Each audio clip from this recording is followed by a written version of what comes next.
Seems to be working.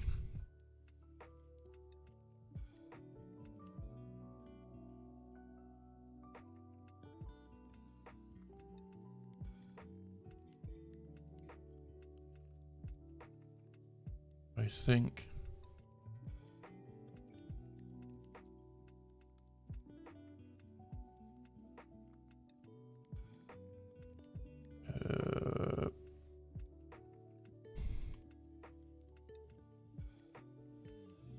There you go.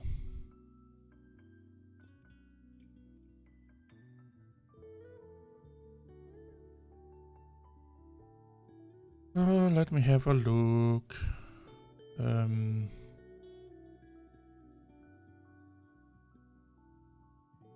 Oh, why are you doing that? What do we have here? .NET. Oh.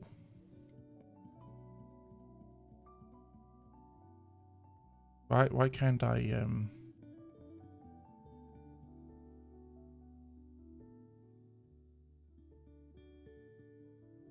Of course we're not getting any information about the Ubuntu base. .NET standard libraries, core. Microsoft is doing a better job at informing the customer than Ubuntu is. That's nice. That's really cool.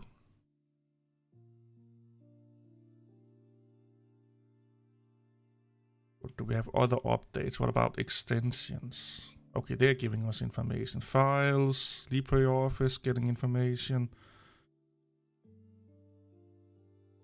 Maybe I need to do this. Okay, now we're getting more information. BSD command. That's from cops. By the way, good old cops. Good old cops.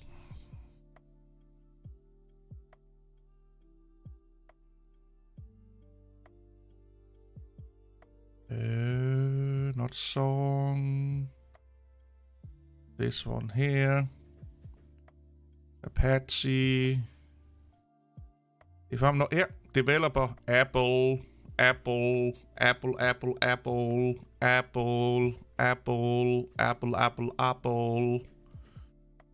So the whole printing system under Linux is developed by Apple.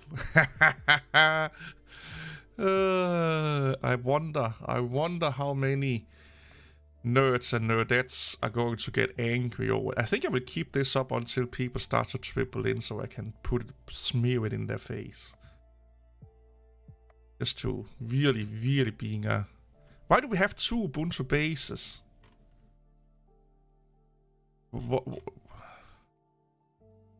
Okay, so now it's LibreOffice.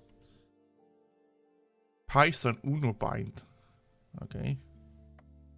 TrueType. ETK +3 integration. Hey, Lamer. Look. COPS is needed updates that every Linux distribution have. You know who owns COPS and develop COPS? Apple. I thought you would get a kick out of this. Apple. COPS, the printing system under Linux. Apple. Yeah, I need to make a video about this.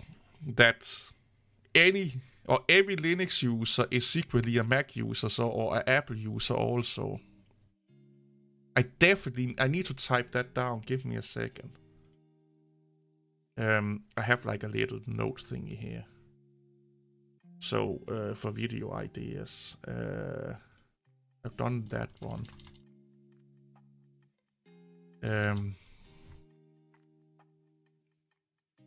Every Linux user is a Mac user, is an Apple user. Oh, this is going. Oh, I'm going to get so fucking many people angry about this. Cops. Apple is Linux. Are we unearthing a secret here? Are we unearthing a conspiracy here?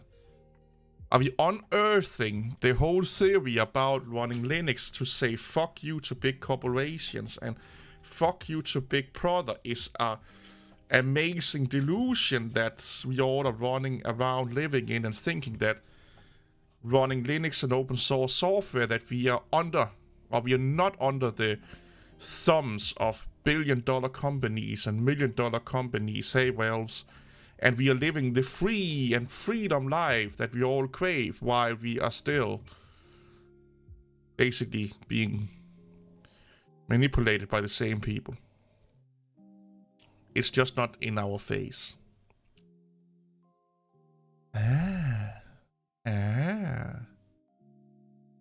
Successor open printing cups. What the fuck is that?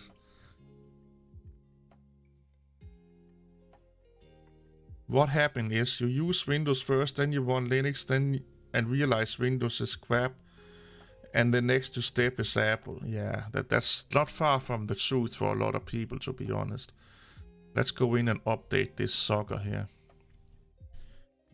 By the way, can you hear the music? Is anything needs to go up and down because I'm using Lofi Girl right now and I'm just streaming the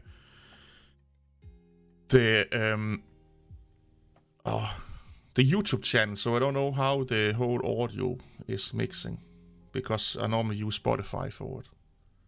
Sounds good, and you can still hear the Lo-Fi Girl thingy. But right now there's nothing playing, but because there's like a fade in and out. When you're not talking, I can hear the music. Okay, that's kind of the whole idea. Restart now.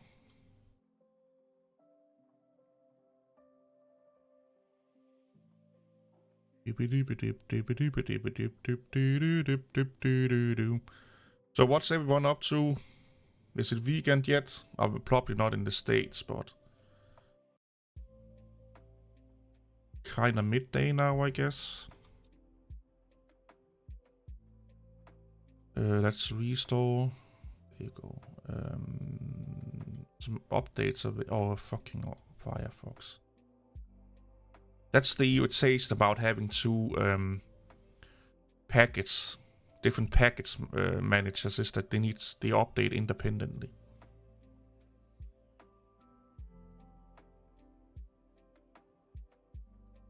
Gotcha. Good old Ubuntu. I didn't want to do SUSE today. I wanted to give Ubuntu some love because I know it will piss off some people. I'm all about pissing off people. What is this backup thingy? Create your first backup. Restore from a previous backup. Google Drive. Ooh, I like this. OneDrive. Network server. Local folder. Nice. Yeah, back up your shit, people. It's really important to back shit up. I heard someone tell me one day.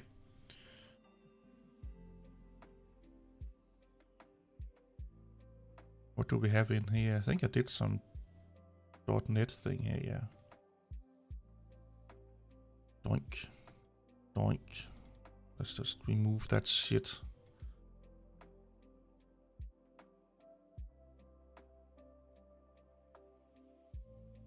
And what about downloads? We have Google. Where are you? Move to trash. This is really Mac-like. Giving Firefox a try on Mac? Yeah, I don't like Firefox.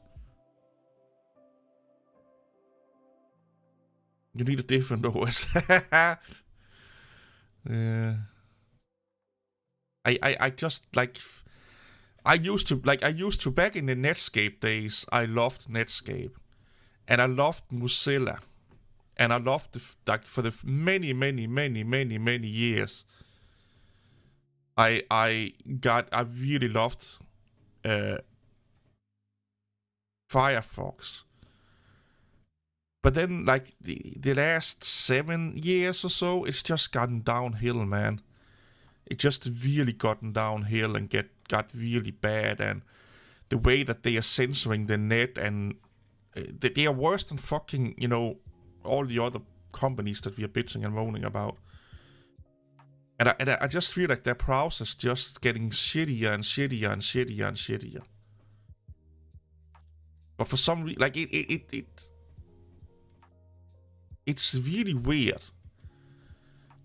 Like, it's really strange when we think about the dynamics of Linux, what it is for a lot of users and stuff like that. And then they're bundling up Firefox that was making a petition to allowing them to censor the search results because they didn't want to show search results of a political party they didn't agree with. I think they wanted to I think it was the Democratic Party in the States higher than the Republicans. Because they were like whatever the fuck the guy was that was... I think actually when Hillary Clinton was running for presidency. They wanted to do that because they felt that in their eyes the Republican Party was going against humanity. Crazy fucking Americans. Like, I'm I'm watching a lot of those body cams again and Sovereign Citizens videos from the States. And I'm like, there's a lot of batshit crazy people in the States. Like, and to the degree that I have never seen it in Europe, to that fucking degree. And it's like, is there something in the water? Like, are you sniffing some clue or your own farts too much over there? What's going on? Like, what the fuck is going on, man? And just the disrespect they have for cops and stuff like that is like, come on. And it's like what I can kind of get the batshit crazy people, but the tinfoil hats people over there, it's too much, man. Like, it's way, like, we have tinfoil hats in EU, but they seems to be more grounded in reality. Like we don't have like a lot of people in nuclear bunkers in their backyards. They do, believe in a lot of conspiracy theories and go a little bit crazy, but like, they don't see doom and destruction every time some politician makes a fart, And the way that the American people in general treats like EMTs, police, military, is just outright disrespectful for the people that make sure that they can live a safe life. It's like going and wanted to put your guard dog down because it protected you from a fucking intruder or burglar. I every time I see stuff about that, it gets me so fucking angry. You can thank the media for all that crazy. So here's the thing. That's a little bit of a cop-out. Because if you have a little bit of fucking brain in your head, you know the media is manipulating you.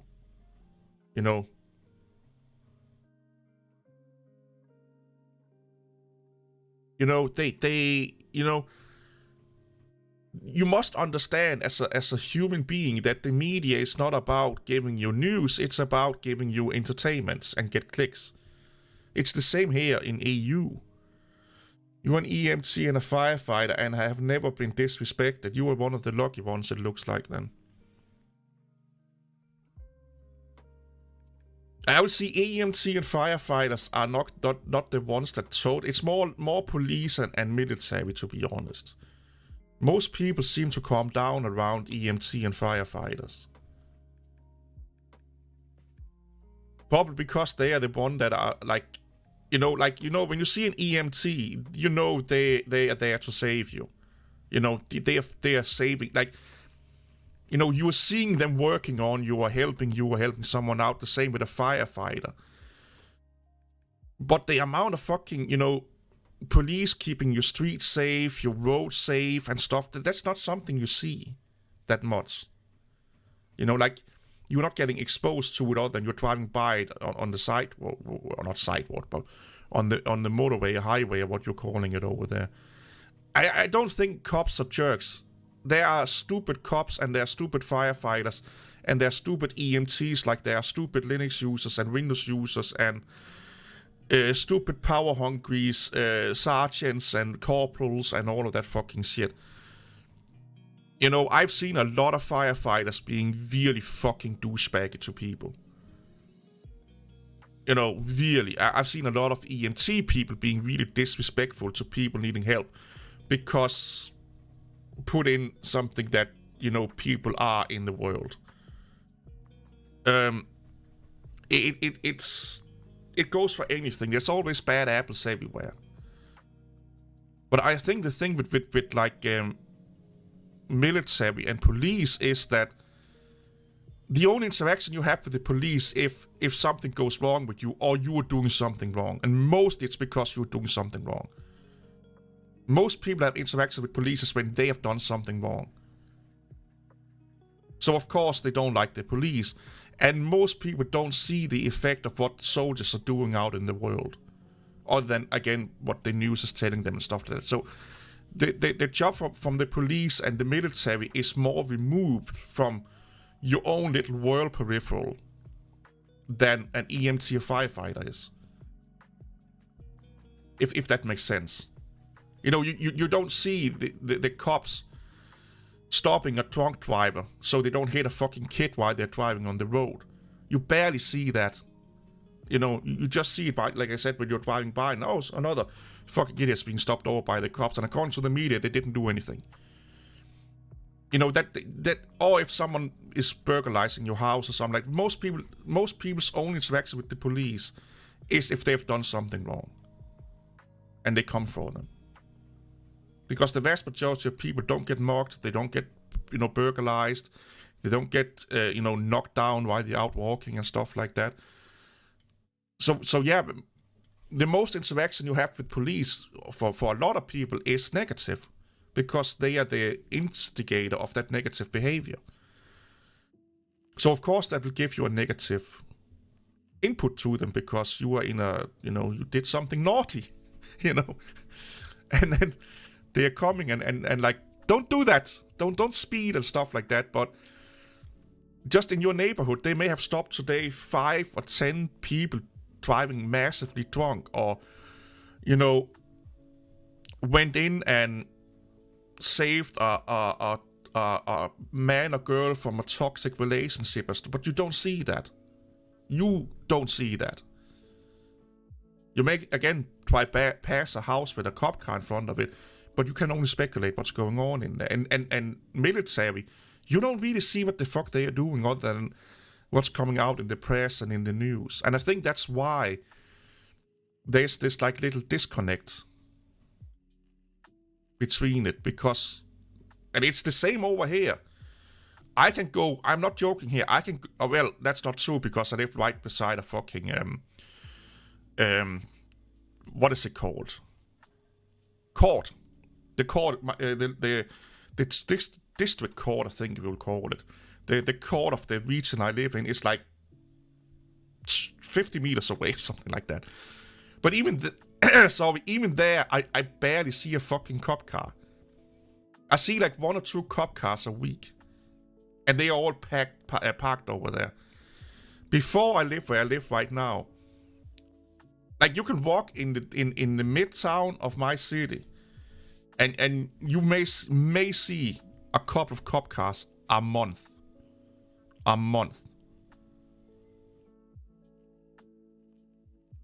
So it's not like we're getting more exposed to it here. But just go into YouTube and just like, because we all like to fucking search these like cops being jerks and dicks and stuff like that. Try and Google cops doing good things, and see all like them saving fucking kids from a house on fire, saving, people in a burning car, saving people that have been kidnapped, and all of that fucking shit. Try and watch some of that shit instead. Well, yeah, I like Code Blue, but not that's not what I'm talking about. But try and go, like, just go on to YouTube and just put in police and save. How they are saving kids from drug-induced fucking parents and whatnot. Printer trial rescue people. Oh, don't talk about printers, man. I just had to deal with a fucking HP design jet at work. Massive, like $2,000 printer or something like that. It's fucking expensive. Yeah, I do believe that a lot of the criticism that police and the military get is because people don't see what they're doing. They don't see all the good they're doing. They're only seeing the bad. I'm not saying that they are all good, but I think that's the problem. I think that's the problem. That's the issue here. How many videos have you seen in the news about a firefighter being a fucking hero? They are all over the place. How often do you see the news talking about police and military people being hero in the local community and whatnot? Yeah, I think it's an American thing, yeah. Yeah, it is. It's definitely an American thing. And America is a weird place, man. Like, when I was a kid, my biggest dream was to move to the States. Like, ever since I was a kid, all I wanted to do was to save enough money up to become a mechanic in the States. Then when I became, like, well, I think like 22, 23, I was just like, nah, something is rotten over there. I'm not like, don't get me wrong, I would love to visit over there, but I don't think I would live there. That is just too fucking mental. If I should live in the States, I should live in some like remote place, out on a farm somewhere or something like that, where I don't have much interaction with like main, the like big cities, and because it seems like in the big cities there's just too many crazy people. Yeah, of course you love America. You're born there. You live in a rural area. Yeah, that's kind of what I would be like. So here's the thing, and this may offend a lot of people, but I don't be like, well, I believe, but if someone that lives in a country say they love their country, I'm kind of like, yeah, of course you do. Of course you do. It's like most people say that they love and like their mom and dad. Of course you love, for the most part, the country that you live in. It would be strange to me if you said that you didn't love the country you lived in, or didn't like the country you lived in. You watch too many crazy videos that really don't. No, I actually don't watch much. Well, I do watch a lot of videos, but I talk to a lot of Americans. I talk to a lot of. So the people I talk the most to is British and American people. And when I mean British, I also mean Australia and stuff like that. That's like the two demographics of people I talk the most to. I have talked the most to in my whole life on the internet. American and Canadian and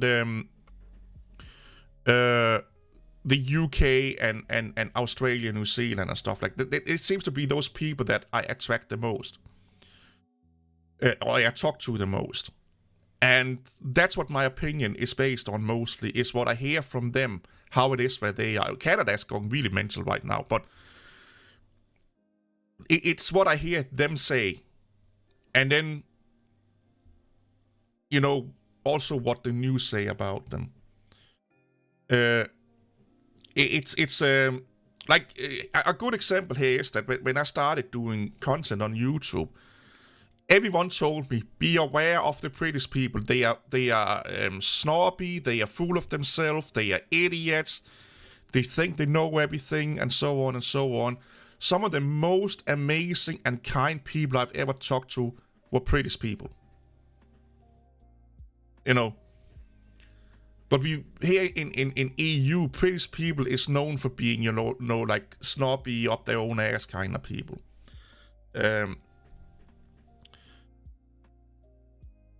Yeah, I don't know what it is. Even my demographic is largely American and British people. I think it's like US, UK, Germany, and then India for some reason.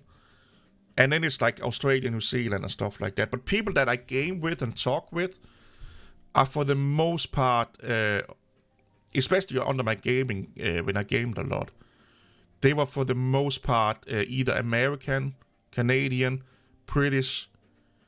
That was kind of it.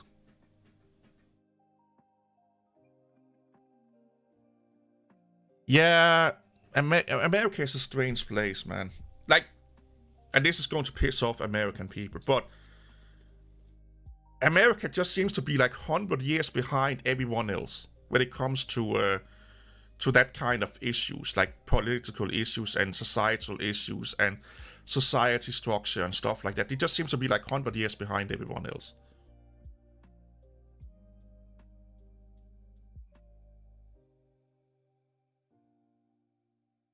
And I don't mean, you know, specifically 100 years behind, but it just seems to be behind. Like, I don't think you find any European country and stuff like that where religion is kind of mandated by law by the government. Which, in my opinion, is totally crazy. It would be like saying that the Avengers, we have to acknowledge the Avengers every time we do something or Thor or, you know, Odin. Like, we have to appreciate Odin and Thor every time we did something here in Denmark or Scandinavia. You know, it like... There's so many outdated ideas that still is rooted in things that made sense a long time ago. And then here's the thing. Sometimes you have to modify something, you know.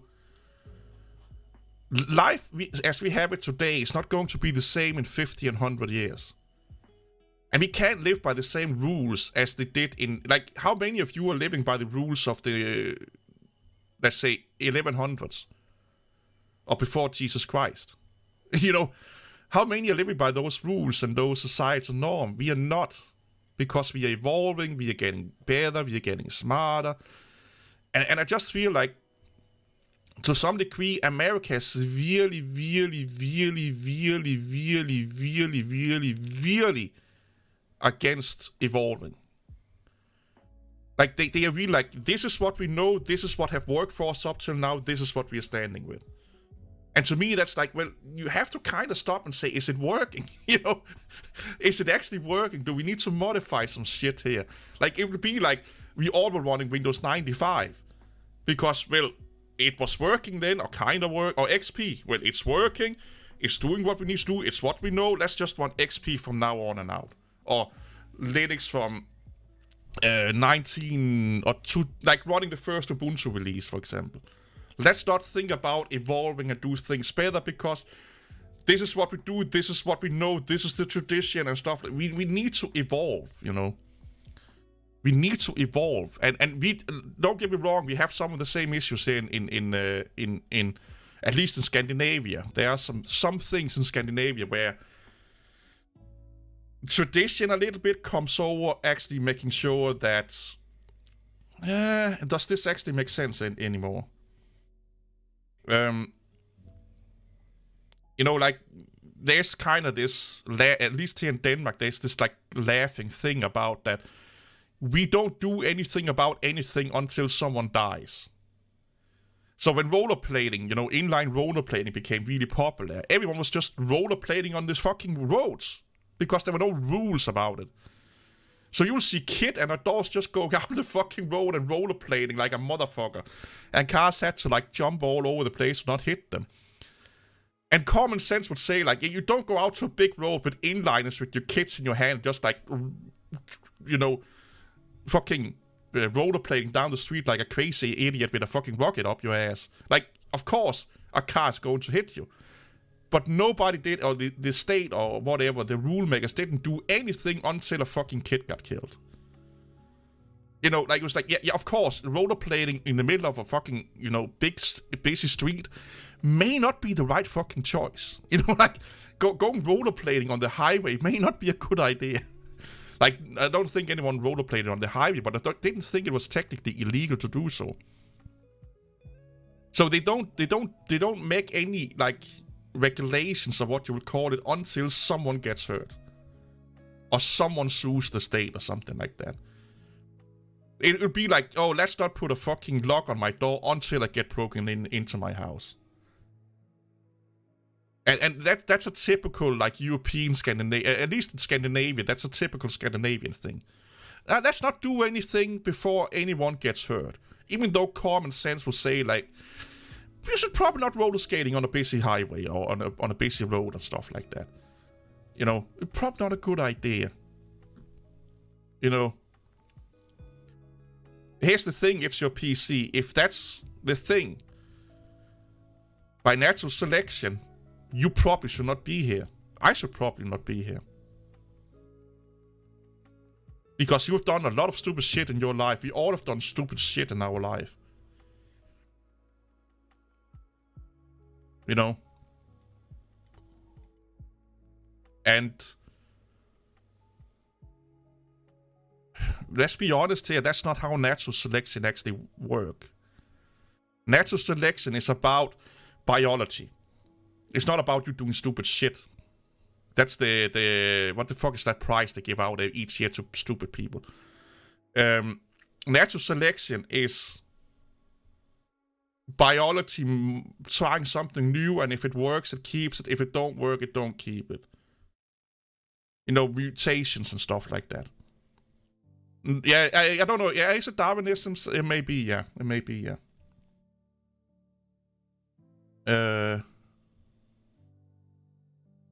It's a bit weird to openly say how much you like your place. Yeah. I find that weird also. Direction is go. Yeah, the whole world is going in a weird direction. It's a perfect dog. Like, it's not just the States, it's the whole world. Well, at least like EU and the US. We also have freedom of religion here in Denmark, but we don't have or here in EU, but we don't have religion controlling decisions that politicians are making. Where I live, the nearest county police is 20 minutes. Yeah, we have one small police station here, yeah.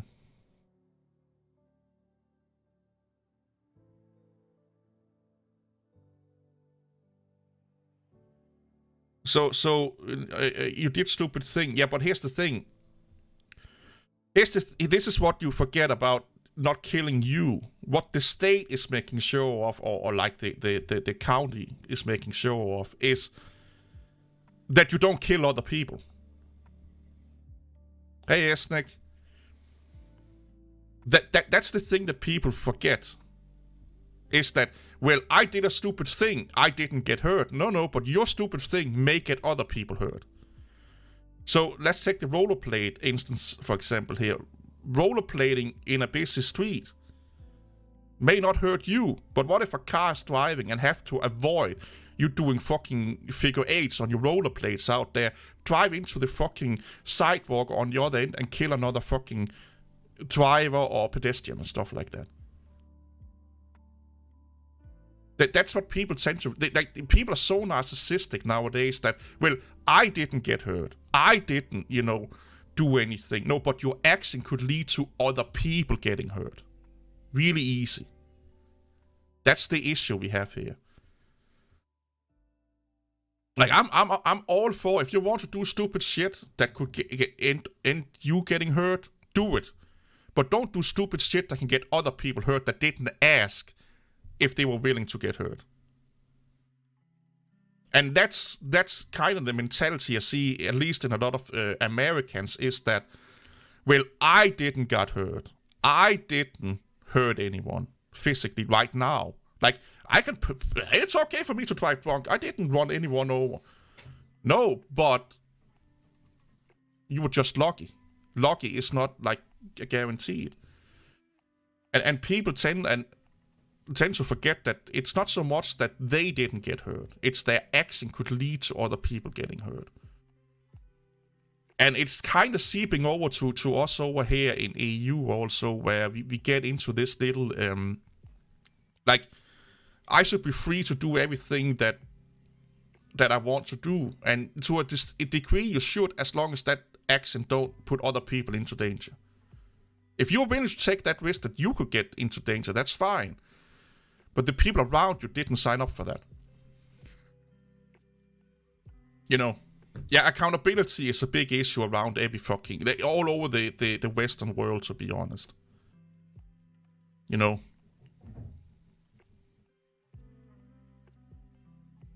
Yeah, I don't think you should control religion. But I don't think either that religion should be the deciding factor on how you govern a country. It should be two separate things. Religion should be a personal thing and should not have anything to do with how you govern a country.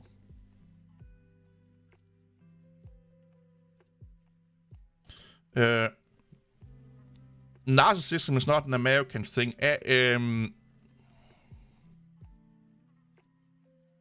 They seem to be really arrogant.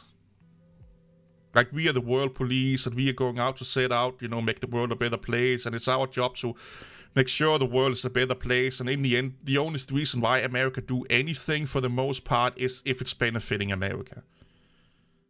A really good example here is that if America really was the world police and was out to doing something to make the world a better place, why is there not boots in the ground in, the little war with Russia right now? Why are they doing it underhandedly? Why are they supporting them underhandedly? Because it's not benefiting their state, the America, politically, to do so. America, like any other country, this is not just America, but any country in the world,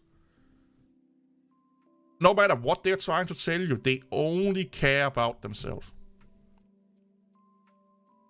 America is not this, like, let's make the world a better place. It's fucking blatantly lie. Look at the way they got out of Afghanistan. How many people did they kill with the way they got out of Afghanistan? That's not making the world a better place. That's making a shit ton of new enemies. And enemies within their fucking own army also, because of the way they did it. Like, it should, like, there should be politicians be put into jail for the way that they did that, because it cost American soldiers' life, it cost innocent people's life, the way they got out of Afghanistan. Because they didn't do it the right way. And they were briefed on so many ways they could have done it better and blah blah blah by people that knew what the fuck they were talking about. But because we need to make a political statement, we're doing it this way, and then basically fucking killing a shit ton of people in a short time. It's like, it almost fucking a crime against humanity, if you ask me. I don't care. Like, had Denmark did the same shit, I would be just as mad at it. It's not because it's just American.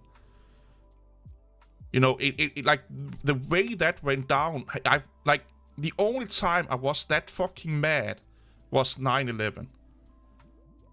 I was mad that someone attacked the States. And then the way they got out of fucking Afghanistan made me just as mad. Like, and I know it's not the people, it's the politician, but just imagine how many fucking soldiers and people that was down there to do good things. Go look up Tim Kennedy. If I can spell his name. This dude here, he's a special forces guy. He himself made a fucking operation with a lot of other retired military people to go and save as many people they could because the American politicians did not want to do it. And he's not the only one that did it, by the way. They went down there by themselves to try and save human people. I think, what is it, like... They made a movie about, what the fuck is it called? Is it Send Me Now or something like that?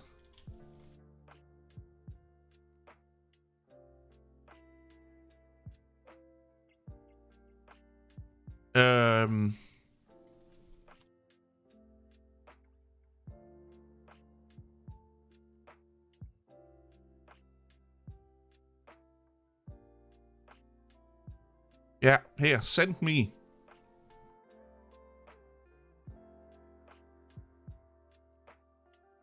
Where he talks about how I so fucking wish I could see this video or this movie here in Denmark, but there's no way I can get out. I'm also getting copyright like a motherfucker here. Yeah, but like, damn, man. Like, Americans like him, yeah, fuck yeah, give me more of those. Give me more of those Americans, you know. Give me more Tim Kennedy, these and stuff like that. Give me people, like, this is the when I think America... hey, Don, I'm just ranting about politics right now. When I'm thinking America, I'm thinking people like him. This is what I think. Jacko... you know, the Navy SEAL guys and stuff like that, you know, this is what I think about when I think about America. It's people like him. But sadly enough, like, this is like a fucking fraction. Like, this is the American every America talk about. This is how they want America to be. But reality, America is a fat fucking... privileged fucking whatever woman or man bitching in Starbucks that their order didn't got right. That's America. It's the guy or girl or whatever the fuck they want to identify at getting angry because someone looked wrong at them at a traffic stop. Or it's the guy or girl that gets angry because they got busted drunk driving. That's the America. That's the majority of America. But when you talk to Americans, this is what they want to be like. This is what they tell us America is. People like him. Sean Ryan. The guy from... what the fuck is this guy? The guy that almost lost his arm from SEAL Team. The television series. What is his name?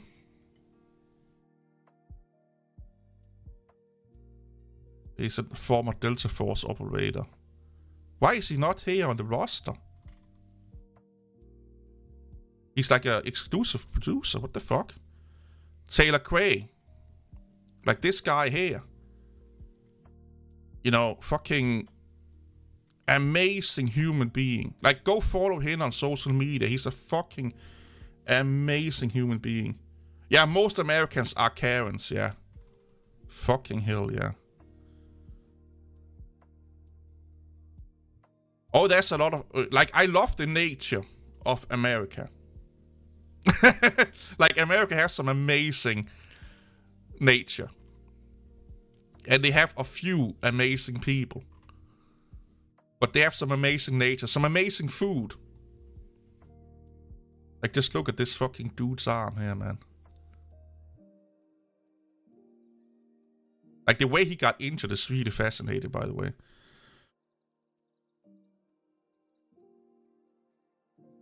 Yeah, that to be honest, EU and America are doing the same shit, perfect dog. Like, we don't fool yourself. With that spiral thing, you guys was like the instigator, and it's coming to Britain right now. Britain is being really like really Americanized in that way. And it's slowly getting over to like Germany. It's like the next country that looks like being really infected with this like woke culture and all that fucking shit. And Scandinavia is not far behind those. And it goes for anything from the media lying to you, to corporate greed, to woke culture, to caring culture.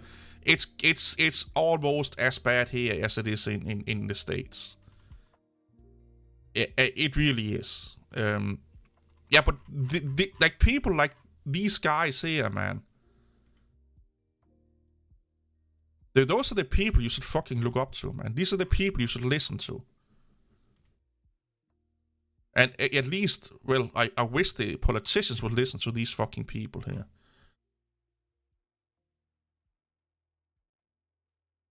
Oh, no, it's not. No, it's not. That's a cop-out, Esnik. That's a massive cop-out. No country is too big or too small to be categorized with broad strokes. It just means that there are more people falling under that category. Like I said, you can say the same about EU.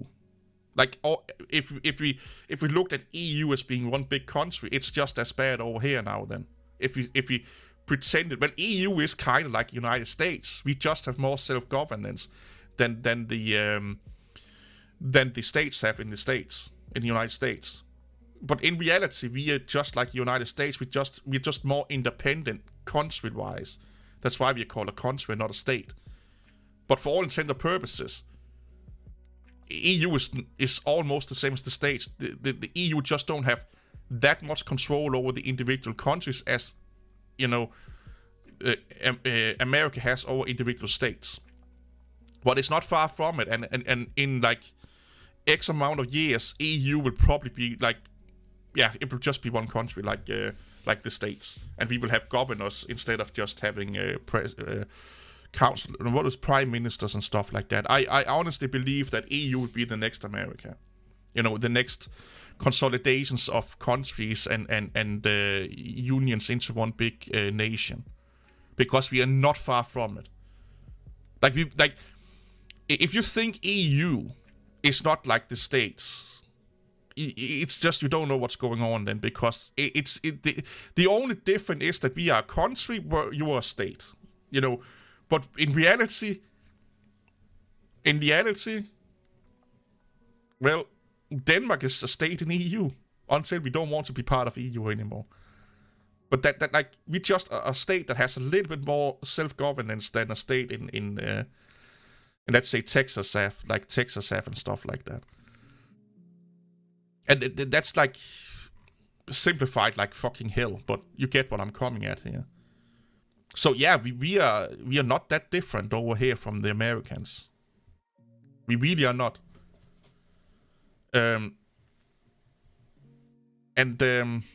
Yeah, I don't know if that's a good or bad thing. Like we almost have like also a universal currency. Like Scandinavia and Britain, I think, is the only, maybe not the only, but one of the few EU countries that don't have the euro as their main currency.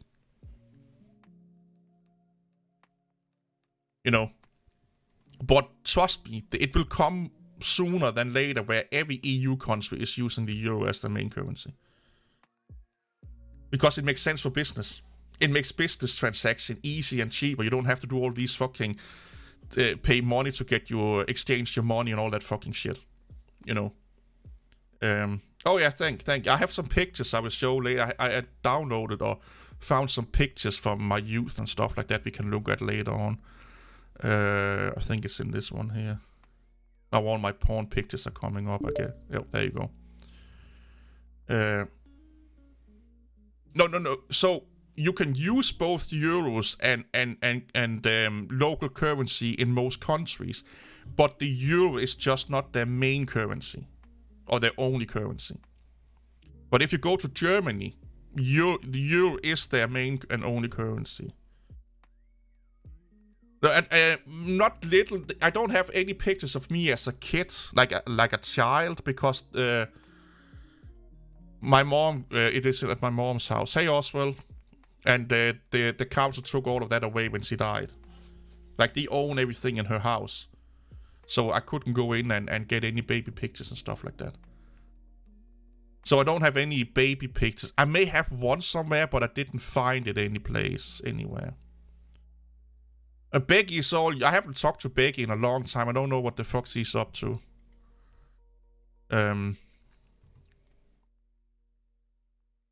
But I definitely need to see this fucking movie here.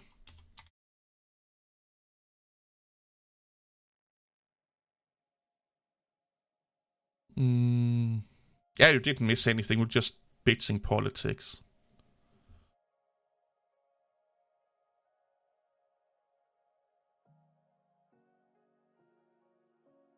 Ethnic? No, they are not. No, they are not. But I think they will. So yeah, the thing, like, first of all, the whole going out of EU was done because they were lied to by the government. The government basically lied to the British people or the UK people about what would happen and the consequences for the country if they left EU. They plain out lied to them, and it's public, and it's recognized, and it's not a conspiracy theory. They plain out lied to set a political agenda, and a lot of people fell for it. And I think last time I looked into it, it was like over 60 or 70% of the people voting that they should leave EU now wish they didn't. It's like a massive amount of people that was buying that bullshit the state gave them, that they wish they didn't. So, honestly, I think they will come back at some point. I think they will come back at some point. Well, we're just bitching and moaning, Oswald. Like, not like we didn't do anything like massively fucking crazy. We're just discussing American versus European. And how the world is going down a fucking crap hole.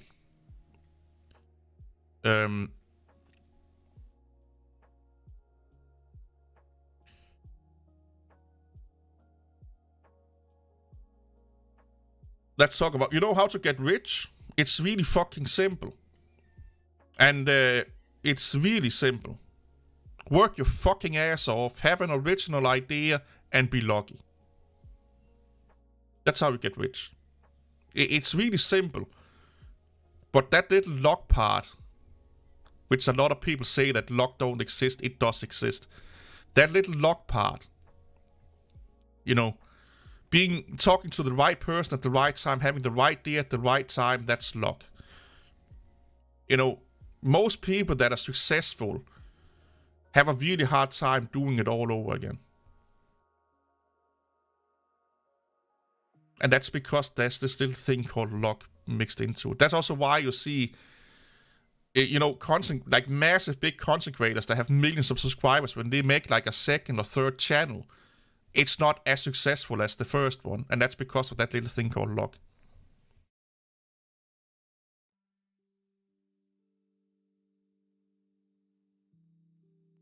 Here's another thing. If you think you have an original idea, listen to the word think. Go research it. Because most people that think they have an original idea don't. And also look if anything like that have been patented, you know. Because the way the human brain works is really strange, but you may have picked something up peripherally that you don't notice you picked up peripherally, and then you think it's your own idea. And then there's also this whole thing called parallel thinking, where two people can come up with the same exact idea. Okay, so you researched and found nothing. Okay, does your idea make sense? And you also have to remember, is that idea fostered in fossil fuel or electrical cars? Because if it only works on fossil fuels, then you're out of luck. Electrical cars are the future.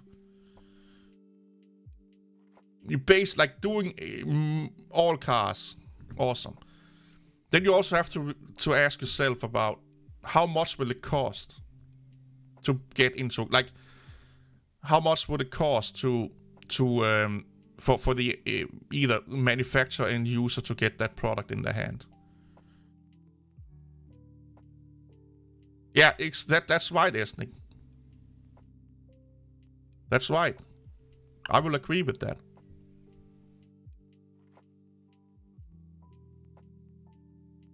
I would agree with that. Apple! It includes paying monthly. So here's another thing. I don't think... Well, let me put it another way. Getting people to pay for something monthly is a little bit harder than getting them to pay it upfront. Unless it's something that's really massively benefiting them.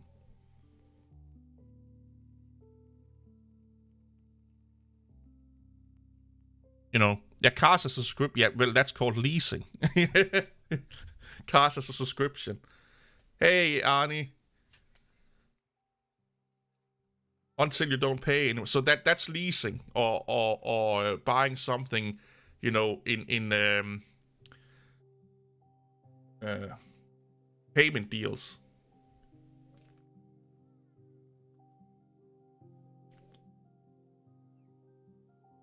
Praise Apple, the holy Apple, yeah. So a lot of ideas in the world don't go into fruition because either the... Okay, so it's expensive. So if it's that expensive, you just massively decreased your customer base. So now you have to ask yourself, do people with a shit ton of money, are they willing to pay for this thing that you're providing? And that means you have to remember that people that buy Lambos and Porsche and stuff like that, they are really picky with things that they are willing to pay for. Like, a rich person didn't become rich by just throwing money around. Like, you know.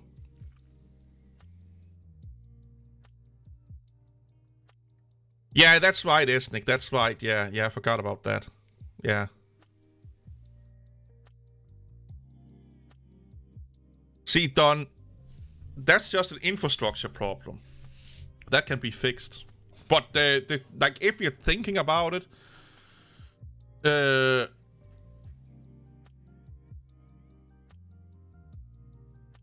you also have to remember that expensive shit doesn't make sense in a Toyota for $1,000. So if you buy a car that's cheap, do the accessories become way cheaper? What the fuck was I talking about? Apple! Did I close the file manager? No, it did not. Let's copy this one here. Wait, can I not just copy it? Now it's copy to... Oh, there it is.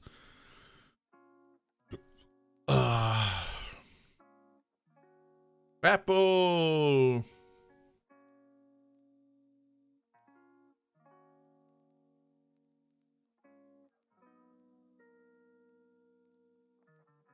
Yeah, but again, does that make sense for the target group that you need? Or that is going to use it? So it's kind of like trying to sell iPhones to people in a poor country. College students. You do know that college students don't have $100 a month. Like, college students probably not the ones you should target to spend $100 a month. Like, that's their whole food budget. Like, it's that's their fucking food budget. Yeah, like. So here's the thing. I can't remember where you live, Oswald. Are you Scandinavian, European? Because if you're talking, let's say Scandinavia and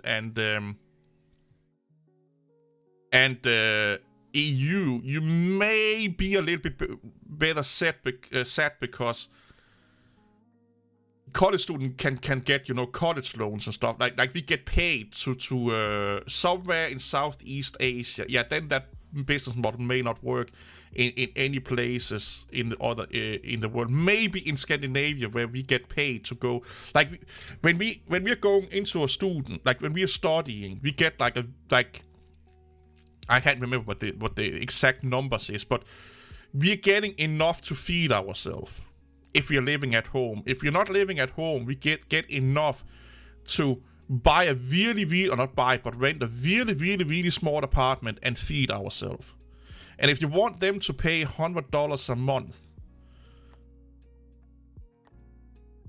that's probably their fucking food budget for most of the month. Or maybe half of the month. It don't matter. Like what matters? Like if you're targeting students, it has to be cheap. You have to do it for cheap. But if you're going to lease them a car where they pay $200 a month to get a car, that's already existing in the world. That's called leasing. It's called buying stuff on payment plans. That's how most people buy cars. Even students buy cars. They lease the cars and stuff like that. Yeah, you can use the car. I can go right now and get a car for $1,000, $2,000 and stuff like that and make a payment plan. And I can get my ass into the car and drive away right now. And as long as I keep up the payment plan, I pay X amount of money a month. They won't take the car away. It's like that. Every place in the world, not every place, but most countries in the world have that, have stuff like that. You either loan money in the bank with a payment plan, or you go to a car dealership that have payment plans. No, dude, that's I'm sorry to say it, but that's something that have existed for thousands of years. It is what Esnik is saying. It's just car financing. And in most countries in the world, that's how we get cars. Most people don't buy a car flat out right. They do it with either financing, leasing, or borrowing money. So either they go to the bank, I need a car for, let's say, $20,000. I can pay this a month. Can you lend me $20,000? And then they go spend that on the car. Or they go to a dealership and they say, hey, I see you have this car. Do you have some form of financing? And they said, yes, you can pay us X amount of dollars a month and here's your car. Or you can go lease a car. So you pay X amount of dollar a month to drive the car, and after a certain mileage or after a certain time, you return that car. Or you can buy the car outright. You can pay the rest of the lease. Yeah, it is a smart idea. It's just not. Yeah, exactly, isn't it? It's like, how do you fix performances on your VMware? Give it more RAM. More RAM. I can't remember where you do it, but go in and give it more RAM.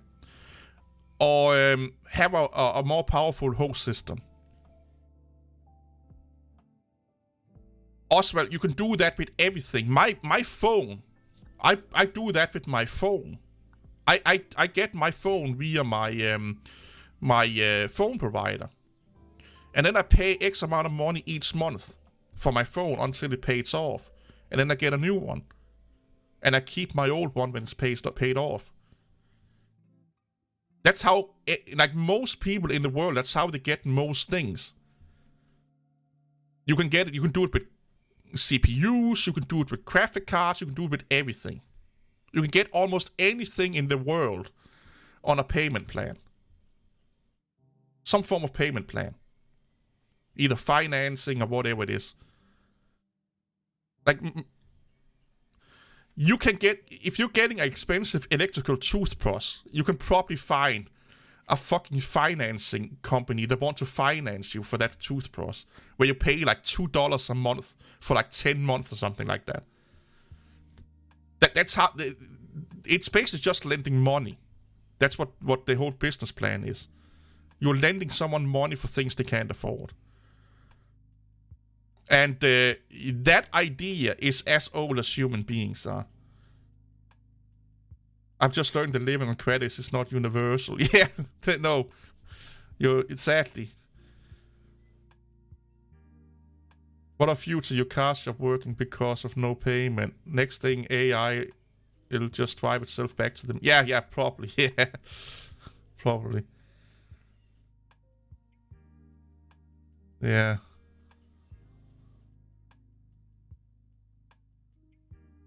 That's how the world works, Superior Bacon.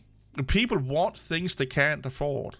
Or here's another thing, they can afford it, but they don't want to save up to get it.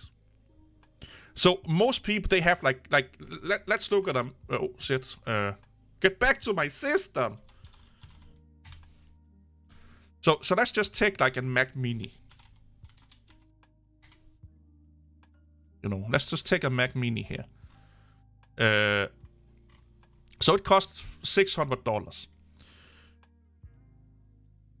A lot of households could save up $600 over a year.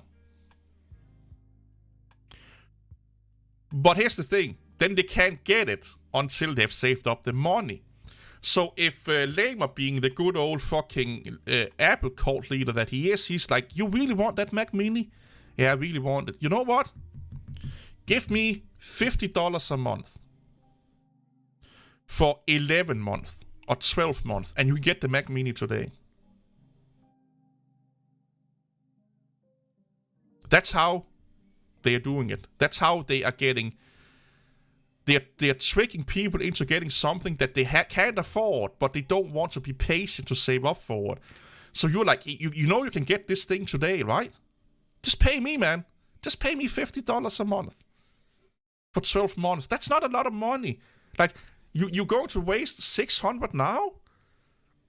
But if you pay me $60 for like 1.5 years, that's only $50 a month, man. Come on. You're barely noticing it. And that's how they trap you. So instead of saving up, because you can't actually afford it if you just save up, but you want it now. I don't want it in 6 months or how long it takes me to save it up. I want it now. And that's how a lot of expensive electronics is being financed.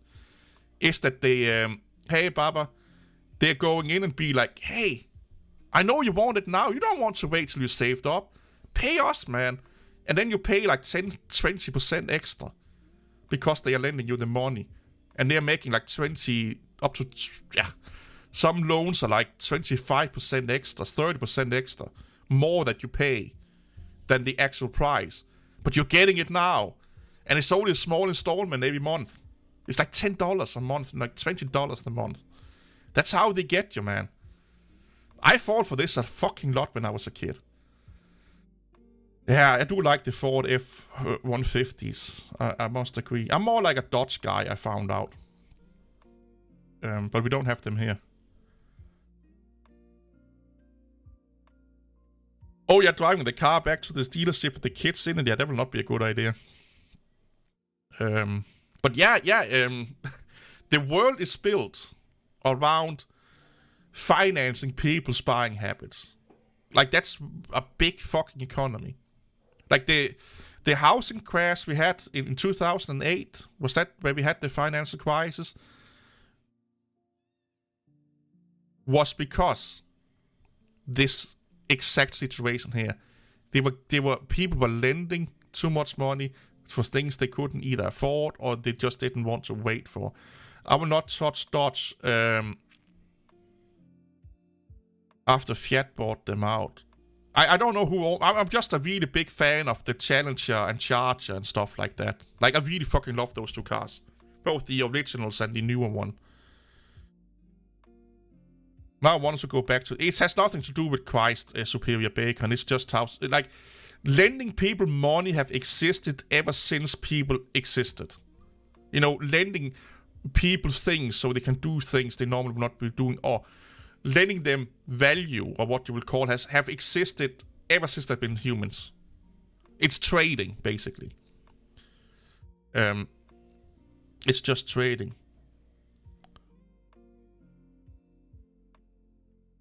But I don't know I also like Ford. I'm not that Chevy. I like both Chevy and there's not that many Chevys I like. Only their supercars like the Stingray and stuff like that. Ford, I do like quite a few of the American Fords. But I'm just a really big fan of the Challenger and the Charger. Like, I really like those. But I don't know anything about Dodge as a company or anything. I have no idea. I know a little bit about Ford, of course. Chevy, I don't know much about that. Like, I don't know much about the American car industry, to be honest, because it's not something I deal with, you know.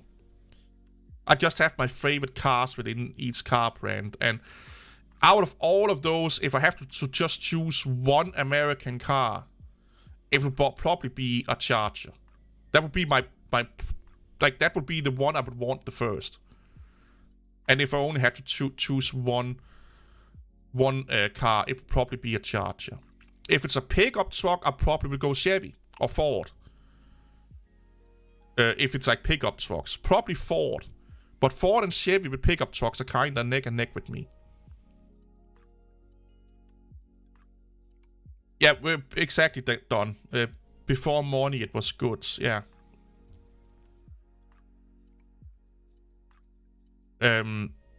But yeah, I just really dig a good Charger or Challenger.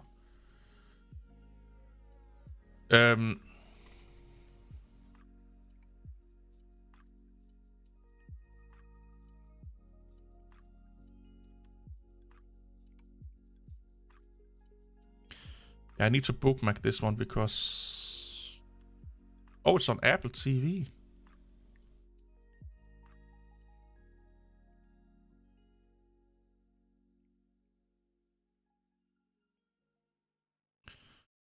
Let's bookmark this sucker here. Well, a Toyota Hilux, like here in Europe, Toyota Ram 2000. Yeah. That's Ram. Yeah, I love those also. But here in like in Scandinavia and Europe, I would probably go with like a Toyota truck or something like that, or Ford. The early 2000s were owned by Mercedes for a while. Now Fiat. Fiat. Bookmark. Yeah.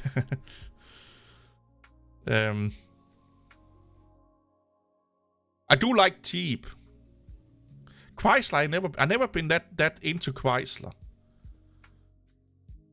And Mercedes have never done it for me. They have a few cars, like their supercars I like, Mercedes supercars. But I'm more a Beamer guy, a BMW. I like them way more than Mercedes. Just like their style more, and like when you're driving a Beamer versus a Mercedes, you like a BMW is more like a driver's car, where a Mercedes is like a CEO car. Where, so if you're driving in a Mercedes, it's like driving, you know, a couch. Like it's like driving a Chrysler or something like that. Where driving a BMW would be like a Chevy or Dodge or Ford Mustang and stuff like that. Like you feel more connected with the car, and they are doing more for the driving experience than Mercedes is. That's just my humble opinion, of course. So if you like driving, you would probably go with a BMW. Unless, of course, you're going with the Mercedes supercars. But if you want to be massively comfortable and just like almost fall asleep while you're driving, you'll probably go with a Ford, not Ford, but a Mercedes. You know, like if I should drive like thousands of miles every day, I would probably go with a Mercedes. But if I want to have fun and enjoy the driving experience, that would be a BMW. Or I would go with a Volvo for long driving sessions. Like Volvo is fucking, like, oh my god. Like if you get like a high-end Volvo, oh my god, it's like fucking... It's like a rolling couch, man. It's like, they're so comfortable, man.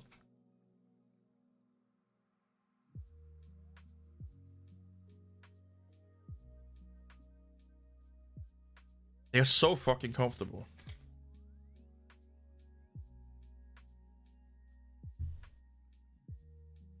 So Nissan, I'm not that into. Toyota, my first car was a Honda. I do like Hondas quite a bit. But Honda kind of have that reputation of being like a grandpa car in Europe. You either it's old people that are driving Hondas, or it's like really young stupid people with big stereos and weed out of their fucking asshole driving a Honda Civic. Nissan is kind of neutral, and the same with Toyota here in Europe. But for trucks and Jeeps and stuff like that, Nissan and Toyota are the best. Like if you want like a 4-wheeler or truck, you should go with Nissan or Toyota. And I would say like for trucks, Toyota is probably like a pickup truck. That's probably Toyota. And 4-wheelers, that's probably Nissan. I would go with a Nissan over Toyota for 4-wheelers, and for pickup trucks, I would go with Toyota over Nissan. But they're both like, we are splitting hairs here. Like, we're really splitting hairs here. Yeah, Fiat is a really weird fucking country car manufacturer. And for Romeos, they are like unnecessarily fucking badly made. Maserati, I've never tried, of course. Well, let's be honest here, Lama. Most Asian car companies are doing cars better than anyone else. Like if you really want a well-built car, you either go Asian or German. Hey, Vector. Like that's kind of how it goes, man. You either go German or Asian. And if you really want to be safe, you go Asian.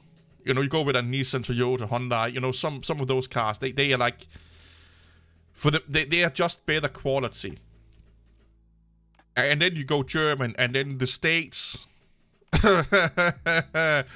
Yeah, let's not talk about how good the States and the British, for that matter. The British can't build cars to save their life either. Yeah. Yeah, Toyota, like year after year, or at least like consistently get a lot of rewards for their reliability. Like, they are really reliable cars. But Toyota is also a little bit boring cars. Like, they are a little bit boring. I would not mind having a Tesla. I drove, or I didn't drove, but I got driven home in an electrical car after my mom's funeral. And it's fucking weird not hearing the engine. But on the other hand, it was so quiet. It was really easy to have a good conversation. And the car didn't have to be, soundproofed up to high heaven and back. That will then make it way more. But let's not forget, electrical cars is more harming to the environment than a electrical car, because the way that they do all of that battery shit and whatnot, that's impacted the environment way more than fossil fuel cars are. Mr. Lizard, Tesla have actually experimented with that, making the electrical cars louder, also because of pedestrians and stuff like that. So you can hear that it's coming. Because at least in Denmark, there's been some talk about it, because in the beginning, a lot of people, they were just walking out of front of the car because they didn't look. They would. Normally, you can hear if a car comes, But it's really, like, if you don't hear the engine noise, you just walk. Most people don't look when they're going, they're just listening. So there was a big debate, and I think it's still going on to some degree, about cars having sound in them, electrical cars having some form of sound, so people that maybe don't see that well can hear the car coming,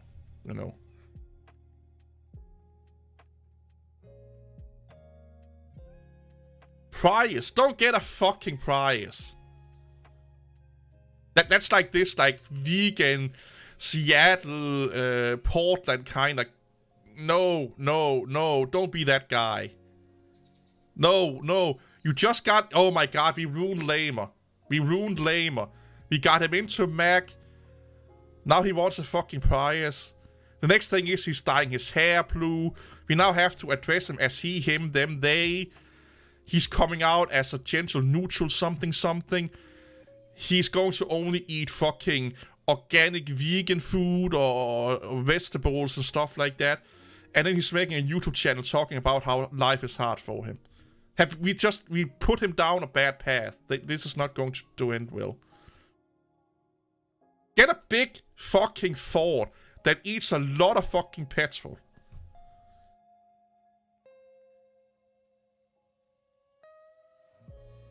And also privacy. Yeah, I don't. No, I don't care. People buying a Prius. They are like, have you not seen the South Park episode about the Toyota Prius? Like, like you automatically become a snob driving a Prius. It symbolizes that whole fucking entitled, caring group of people. Those are the ones buying a Prius. Those are the ones buying it. You know, the Starbucks entitled motherfuckers. Yeah, don't call yourself Emily, yeah. Like, that name has been ruined by people in society. Just don't.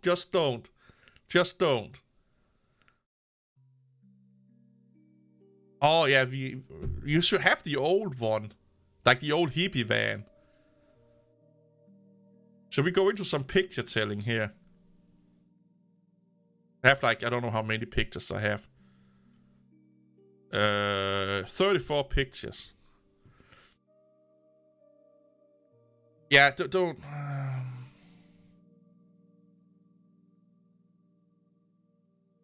Get anything beside a Prius. Like, get a Hyundai or like hybrid or Toyota hybrid or a Nissan hybrid. Just don't get a fucking Prius, man. It's like... The next thing is that you will come out of the car with your fucking architect drawings and your suitcases and your, you know, knee-high socks and bitching and moaning about the beer not being organic enough for you and you need gluten-free bread and... yeah. Or the, what is it called? The Nissan Neon or Toyota Neon or Neo, what the fuck it's called. What the fuck is it called? Or Chrysler. No, not Chrysler. Chevy Neon or something. Like the Chevy hybrid.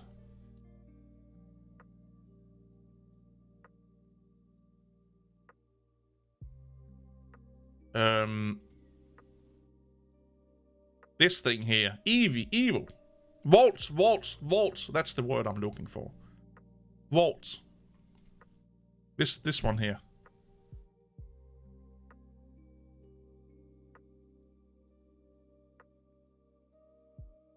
This is the one I was thinking about, the Chevy Volt.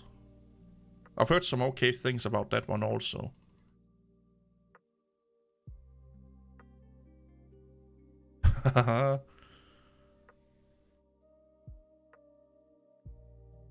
Is that how much the battery is?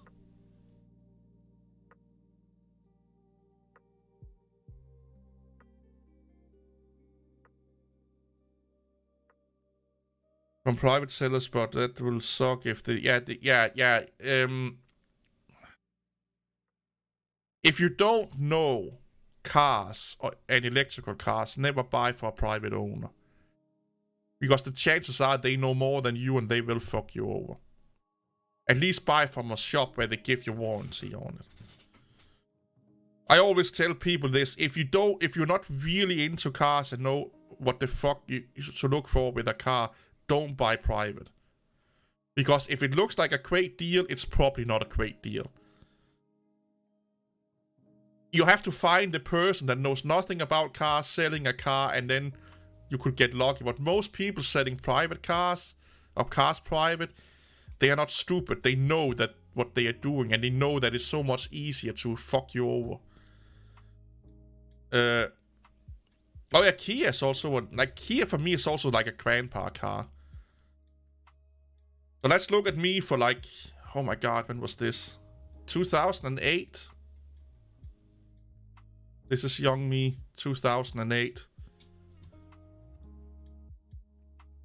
when I was here. This was actually at my mom's house when I moved.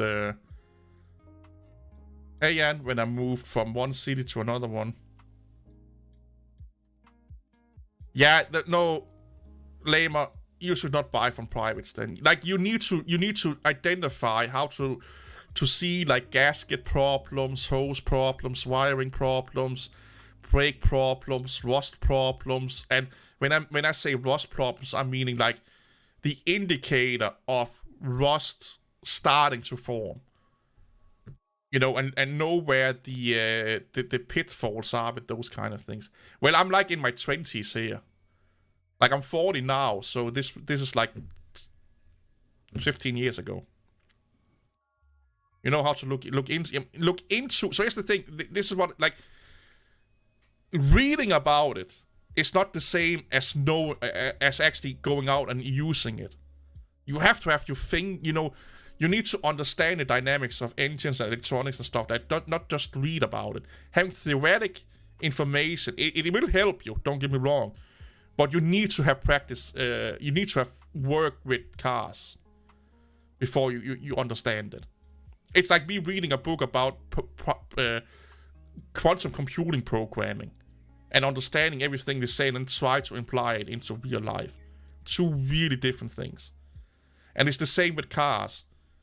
You can know where to look, but if you have not looked at, let's say, 100 cars or 50 cars, because even though you know what to look for, it looks different from car to car. And you have to test drive the car for like 20-30 minutes. Because that's when you really get into what's wrong with it. Like driving down the street and back again, fuck no. Drive it for like 20-30 minutes. You know, and then look at it again when you come home. Like, really go over the car before you drive in it. Drive the car for 30 minutes, and then look at the car from, like, in every nook and cranny again. Because while you're driving those 30 minutes, something could have come up that they have tried to hide. Oil leakage and spillage and stuff like that. That's if you're buying a car private. You have to do all of that fucking shit. But you're not a mechanic. Yeah, that's why most people should not buy a car. That's why most people should not buy a private car. So again, so here's the thing. If you're going to buy a car private, go talk to the person. And this is a little bit of a gamble, but if they seem like they don't know what they're talking about, test them. And if they really don't know what they're talking about, you probably could get a good idea, because they don't know that, you know, they will be honest with you, because they don't know that they have to hide this, or, you know, they don't try to hide anything because they don't know what to hide. But if you're talking to someone, it's like, yeah, I know they have issues with this, but I fixed that and I'm taking really good care of it, because, you know, this car here at like 100 miles, it starts to like make noises in that area of the engine. Got that looked in. When they start to talk like that, like they know what they're talking about, that also means they know how to fucking fool you. They know how to make things look better than they are. So that's why you look at the car as much as you can. You drive for 30 minutes. And then you look at it again as much as you can. If they are not willing to do that, don't buy the car. Like, you could be like, I will pay for the fucking 30 minutes of gas. But you need to drive it for at least 20 to 30 minutes.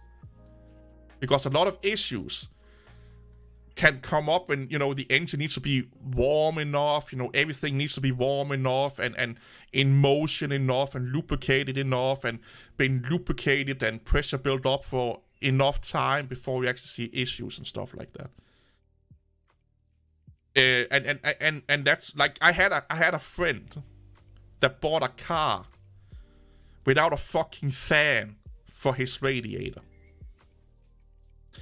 And he was one of those people that have read a little bit about the car, but didn't really know anything about cars. And he was like, the radiator, yeah, it was a small engine. And the seller was like, well, this is a small engine.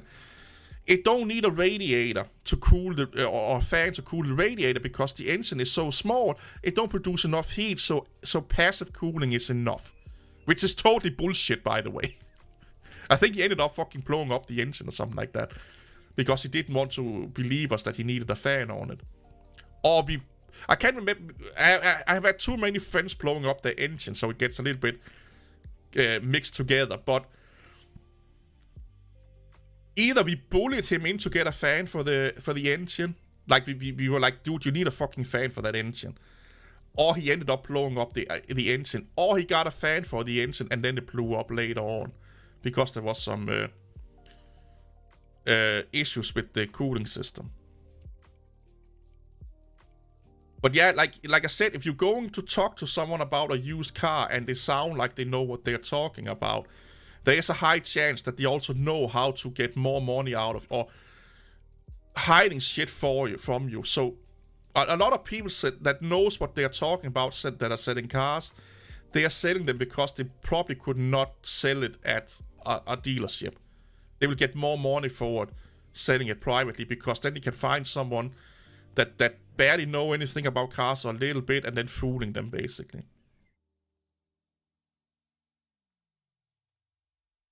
Coolant, look under the car, and then no. It's not just look at those things. What do you look for at the oil? You know, how do you see if the oil is have been burned? Like, tires are kind of easy to figure out. But again, here's the thing. Start the car. What if the car starts up really well when it's cold?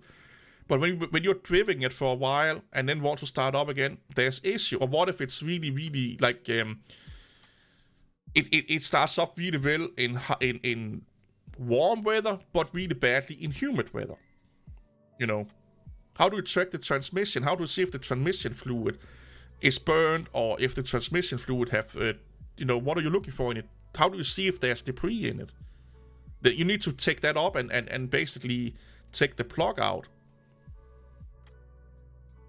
Red Hat closed source. I've seen people talk about it, but I have not really gotten into it yet. But we can look at it here in a bit. I think they're just closing sourcing some bits and bobs.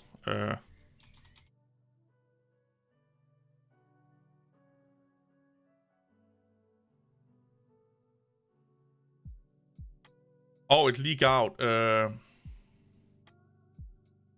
Oh, it's stuff that's only... Yeah, okay. This is not that big of a deal then.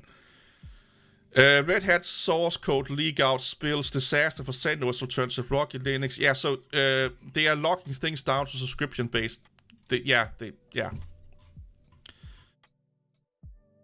What have I said all the time? Red Hat is a worse company than Canonical. Probably as bad as Microsoft.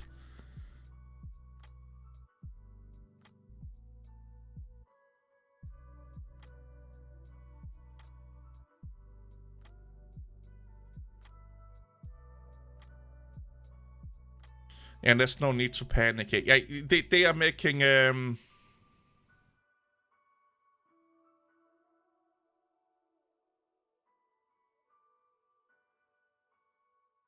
CentOS Steam will now be the sole repository for public Red Hat releases. Yeah, so they are just closing down the access to the source code. It looks like from the repository. That's what it looks like. And again.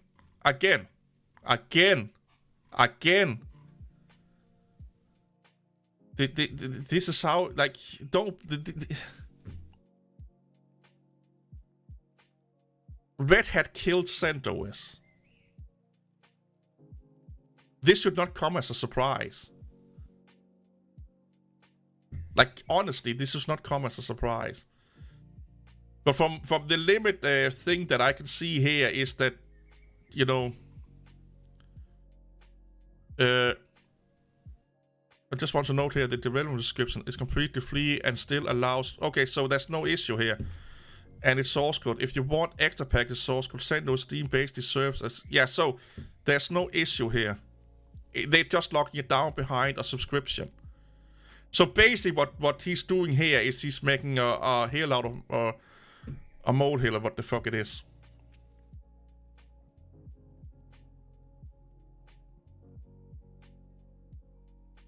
Yeah, they can do that with an open source license, yeah.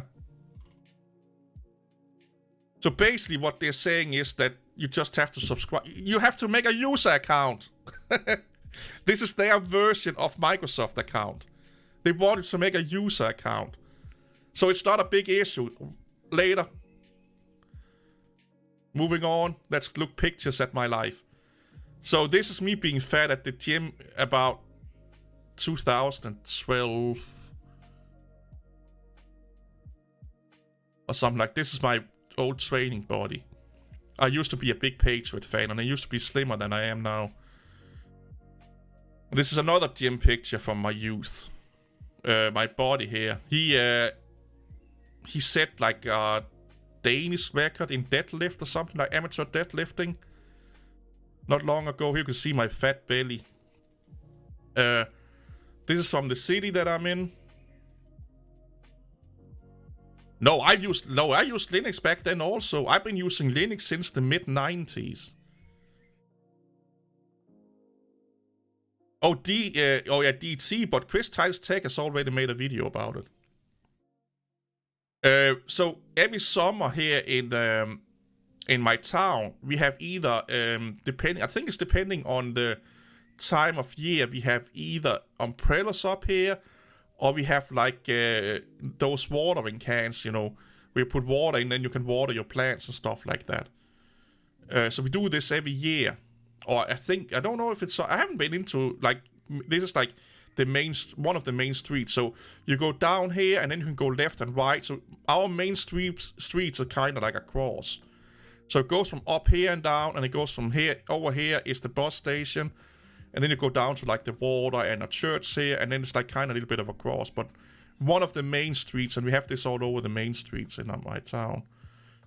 This is my old, I worked before, like at the castle I was talking about. So this is like, this is the island side, and this is the mainland side, basically. But yeah, this is actually approved by the Danish king or queen, it must be, like the royalty of Denmark. This is like an approved post, or what the fuck you will call it. And this is like spring, I think. So you see it's a little bit moody, cloudy, but at some point we had like all our light poles in the main city had this kind of contraption where it's like wood with like and these are knitted animals or creatures crawling out of, I think it's mouse and cheese. You know. But these are like, and you could just go up and grab them. I'm sure that used to be way more of these fucking animals in there, because you could just go up and just rip them out. You know.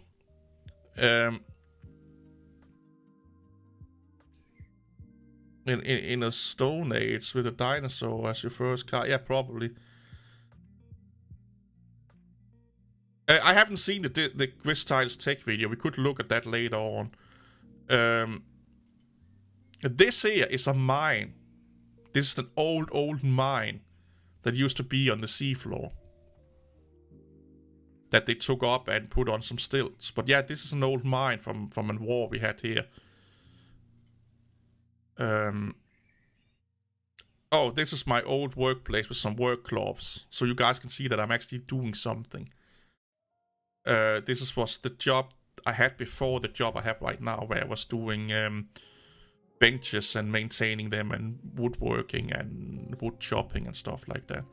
And I was actually trying these mechanic gloves off. Oh, they're actually really fucking good. And this fucking shit here, I had to sand those two down. And they are really fucking heavy. They're like professionally made sculptures. I had to sand those down, and there's a lot of like nooks and crannies that you can only do it with hand. This one over here got thrown away because it was rotted up from the inside. So this is the harbor, and this is like one of the bridges we have. And this is like, of course, a man on a horse, but one of our local sports down here is called ring riding.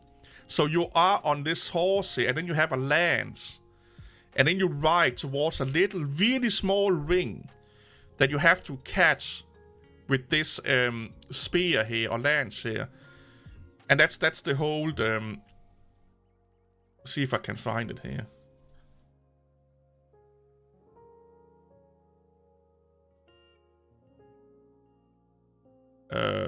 See this one here. There.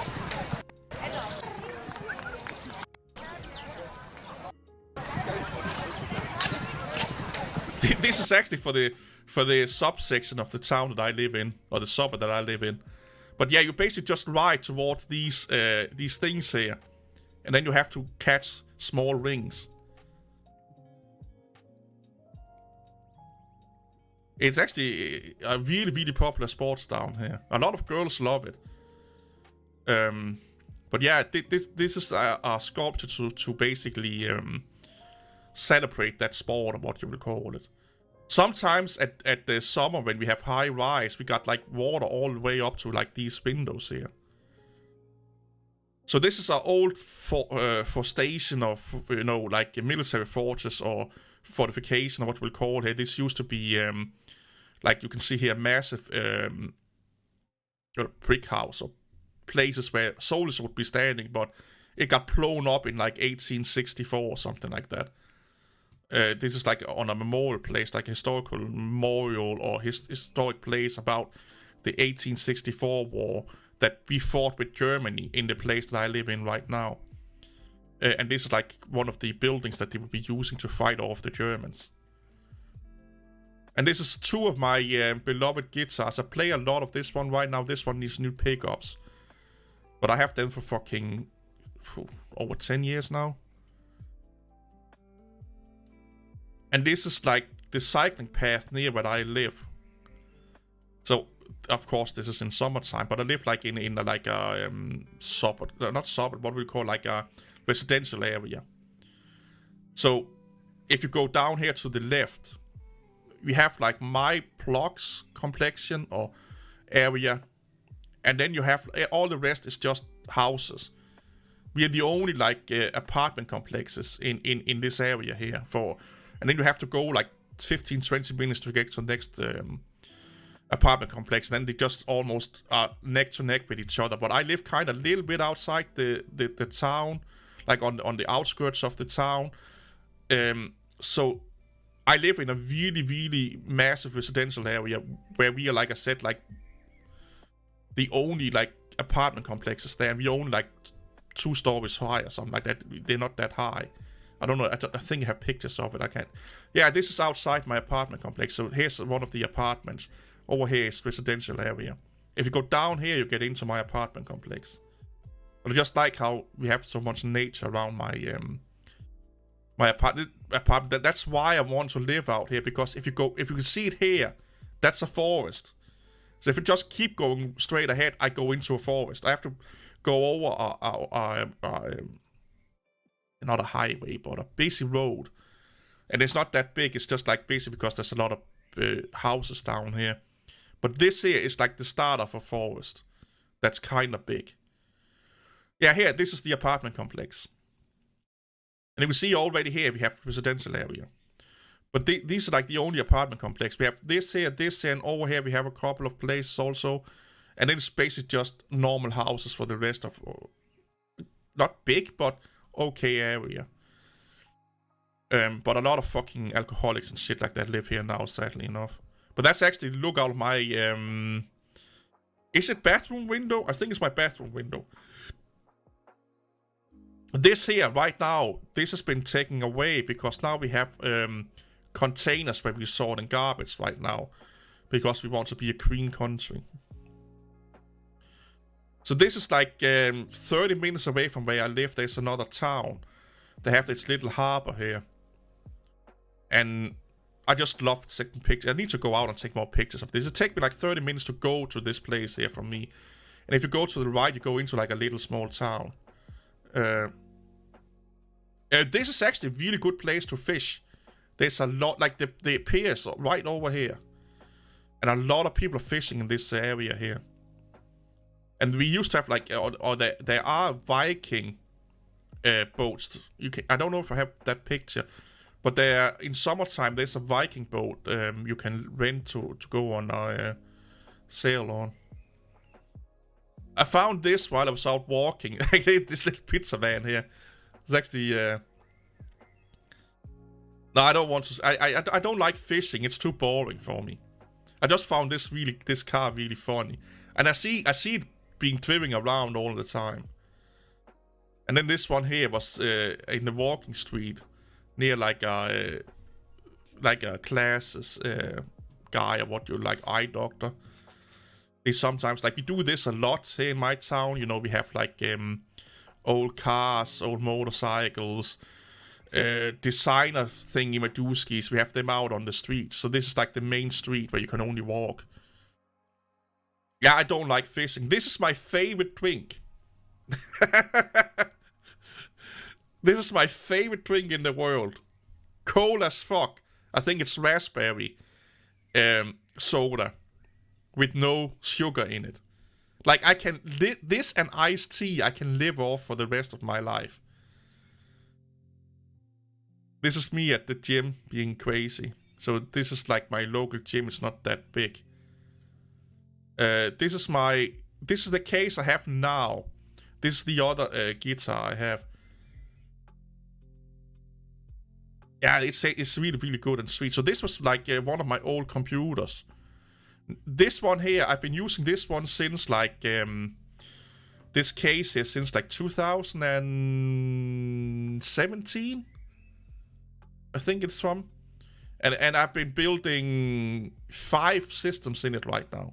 I think this is my 5th. Or I make Vine, that could be a really good idea. But I'm actually using this case still. It's actually an okay case. But this was when I built my first system, and it still needs the graphic card, I see. This is the castle I used to work at. This is like the protection wall, and we see water over there. But this is like one of the old cannons that used to protect the castle.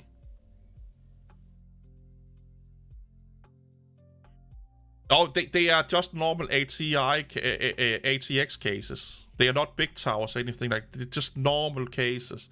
They don't take up that much room. Just a normal ATX case. Normal size and all that. I've been playing for over 10 years. I'm okay. I don't play as much. Like, live streaming and YouTube has kind of killed my guitar playing a little bit. I used to play at least an hour a day. Now I play maybe 2 hours a month or something like that. I need to do it more, but I spend more time doing YouTube or learning to code, because that makes me money. Playing guitar don't makes me money. I could do like, let's say at 5,000 or 6,000 subscribers, if I ever get there, I could do like I have a game called Rockstar where I play guitar with that. We can play some. I can play Rockstar when I'm playing the guitar. So it's basically just like pretending to be. It's like Guitar Hero, but with real guitars. Another bike path. So if you continue down this bike path, you get into the gym. The gym is like 5 minutes down this road or something like that. This bike path. This is me in the army. I'm 24-ish. 24 here. So this was probably me at my thinnest. But this is the picture I took of a picture. And again, I can't get this real picture because it was at my mom's house. But yeah, this was like, we just were... There's a funny story about this picture. It was a Friday. And we were doing PT before we had to go home. So we would be running around in the forest. And then when we got into the barracks... A guy come running into, put on your fucking, uniform. There's picture taking. I'm like, but we need to catch the bus to get home. Yeah, we had like 30 minutes to take like pictures. 30 minutes or an hour to take pictures. So we didn't shower or anything like that. We just ran in, put on our fucking uniforms, went out, take group pictures and individual pictures, took like 5 minutes to do the group picture, and then, eat this picture. It took like almost no time, and then was right in, change the clothes, put the deodorant under your fucking arm, and hope you didn't smell like shit. And then you ran out to catch the bus. So yeah, that's why I like this picture, because there's a fun story behind it. This is me being fat with man hair. But mostly, this here. Can you see what that is?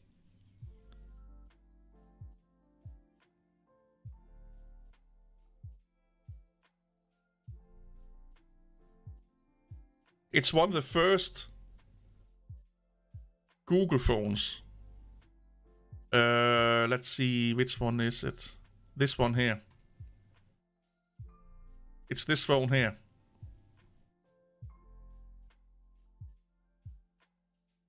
It was one of the first Google phones. I had one of the first Google phones, the Google Nexus phones, when they were made by Samsung.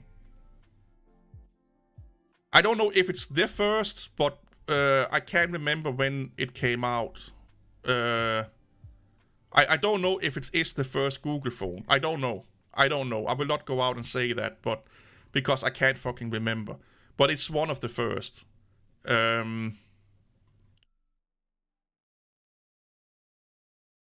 It looks like it's the first one, yeah. Maybe you're right. I kind of love that phone. I really like that phone. Here I am again with my morning hair. I don't know why I took this picture, but like when I'm out walking, like this is like probably fiber optic cables, I guess, that they were laying down into the road. I just for some reason just found this really, really aesthetically pleasing or something like that. Yeah. Again, I think the HTC was the first one. Yeah, then they went over to Samsung. Yeah. So this here again is me out walking. This is not far from where I live. Like I live like the place that I live in. Like I said, is like a good residential area, but there's a lot of old buildings still because it's like on the outskirts of the city. So there's not been a lot of development, even though it's getting closer and closer. But we still have a lot of old houses here and stuff like that. So this is inside one of my oldest computer builds. This is probably the 660 I have here. Like and I think this is like a i5 4400 or something like that. Like this I think this was the computer I started to do YouTube with. This one here, or one of the ones I started to do YouTube with, like back on my gaming days. Here's another picture of it.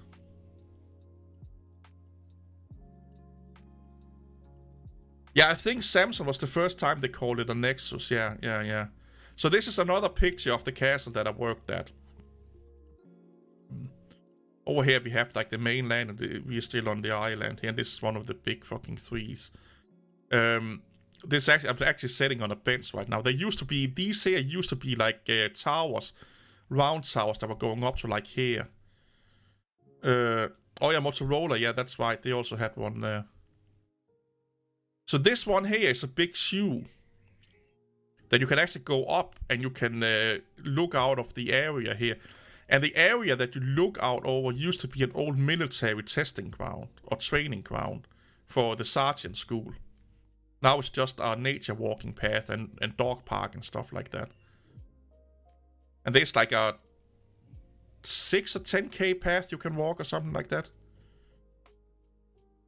So this is like my old friend. This was like the these are the things I used to in quote carry around, but manhandle to get sewn over in a sewing machine or cleaving machine.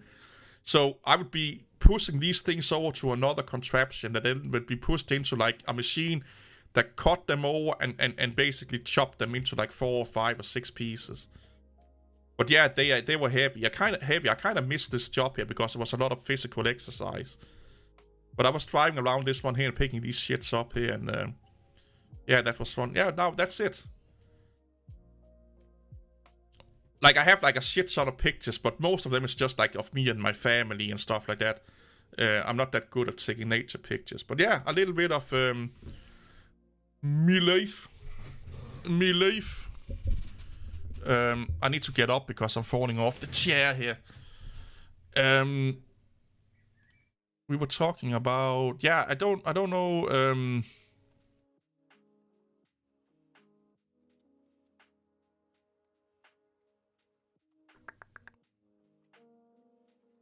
2011 it was revealed.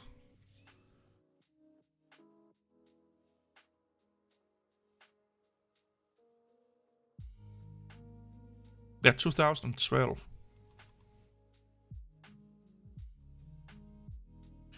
So the Nexus S was the one before it. Oh, this was probably... No, this was the one I had. This was the one I had. Right? The Nexus S. I think this was the one that I had.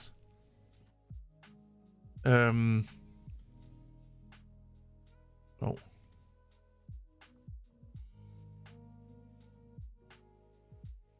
Yeah. This is the one I had. Yeah, the Nexus S. That's the one I had.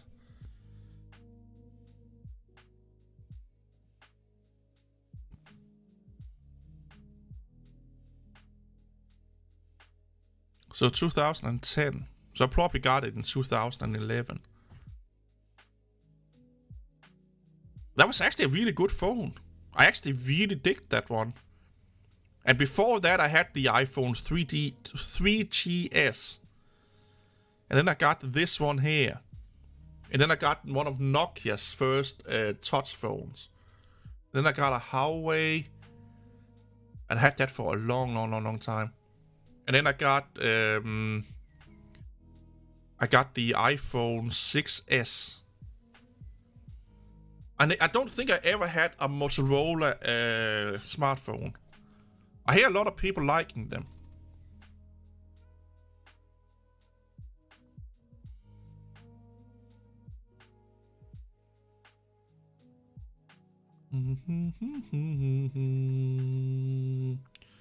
Yeah, but this is the one that I had, yeah.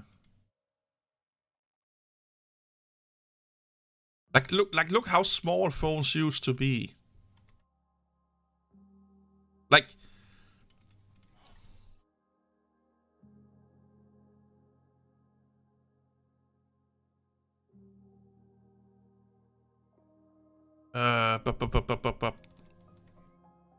Nokia used to make a phone that was really fucking small. My brother had that one. It actually looked kind of cool, but it was really expensive. I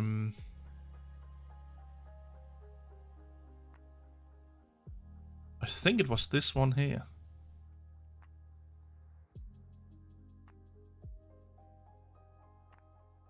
Like it was like the size of a credit card. I don't know. I can't say. I have not had so much to do with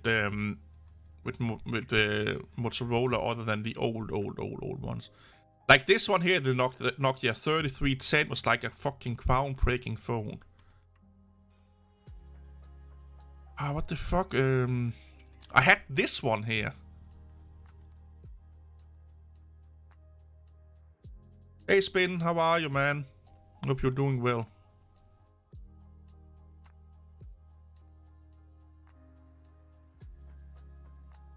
Smallest mobile phone.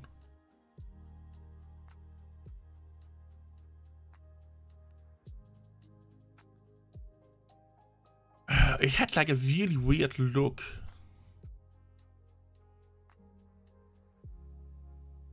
Oh, is this the Matrix phone? No, I can't remember that. No, that's not it.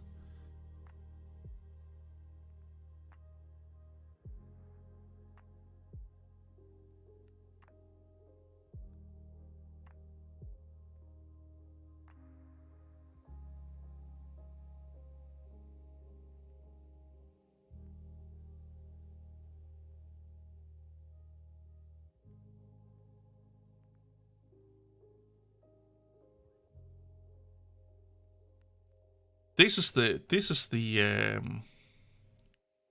Matrix phone.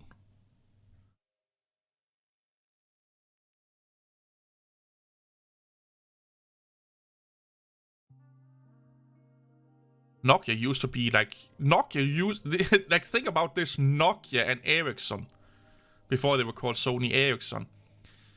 They were iPhone. They were iPhone. So Nokia would probably be the iPhone, and Ericsson would probably be Samsung. That was like in the late 90s to until the iPhone came out. That was the battle. Either you were like a Nokia guy, aka an iPhone guy, or you were a Ericsson guy, aka a Samsung guy. And Ericsson, and when they became Sony Ericsson, was known for being massively fucking like robust. Like there were people throwing them into walls to then pick them up and call again. And they just worked. When Nokia was a little bit more like they couldn't stand that much abuse. And yeah, but those were the two phones there in at least in Denmark that and for the most of Scandinavia, I think. Those were the two phones that you had to have. Either you had, if you didn't have a Nokia or you didn't have a Ericsson, you were not the cool kid. It's like, you and oh my god, the Nokia best or not tough phones. That's what I'm looking for. Holy shit! Look at Android back then, man. I have like the old Huawei. I should make a video about that about that phone. In the late 90s, early 2000. Yeah. I used to have. I used to be Nokia, but then I went Ericsson. For the because I abuse my technology. I need stuff that can handle being in tough environments. Huawei Mate 8. Oh. Jelly Bean and KitKat were your favorite. I do like the modern Androids. I started up my old Huawei phone and looked at the Android version on it. I'm like, oh my god. I'm so glad we don't have that shit to deal with. Android back in the day was shit. Yeah, this is not the phone he had. It was so... No, this is not the one. I had this one for a long time. So I stopped using Ericsson when Sony bought them up, when they were called Sony Ericsson. Then they started to go down in quality. Yeah, I used to have this one here. I love the music controls here. So when I was out walking, I could listen to music. It was so fucking amazing back then. Having your Walkman in quotes in your pants. And you had like 100 songs on it maybe or something like that. Like you couldn't have much on it. So this is what I would be doing. When I was going up to my friends, I would be listening to music on my phones and also smartphones when I had those. Up to my friends. And then we would party. And then when I walked home from town, I would also be listening to music on my phone. With earbuds on, of course. And I would just be walking and singing like a drunk motherfucker. Yeah. I need to go out party more. Fuck this YouTube shit and just get drunk. Oh, the good old Nokias here, man.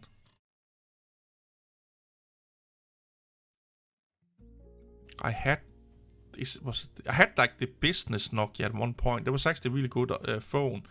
But I want to see how much pressure it took to press it in a pressuring machine. Like hydraulic stamp pressuring machine. So I was drunk. Okay? So I basically, this one here, I had this one here. I think it was this one here. I put it into like a top-down pressuring, stamp pressing machine. You used to like press ball bearings into wheel hubs and stuff like that. And I was drunk, and I was like, I wonder how much pressure this phone can take. So me and some girls, we put it into the pressing machine, and then I didn't have any phone anymore. I do crazy shit when I'm drunk. Can we see it in this one here?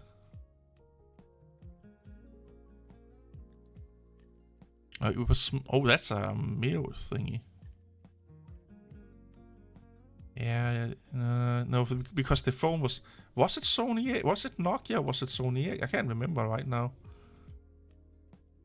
This one here, I really wanted, but it was so expensive back in the day. The 5100. But then I think it was not that doable as they want us to believe. You had one of those? I can see that if you were out fishing and stuff like that. Look at the fucking display, man. Like, give this to a teenager nowadays. Oh, it exploded. Oh, their battery explosion was a thing, I guess. Try and give this to a fucking teenager nowadays. Holy crap. But here's the thing. These phones here, they lasted their batteries for weeks. Or at least over a week. These old phones here. Like, I had, like, one of my favorite phones I ever had was, like, it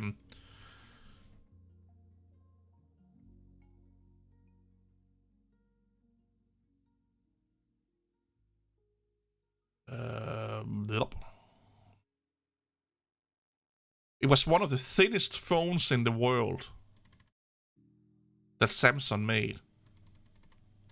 Or that have ever been made.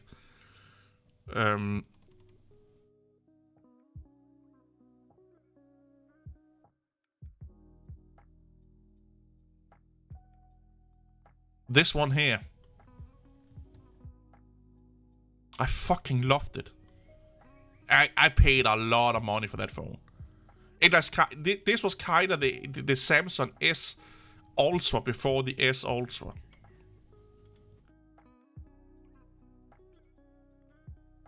Yeah, but this I love this phone here. Oh, that's not it.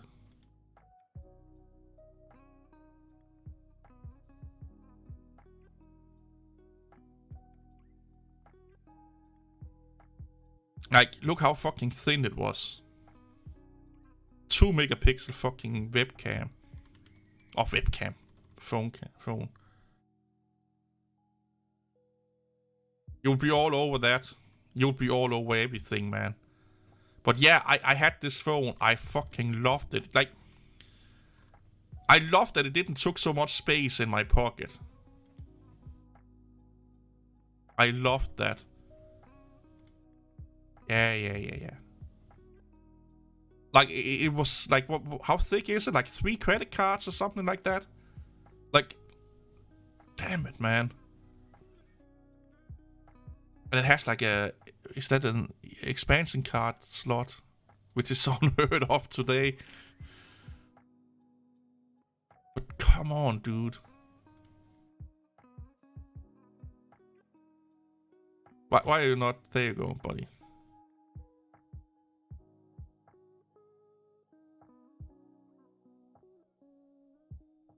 Oh yeah, that was without the battery in it.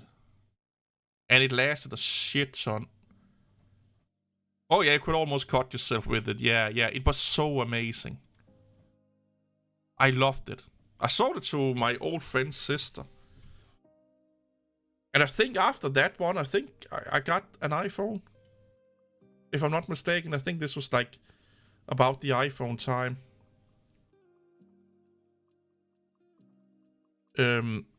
Samsung M50 ultra thin. Oh, really?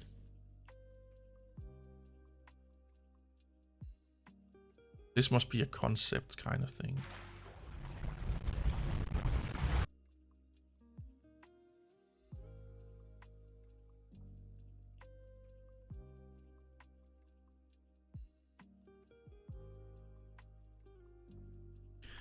I'm still...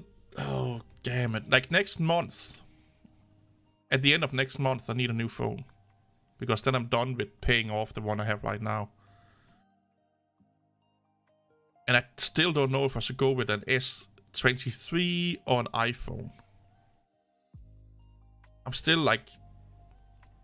I've looked into some of the things that you can and can't, like the iPhone versus Samsung capabilities, and sadly enough, there's some things that I use a lot of Android that you just can't do on iPhone. But the app system, the app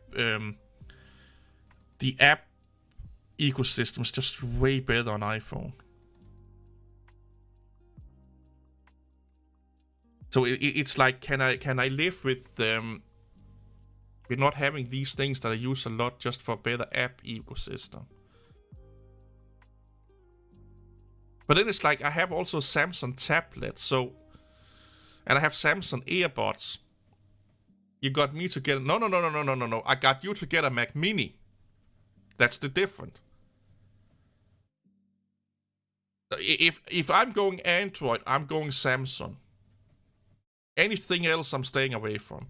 Samsung are supporting their phones the longest. So one of the big issues with Android is that most phone manufacturers only support their phone for like 2 years. So that means that if you run it for more than 2 years, you're not getting security updates and all of that fucking shit. So you can have a shit ton of security vulnerabilities running around in it. That will, well, that's not a good idea. My S21 is the first one where they are supporting it with security updates for like 4 or 5 years, which is kind of like what they're going for with their phones from S21 and up, is supporting it for 4 or 5. I can't remember if it's 5 or 4 years, but about that area. But most Android phone manufacturers, they stop updating their phone after 2 years. So if you're having your phone for like 2, 3, 4 years, who knows who can, fiddle around behind your phone. That's something you need to be aware of. And that's one thing that really wants me to do iPhone, because like the iPhone 6 just recently got dropped for support. Like that phone is like almost a fucking dinosaur nowadays.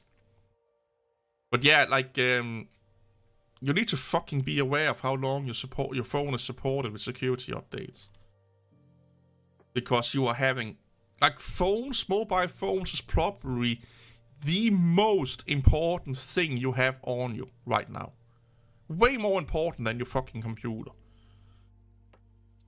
Like in all of the like text messages, phone calls, banking, all of that fucking shit you do on your phone, social security cards,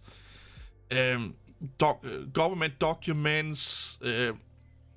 Yeah, like your phone should not be running outdated software.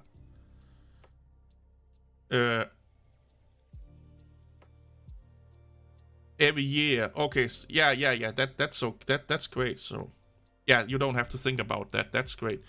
Do you keep, or you don't keep the phone? I don't get you. You just replace it, right? You just go down with it again and say, "Hey, give me a new phone, suckers." You can. There's like a phone company that do that here in Denmark. Also, I can't remember which one it is. There's also a electronics store that do that, where you pay X amount of money each month, and then you could do it either 1 year, 2 years, or 3 years, and then you can also do it with a Mac Mini. So I can get a Mac Mini today and pay like, I think for the entry level one, I have to pay like $30, $40, $50 a month. And then after a year, 2 years, I can't remember, I think it's a year, I can just go and get a new Mac Mini. I just have to replace it. No, I just have to unplug it and go down to the store, and then I get a new Mac Mini or whatever I want. So I'm basically leasing the computer, basically. Like you would lease a car.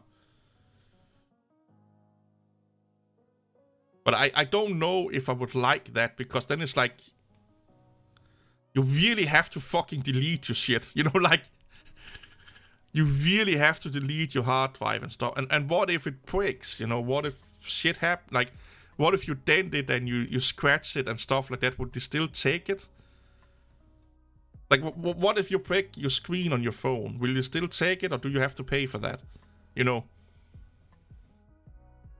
Then I'd rather just pay over the phone bill and pay kind of the same money, and then after a year or so, it's done, and then I can get a new phone and pay that over the phone bill. That's what I'm doing with my phones right now. I've done since 2000. I always just bought my phones over the phone bill. I think the only phone I bought with real money I saved up for was this phone right here. I saved up for this phone right here.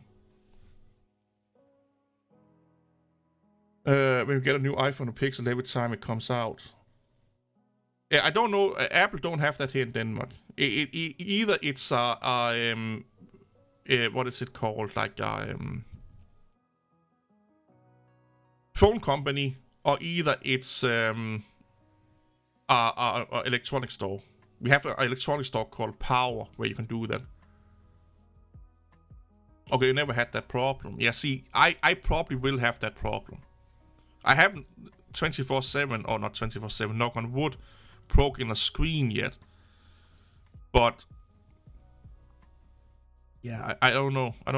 I just don't like the idea with electronics that, especially things you have in your in your pocket, that is really prone to getting dents and stuff like that. I just don't like that being a loaner, where you have it for a year, then you have to give it back. And also, again, like, I have all my, not all, but I think I have all beside one or two of my smartphones I ever owned. I still have them. I still have my 3GS. I still have my Huawei. I still have my 6S. I still have my A80. I keep all my smartphones. Because the reset thing with Dusky, I don't really trust it. And I don't want to sell them. Again, I don't really trust how they format the data, because you don't really have much control over it. Like, you can't, like, NSA, like, you can't run the chip over with zeros for like 30 minutes like you can do with your computer. So if I factory reset my phone, my mom has one of my phones. That's right, she has one of my phones. Oh, well, she had one of my phones. Now she's dead, so she don't have it anymore. But she had one of my smartphones. I can't fucking remember which one that was. What was it? I can't fucking remember. Or did I take... No, I took it with me home. I can't fucking remember. But anyway, I keep all my phones. Just because I don't fucking trust the way that they are... what they're doing with them. And like I said, there is a lot of fucking sensitive data on your phone. A lot. If you want to be paranoid about privacy and security, if we talk about your phone, I'm like, yep, brother, amen, I'm with you. Let's all be fucking celebrate or angry and stuff like that. Because it's like, your phone and now your smartwatch, offhand paying shit and mobile pay this, and it's like, it's scary how much fucking shit you're doing. Like, I can't buy anything. This is how crazy it is in Denmark and EU. But at least in Denmark, I cannot buy anything online without my phone. I will say it again, I cannot buy anything online without my phone. So when I spend money online, I have to, an app comes up to validate my purchase. So I have to, depending on what site it is, put in a username or not. Then a QR code comes up that I have to open my authentication app. It's basically, think about Google Authenticator basically. But I open up authentication app on my phone that's tethered to my account, my validation account online. I scan the QR code and give it my biometrics, my thumbprint. I need to do that for every purchase I do online. That's EU law. So if you have my phone, you don't even need my fucking credit card. If you have my phone and my username, you can just spend willy-nilly what the fuck you want online. Because if you don't have my biometrics, you can log in with a cold password. So if you have that password, or if you chop off my thumb, you can, and biometrics can be hacked. Biometrics can be hacked. Don't fool yourself. Biometrics can be hacked. But if you have my phone and you can get into that app, you can now abuse my fucking credit card to high heaven and back. Like, it's meant. Yeah, your whole life is on a fucking phone. Like, let's see what shit I have on my phone here. So I have gaming authentication, Google authentication. I have parcel tracking. I have Corona Pass. I need to uninstall that shit. I have my electronic email. So here in Denmark, any government or official papers come via electronic mails now. That is a separate app that you need to download on your smartphones, or you can go onto like a website, and it's called eBox. So this is the place we get all of our official documentation from. So it will be like doctors, thing from our it's basically, look at this as our electronic mailbox. So everything that used to be put into our mailbox physically, we get here now. Bills, everything that you will get in letter form in the mailbox is getting in here now. I don't know how many countries that do that, but we do that here in Denmark. I had that on my phone, so if you get my phone, you can get access to that one really easy also. What else do we have here? More parcel tracking, Google account, Instagram, Kik. My driver license is on here. My bank, I have an app for my bank where I can do all kind of fucking crazy shit. Facebook, my ID, or Meet ID, but my ID as it's called, that's the one that you need to buy anything online, is on my phone. We also have something called Easy ID, where you can that's the old system. Mobile Pay, fitness tracker, more parcel tracking, PayPal, more parcel tracking, Samsung Wallet, Google Wallet. If you use one of those, I don't use any of those. I still pay with just my credit card. I should go over to pay with my phone, but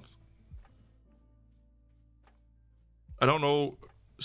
A lot of the Danish banks only support Apple. What is it called, Lamer? The Apple equivalent to Google Wallet. Is it the Apple Pay or Apple Pay? I think Apple Pay is supported by my bank, but not Samsung Pay and Google Wallet. If it is, I need to set it up. My social security card is in here also.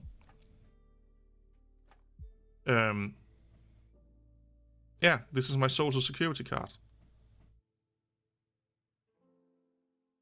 Yeah, Apple Pay. Yeah. There you go. So and my social security card and my driver license only works in Denmark. I can also get my passport on here. I need to renew my passport, by the way. But I can also get my passport on here.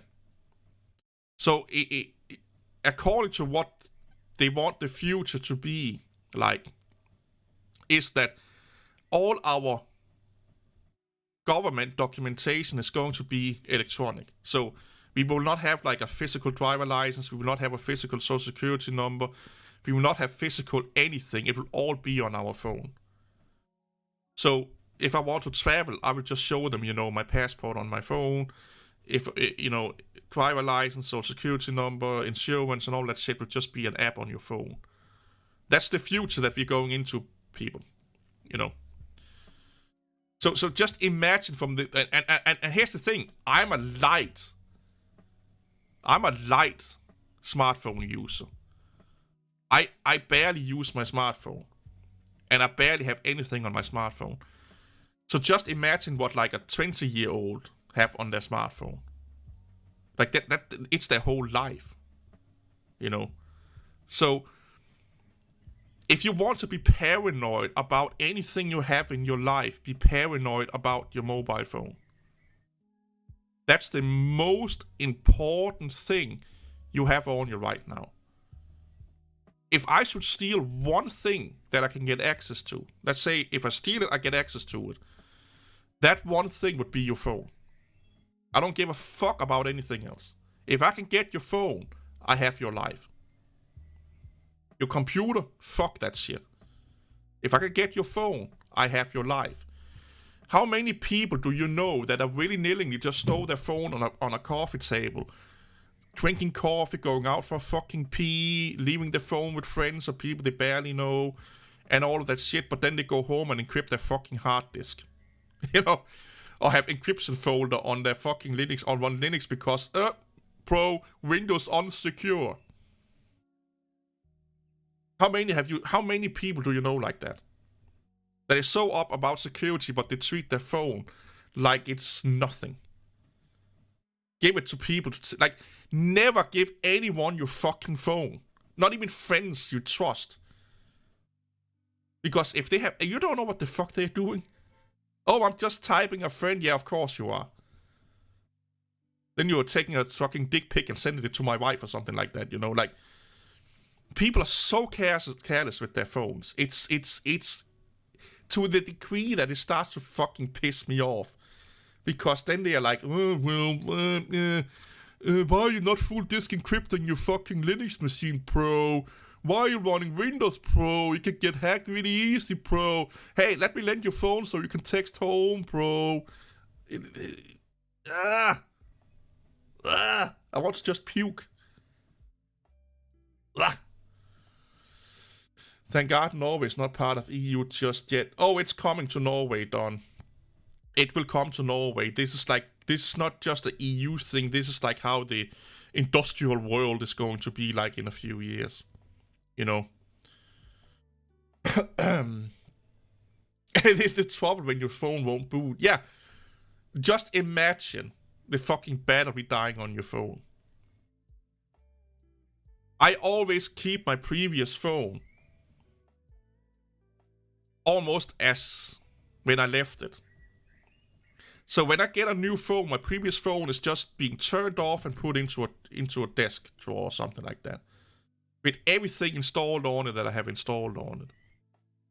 And the good thing about Google Cloud is that when I boot it up, if I install shit on my phone right now, it's getting synced to my other phone and my tablet. And I have, recovery code for my two-factor authentication, all that shit.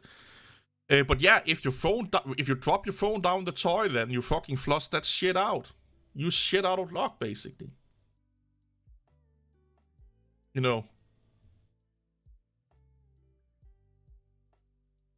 I think according to Apple Pay, there's only 4 states that allow it. Oh, really? I thought it was everywhere.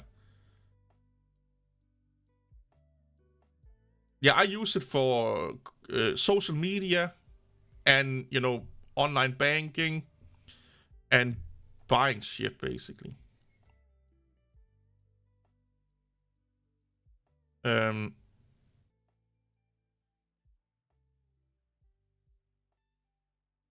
Can't get out of the app. If they do, they have to unlock your phone.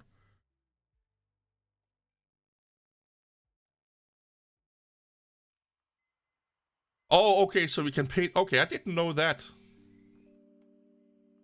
I actually didn't know that, Lamer. You have to send me on Discord. Send me a link on how to do that. But yeah, but again, just how many young and old people have you seen just throwing their phone around and lending it out to people and, letting it, lay on the table unlocked for a short time? Like, how many people have you seen doing that shit?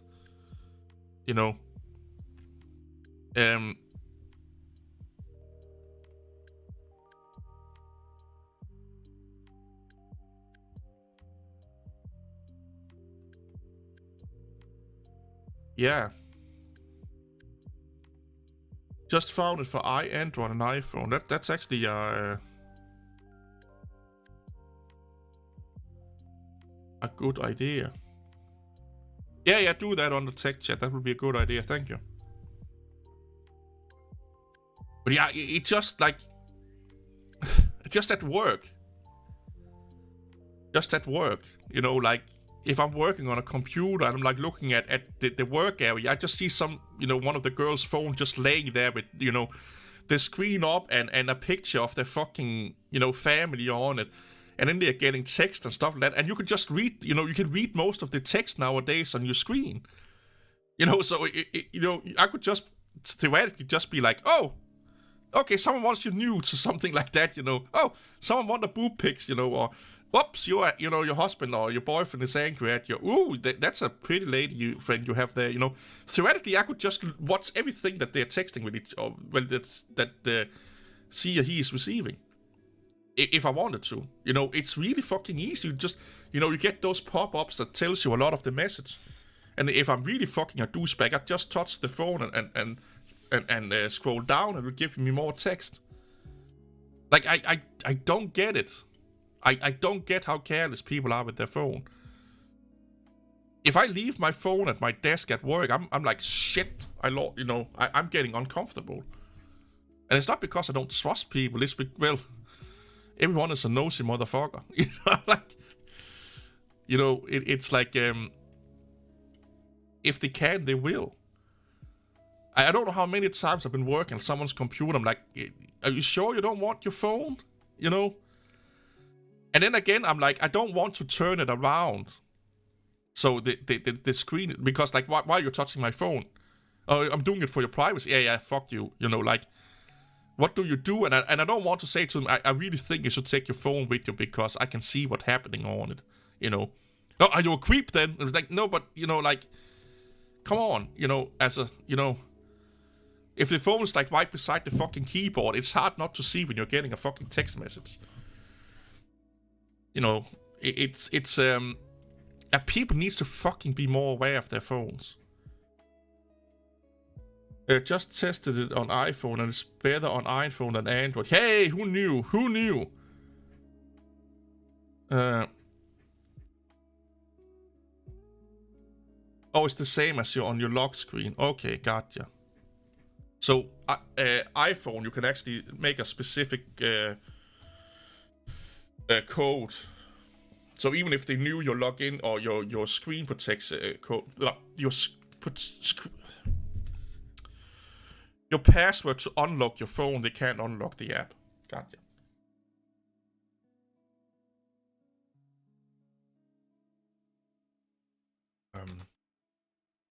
So that's one of the reasons why I want to go iPhone, is because the app ecosystem, you just get fucking better apps on iPhone. Just better quality apps.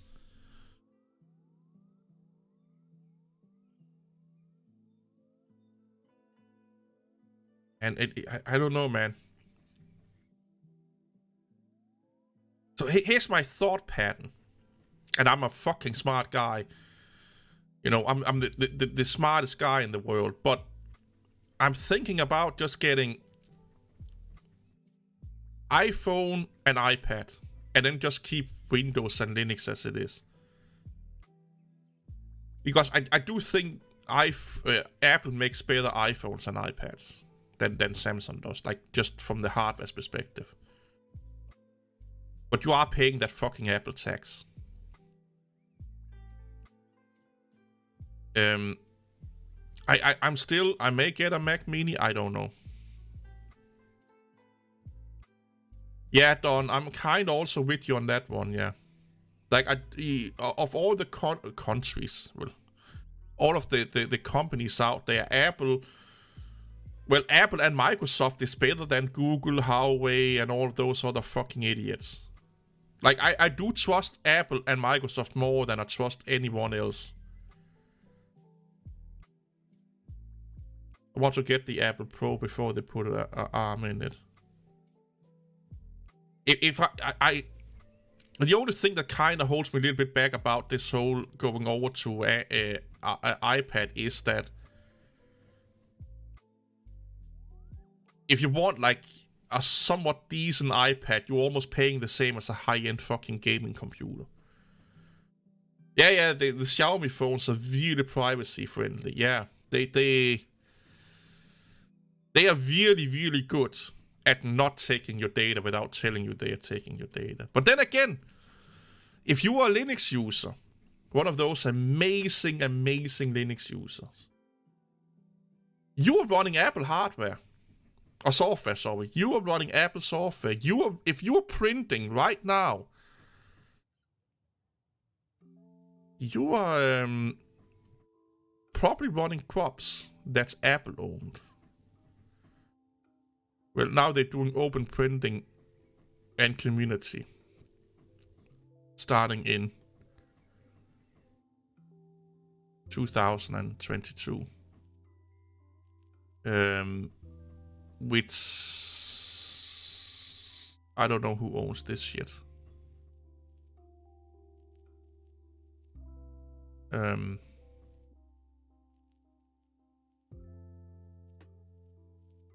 Open printing, who's that?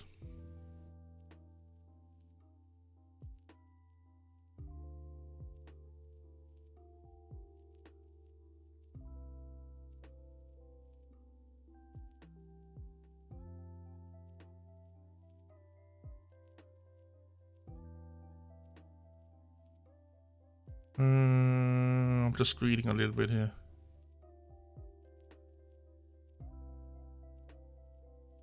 Okay, so he's the old Mac developer for crops.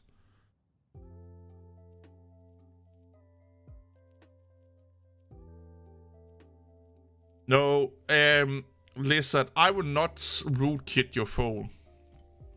I would not.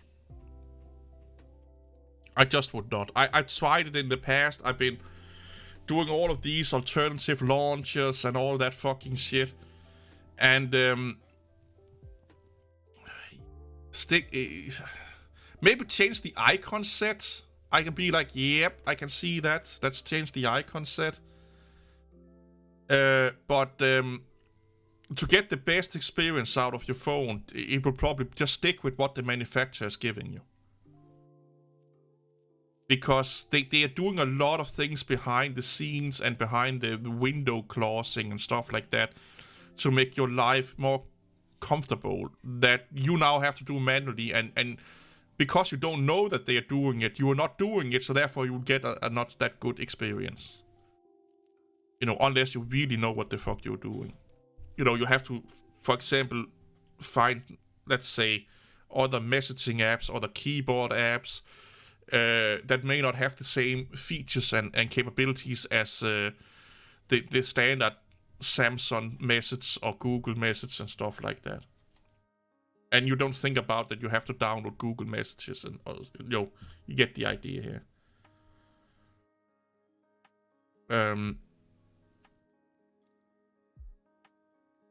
Yeah, it's just not worth it with all those. Like back in the day, like 3-4 years ago, using a rootkitted Android phone was probably best because the companies haven't figured out how to make good UI experiences and stuff like that yet. And a lot of hobbyists actually did it better than the fucking mainstream companies did.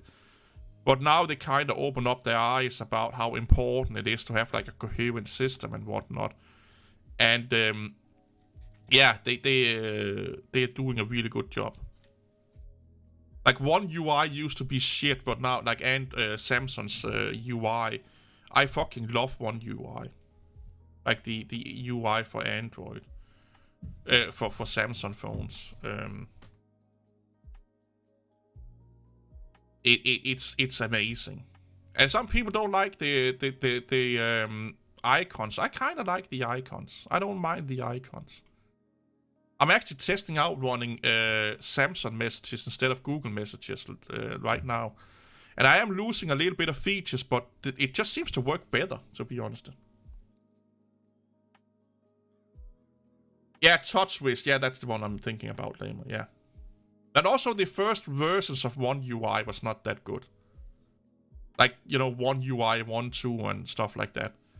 They were just not that good.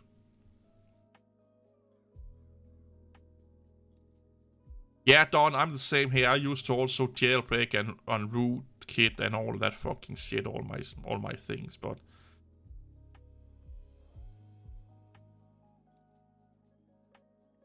nowadays, when you get older and you start, you know, using your hardware for things that it actually meant to be used for, instead of just getting it ready to be useful, becomes the priority. So you don't want to get your computer ready to do work. You just want your computer to do the work you want it to do. But that becomes the priority also with your phone. Like, you just want your phone to boot up so you can get to work. You can get to using. You don't want to, you know, tinker and dinga and all that fucking shit. And it's always coming when you don't have time to tinker and dinga and whatnot. When you get into that mentality, and I think it comes with like age, and I don't mean like age in like you need to reach a certain age in life. I mean age in like you've been doing it for so long. Yeah, the Galaxy S7 was a nightmare also, Big Bacon. Yeah. Like, I this is a trend I see with a lot of tech people, is after they have tinkered for a few years, they don't want to do that anymore. It don't become a priority for them anymore. At least not to the degree that it was before. And they are like, right now I just want either a distro or operating system that let me do my work and let me tinker when I want to tinker, and not when the operating system tells me to tinker. I don't want to start up and do home from work or work from home, or need a fucking assignment sent or project sent, and oh my god, an update, oh my god, I need to tinker to get this to work, oh my god, I need to spend 30 minutes just so I can send out my fucking X, Y, and Z and blah, blah, blah, blah, blah. And that comes with like maturity of using a technology, I think. Because in the beginning you were so excited and the honeymoon phase and stuff that you want to know everything, and oh, it's so excited, I get to tinker with this and look into that, and oh yeah, now I get to see how that works. And, you know, everything is so new and exciting that you don't think so much about it, because it's like getting, you know, a new toy is always fun the first fucking week or so, you know. Where technology, depending on how advanced it is, can be fun for the first couple of years and exciting. And then when you're like, I have to do this shit again? Why is this not just fucking working when it's working on X, Y, and Z place? Oh my god, I have to do this fucking elaborate fucking standing on one head and swing a jet cat over my face and masturbating to Halle Berry for like 5 minutes before it wants to fucking connect to my printer. You know, people don't want to do that shit after a while. It's fun the first couple of times. Get to come over some big titties for a little while, you know. But then at the end, it's just like, you know what? I just want to print, you know. I just want to update my system. I just want to do X, Y, and Z. And that's when people go over to like, or back to like Ubuntu-based distributions, or Debian, you know, or Windows or Mac OS, you know. When they get tired of all that fucking shit. And again, when I say age, I don't mean like you need to get like to your 50s. Like, I mean like when you've been doing that tinkering shit for X amount of years, people tend to be like, I don't want to do this anymore. And again, I have no idea how factual this is, but for me, I have noticed that it's between 3 to 5 years with Linux. So when people have used Linux between 3 to 5 years, they kind of get a little bit like, oh my god, I have to do this shit again. And then they tend to go into like the, like I said, Debian stable, Ubuntu-based systems. Because they just don't want to deal with that shit. I think that was where Chris Tiles Tech was stuck for 3 years and still kinda, yeah, he still is, yeah. People like eBoss and DT never grew out of it because, you're so right. DT and E, some people, they stick in that tinkering mentality. But if you think about it, what do DistroTube really do? Do DistroTube really work with his system? He don't really work with his system. DistroTube's work is tinkering with his system. But if DistroTube or eBoss Central was like, well, I need my computer to be stable and my software to be stable so I can do work that other people are paying me for. You know, Chris Tides take his sport with Windows, not Linux. But he's doing more and more Linux, Windows stuff, so.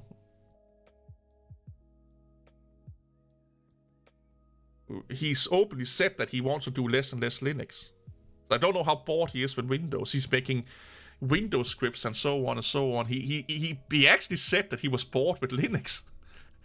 Like, he made a video of talking about him going over to live streaming more and stuff like that. And he's working on learning C# and learning Windows tool sets and stuff like that.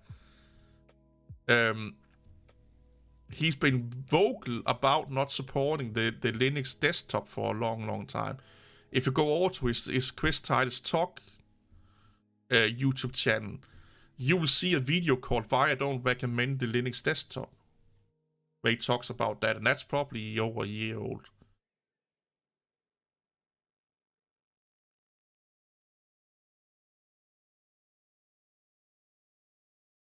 No, his fan base are Linux users. He has a big fucking fan base of Linux users. You're getting Chris Titus Tech totally wrong.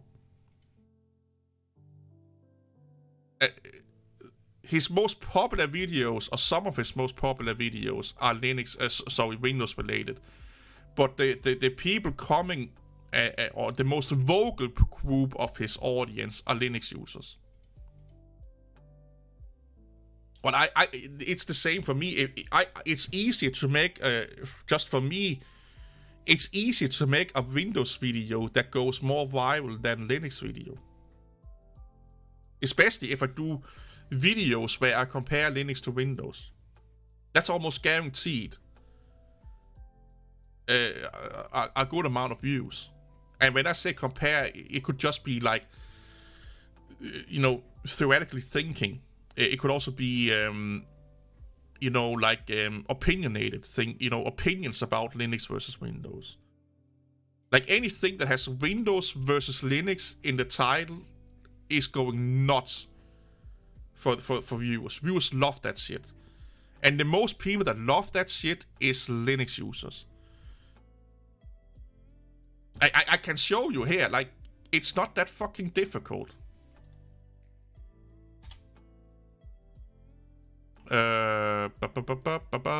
Channels.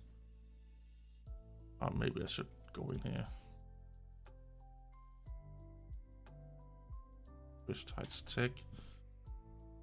Go in here. We can go into videos. Linux up in band. Google.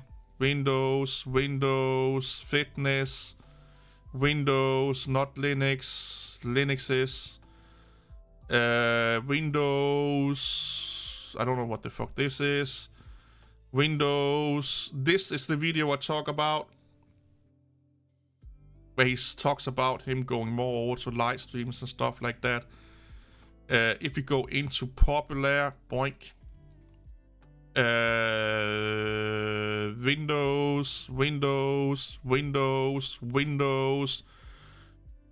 Phone, Windows,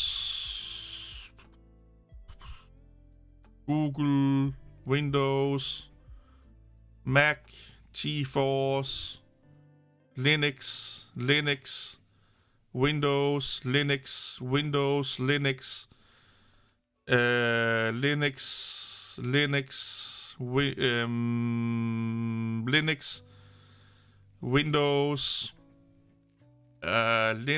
no. Windows,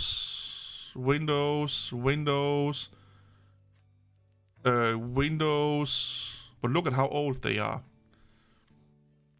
But if you look at his comment section, they are mostly Linux users. And then if you go into like Chris Titus Talk, you go in here, Linux I haven't seen his. He knows what, like, he knows his windows.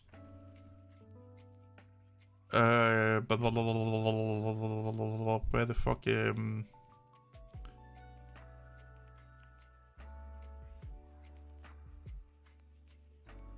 Microsoft takeover. I didn't know he was still uploading to this one here. So why is he doing these two channels? It seems to be the same content.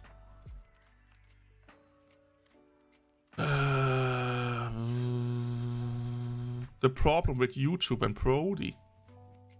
Oh my god, I have to fucking watch that one.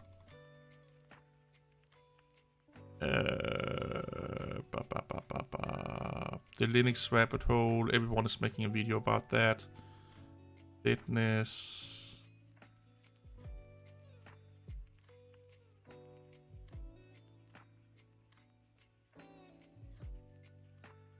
Holy shit, he's been active on this one here.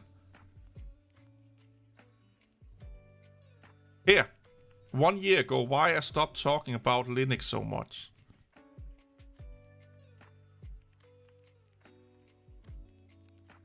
No. These are all videos done. These are all... well, he has 1, 2, 3... Yeah, he did live stream for a bit. But other than that, they are like... They're just normal video. Vista was the best. Like, it's kind of like it's kind of like the same shit.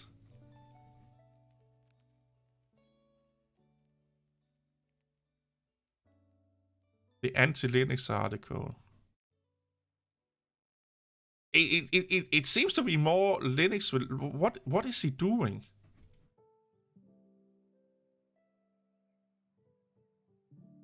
Yeah, go have a good time, Namer. Ah, okay, so he used them as a... Okay, it's like a highlight. Yeah, and just... And then your subscriptions is the biggest thing. That's what I like. Because genuinely, a lot of the people that I like watching won't show up in my feed because they don't make videos that are algorithm friendly, that have the opportunity to, like, explode. Like, a good example of that would be your Brodies of the world, like Brody Robertson. Sometimes he makes a ton of videos, but a lot of his videos are just so niche that no one's gonna watch them. Hell, I won't even watch them. A lot of times I'll just be like, "Yeah, that's a neat idea, Brody," and then usually I'll just skim the video a little bit. I'm like, "Okay, I get the gist of it. That's cool," and I'll go on to the next. Or, there's another one called The Build Show. It's a local home builder here. I've seen that one, yeah. He builds homes for a living, and he goes through, like, how to properly insulate an attic. And, you know, I watched a video from him the other day, and I was like, oh, that's so interesting, because attics here, you know, aren't insulated. So you have this whole space that has critters that can get up there. You have all this other stuff, and how to properly, like, do it with, like, maybe some closed cell on the outside, on the going up the peak, instead of doing soffits with, like, an airflow and a vent in the attic. There's just so many better ways to build homes that we don't do today, and not very many people want to watch that video. Yeah, I like the way that voice sounds. It just rolls, it just tickles the eardrums. You know? Yeah. Oh yeah. Yeah, very, very lucky. And God, Michael Hathaway, shout out to him. He's not in chat today, but yeah, that's the audio engineer that helped me, and he kept going, "Oh, you bought the wrong thing, man. You should have bought what I told you to buy." And I'm like, all right, let me buy that. And it's really great. There's still so much more I can do with the audio. There's some stuff that he's like, you should buy this, and I'm like, that's a little bit too much money for me. That's actually really good. But yeah, you're right. It is outcuts from his live stream. That makes sense now. Let's go over two things. Oh my god, VirtualBox and audio is fucking abysmally bad. But yeah, audio or YouTube. Let's do a little YouTube segment here. I see too many people being like, oh, if only my edits was better. If only my audio was better. If only my webcam was better. That's not the alpha. Like, I will say audio is probably the most, out of all of those, audio is the most important thing. You need to have okay audio. You don't have to need to have great audio, but okay audio. Everything else is about how good is your content. So you can get away with crappy editing if your content is really fucking good. Like, a lot of videos that have high viewer counts, or what you will call it, is not really that well edited. Some are and some are not. Depends on what you're looking for. There are commentary channels that makes worse fucking edits than I do, and they have massive amount of viewer base. But that's because the subject is interesting. In the end, people watch your stuff for two reasons. Either the subject matter or you.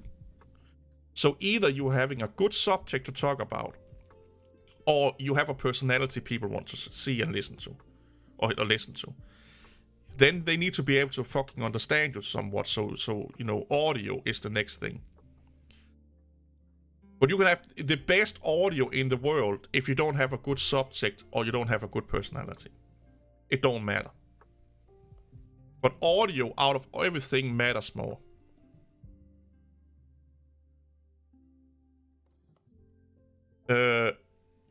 Yeah, you need to have good content or interesting content or personality. If you have both, that's like a winning thing. And when I say personality, that's big boobs or good looking. You know, massive dick, massive boobs, then you set no, but you know, like the most important thing.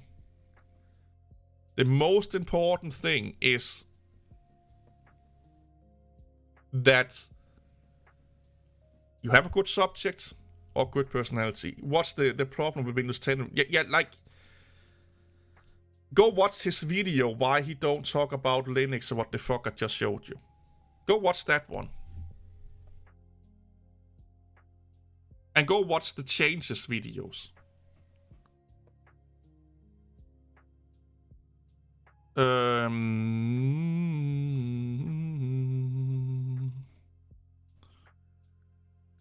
Oh, that's 2 years ago. That's not. Here, watch this one, and then watch the changes videos. Like, he can still be tired of Windows, but he's not so tired. He's not making fucking content for it. And I don't think and if you watch, like, I've watched his content since he started. Okay, I've watched his content since he started, and when he talked about why he was using Linux back then, that was because Linux gave him, and he said that also in newer videos, Linux gave him his passion back. Linux gave him his tinker, the tinker feeling back. And he may be right. He may be right, and I think he's also using Linux more than Windows, but he's also using Mac OS. He edits on Mac OS.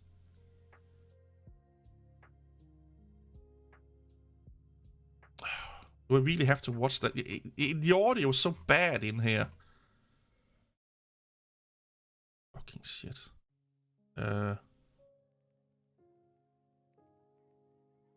you go.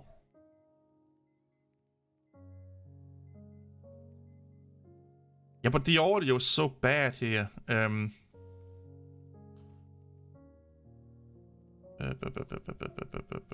the fuck is it?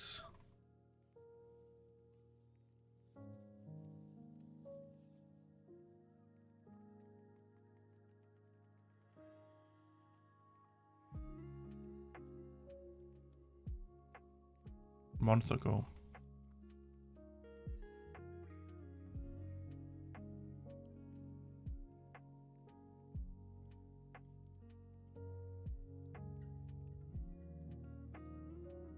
What channel? It's not here. Is it the other one?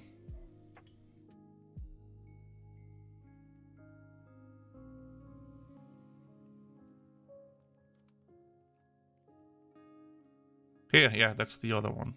Wash the day out of your beard with the King C Gillette Beard Wash.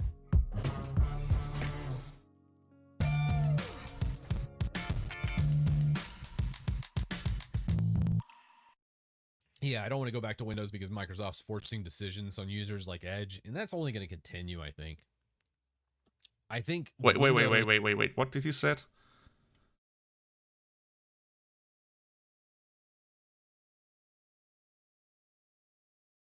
Ah, fucking hell. Microsoft's forcing decisions on users like Edge, and that's only going to continue, I think. I think Windows really just wants to be like Mac. And the problem with it is Mac actually does it pretty good. They have this nice closed ecosystem, their niche user base. It just works. But again, it's a Mac. And, you know, for better or worse, that's what you get. No, you're not forced to use Edge. They are they are making it a default. So you have to what is it called? Microsoft forcing you to use Edge is like saying Ubuntu is forcing you to use Firefox. No. It's a VirtualBox that's bad with audio. It's not his end. It's the audio is VirtualBox fucking up. I need to tweak VirtualBox. You can't uninstall Edge. That's right. But forcing you're not forced to use it. You just choose another web browser. It's a little bit of a pain to set up in Windows 11, but you can choose another web browser, or you can just don't set it to default and then just open Chrome like I do at work. So it's you cannot totally uninstall Edge. There's a lot of dependency with it. It's like the weather icon and shit like that on your taskbar requires Edge. So yeah, no, you can't totally uninstall it. With Windows, it's like, I don't think anybody's like, oh, Windows. Man, I can't wait to use Windows. I'm excited about Windows. No, that's not anybody. There's nobody out there that's like, Windows is the best thing ever. That's a lie. That actually a lot of people that fucking love Windows. But yeah, okay. Used all three. It knows enough about all three. That person doesn't exist. It just does not. It's like, oh crap, I gotta use Windows. Okay. And that's where I'm at. Like, there's times where I'm like, okay, I know Windows. I just want to get this one thing done. I know, like, Visual Studio Code and the stuff I need's there. So the thing that he says that someone that has used all three systems and knowing enough about all three systems would not say, oh, I'm using Windows. You are watching someone right now in that situation. I'd rather use Windows right now over Linux. I'd rather use Windows. A little bit more than I want to use Mac OS, to be honest. And that's mostly because of games. So the person he's talking about, I am that person that don't exist apparently. I rather want Windows than Linux. I rather want Windows than Mac OS right now. Even if I had a Mac Mini, I think I would still I would probably end up on the Mac Mini more, probably. But right now, I'd rather want Windows. You know, so that person, that there's a lot of people that actually like Windows. There's a vast majority of there are channels. Go to YouTube. There are channels only about how they like Windows. So this makes no sense to me. We should all be forced to use Cortana. That's called Cockpit now.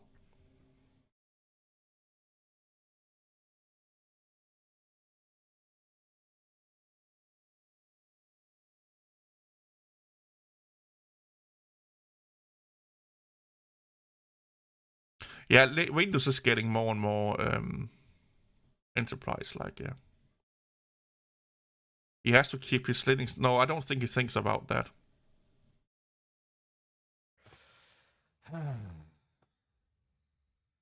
All right, let's boot into Windows. That's typically the process of that.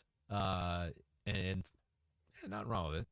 Not wrong with it. It's just I just wish Windows was good, you know? It is. I wish it was better than where it's at. It's just, agree.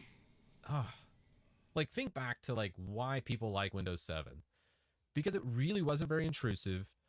It gave you like a good, clean base desktop with not too much garbage. There still was a lot of tweaking you did, but it wasn't awful. Like now it's like it's just so over the top. I feel like I'm just in like a comedy where people are like, oh, you thought that was bad. Well, here comes Bing Chat integrated directly in with Edge being forced on users, and you're just forced to use it. And I'm like, no, you're not forced to use it. I never use the search bar on Windows. And you can turn it off.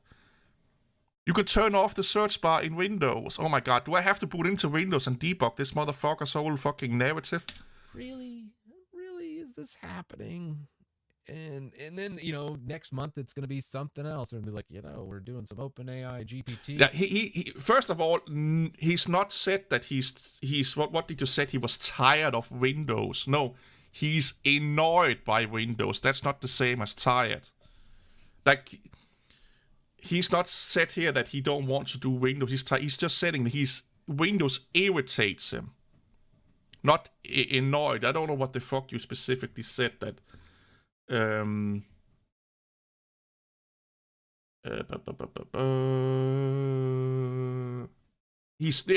has not said he's bored with Windows. He's irritated with Windows. PT, and we're gonna just use the hive mind to use all your prings to feed this. I mean, I don't know what's it's gonna be. It's just gonna be. I just know it's gonna be a mess. Yeah, yeah.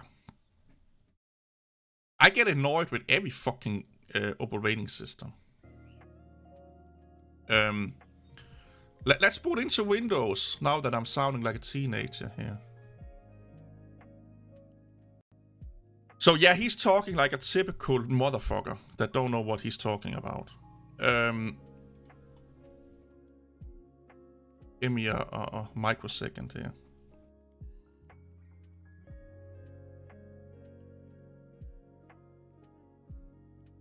Chas Majal. Yeah, I think it is. I don't know. It could be.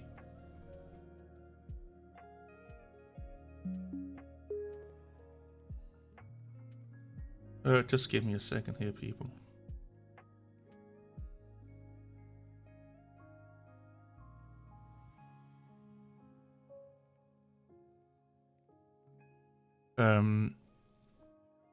So you see this little search bar down here? You see this little thing here that he's bitching about?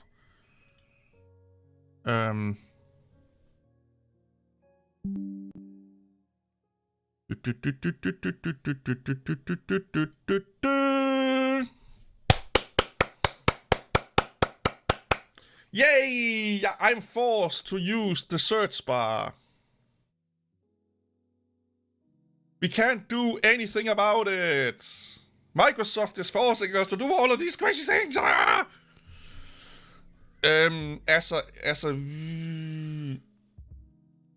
Oh yes, he did. Did you not listen to the video? Let me see if I can remember word for word what he says. We are forcing you to use Windows Edge. No. So he started with Bing Chat is now integrated into the search bar that is now forcing you to use Microsoft Edge and blah blah blah blah. And you can't do anything about it. I just did something about it. I removed it so I don't have to use it. I did something about it. I just did something about it. He said you can't do anything about it. I did something about it. Holy Jesus Christ. Default apps. This is web browsers. Here, you can go in and change. It is really fucking cumbersome. I will agree with that. But in here, you can change defaults. Press mode plus. I don't know what mode plus S is.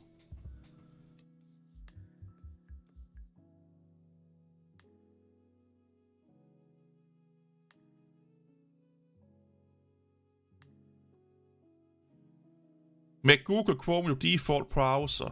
Set as default. There you go. Google Chrome is my default browser. That's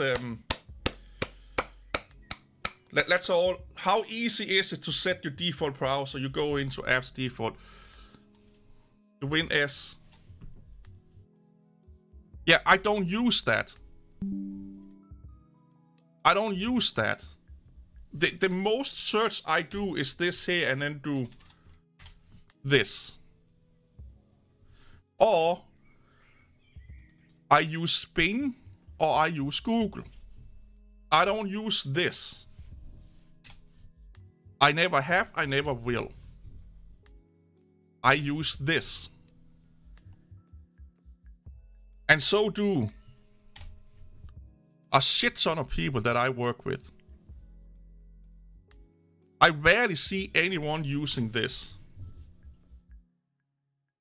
So if you don't want it, you remove it. I'm getting so fucking, like, I'm sorry, but can I be toxic for just like 5 minutes here and say that I'm getting so fed up with the fucking pseudo-intelligent, stupid people on the internet? I know this sounds toxic and arrogant and shit like that, but it's like talking to a fucking kid eating its own feces and like, you do know you're eating your own shit. Yeah, but it's not my problem. Yeah, stop eating your own fucking shit, okay? Like, you have powers to do so.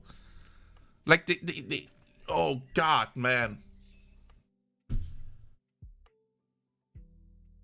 He did listen to what... First of all, he didn't say he was bored of Windows. He said he was frustrated. That's two really different things. Like, they are not even the same ballpark. And he was bitching and moaning about that you could not do anything about having, for example... forced to use, or that Microsoft, he said that Microsoft is forcing you to use Edge. No, they are not. And they are putting Bing chat into the search engine and you can't do anything about it. I just did something about both. I set Chrome as the default browser and I removed the search bar from the window. So what's the problem? I can do something about it. That's what he said.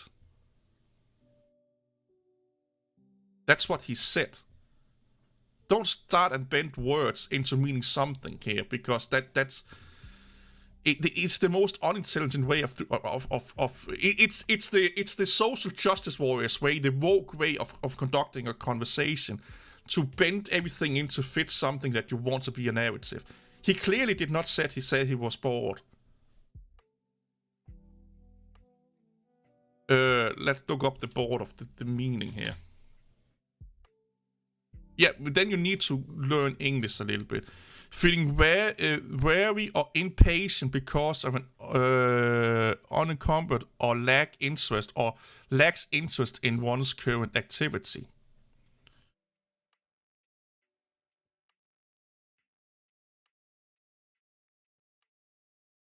Showing or feeling slight anger, annoyed. I would definitely say that he was kinda angry and kinda annoyed. Okay? Like, why not use the words that he said himself? He was frustrated. Words he used, or irritated. Word he used. I think he used irritated. So, you know, why put words into his mouth that he didn't use? Your main language is Hindu, so my English is kinda bad. That's why you should not put words into his mouth then. Then you should use his words. You should use his words. You know. But instead you were trying to debate me about what he really meant, and I should watch a video to confirm that you were right and I was wrong. Instead of just say, I think he said he was bored because my English is bad. Then we could have another conversation. You see the train of conversation here? But you wanted me to be wrong. My English is fucking bad. Like, I barely speak my native language. Like, you probably speak better Hindu than I speak Danish. You know, but you can't sit here and say, watch this, do this, you know, show me that I am wrong. And then it comes down to you not understanding the language correctly, which is a legit concern and legit thing. But had you said, I think this is what he's saying, or be like, he's bored because that's how I interpreted this. You didn't say that. At least not as my knowledge.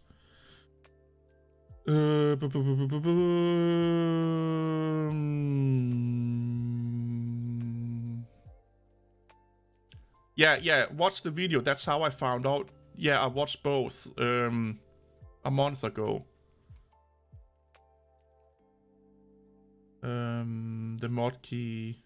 Yeah. So I think you need to understand. This has nothing to do with not understanding. It's really weird that an autistic person have to tell people how to conduct themselves. But don't start to debate people. Or it would kind of be like, you know how to do hello world in Python, and you're going up to a Python developer and telling him that everything he does is wrong, or something he did in his code is wrong.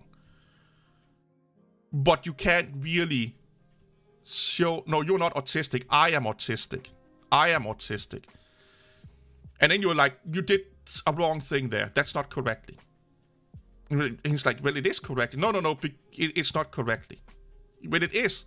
Look here, and like, no, you're misunderstanding. Oh, that's not how you do a conversation. What you do is that you're like, I think he said this thing, or let's do it the way you probably should have done it, or I would have done it. So, is Chris Titus Tech not bored of Linux or Windows? Sorry, question mark or something like that. Or I think he said that he was bored. Here's the evidence. And then we listen to the videos. I'm like, oh, look, see, he's saying it right there, or something to that nature. I'm like, no, he's not said it anywhere. Well, that's what I interpreted as. But that's what you should have said that in the beginning then. Because you stated it as a fact. You stated it as a fact.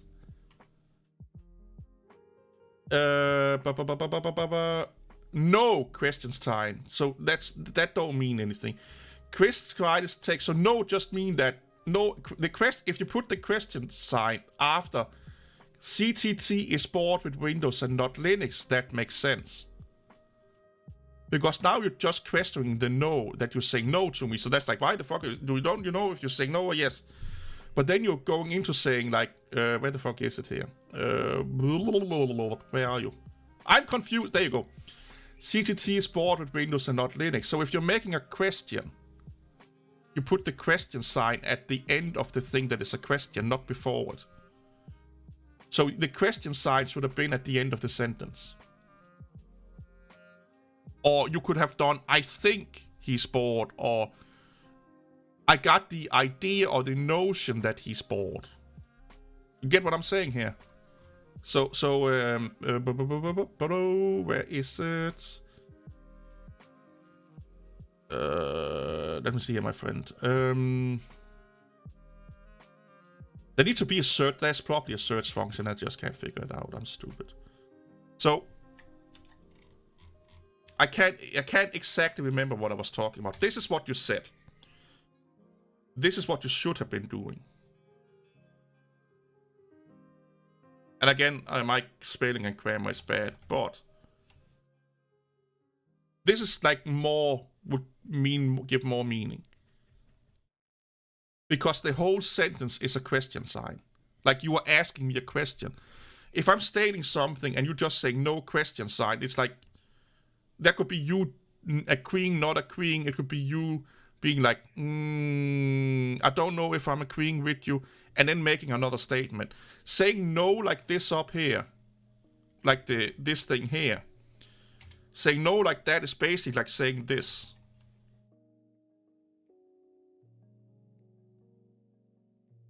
saying this. Well, that's your opinion. You didn't tell me that's your opinion. Then you have to say, in my opinion. I cannot read your opinion. Like, I don't know if it's your opinion if you don't tell it to me. You know? Like, if you think him being irritating is him being bored, I'm really sorry, but you need to learn English enough to understand those two words. What do you don't need to? You make no sense now.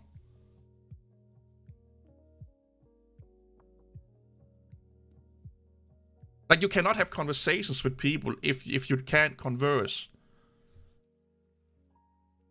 Like, again, like I said, it's like knowing how to do Hello World in Python and then educating a Python developer in how to do Python. You need to have the basic understanding of what you're doing before you can criticize people or before you can go in and debate people. You know, I'm trying to help you here. I'm trying to explain to you that you need to be aware of what you want to say and how it sounds when you're typing it out. It's not a mistake. Have you just said to begin with that, hey, this is, you know, either my opinion or what I think, or I don't know if I got it right. We will have a totally different conversation, but you got really confrontative right away. And if you get confrontative, I get confrontative. You know, or debatable. If you want to debate, I get debatable. Let's have a debate. I don't mind having a debate. And if you show me evidence, I show you evidence.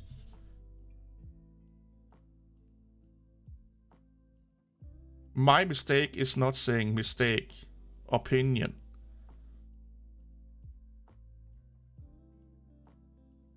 You're confusing things here again, dude.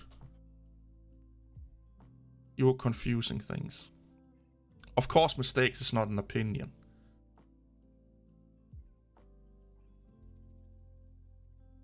Is there anything else we need to debug with Windows while we have it up and running? To get all these pesky Linux users a slap in the face. Anything else you want to tell me you can't do with Windows? Or, yeah, you can't do with Windows, so I can show you that you can do it.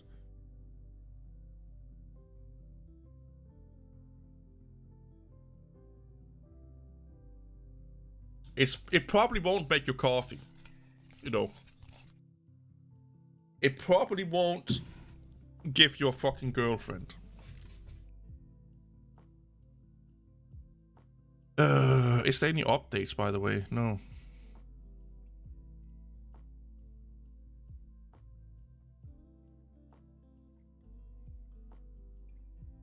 Okay, my opinion is not saying opinion. It is. If you say, in my opinion, that makes an opinionated statement. So, in my opinion, this spread tastes really well. That's an opinion. That's according to your thoughts, beliefs, experience, etc., you think that this spread is better than the other one. That's an opinion. So, in my opinion, I like blue over red. That don't make it right or wrong. It makes it a personal preference / opinion.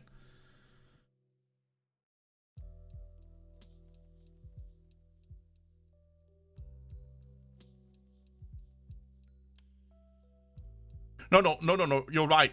A mistake is not an opinion. That you're totally right there. Like, mistake and opinion are two different things. You know, like, oh yeah, I should not have kicked you in the balls. You know, that's my mistake, or, you know, stuff like that. That don't make it like. But if you said that, oh, in my opinion, I was in my right way, or in my right to kick you in the balls.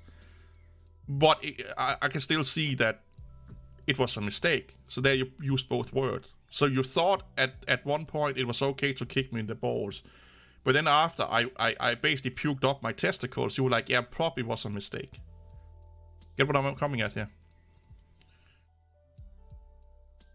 I can't. What is? Oh yeah, that's the Win 3 gallery, Win UI 3 gallery. Do I still have any of those fucking? Yeah, I'm experimenting with Win UI, making in Windows. How do I change zoom in and zoom out? You just do control. But it depends. The application needs to support it.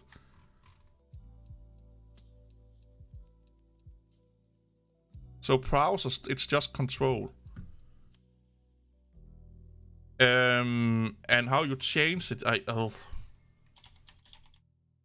probably in keyboards shortcuts.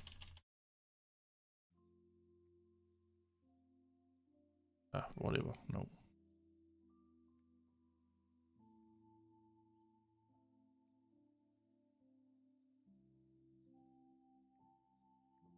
It depends. Do you want it to be changed in the web browser?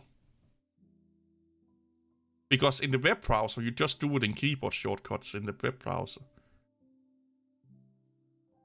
Yeah, you just do it in the web browser then.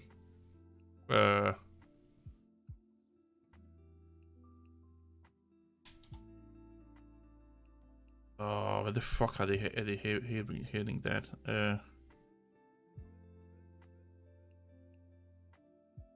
Oh, the desktop zoom.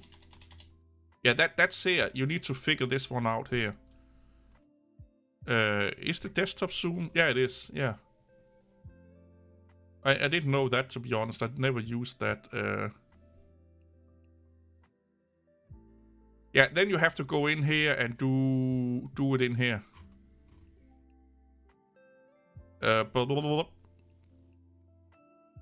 Keyboard short. I don't know if you can do it on the desktop. That could probably be one of those things where you can't do it on the desktop. What do you use? Do you use like a Razer mouse, a Logitech mouse, or anything like that that has software? Because it's probably easy to just go into the software and do that there.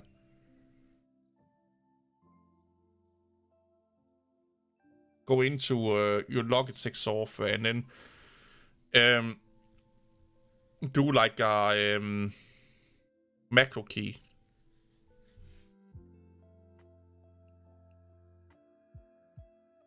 Taskbar keyboard shortcuts, settings keyboard shortcuts.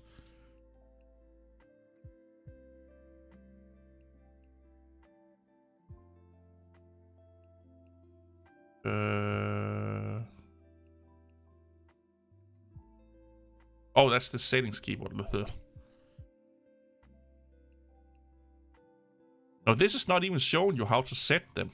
This is just showing you the shortcuts.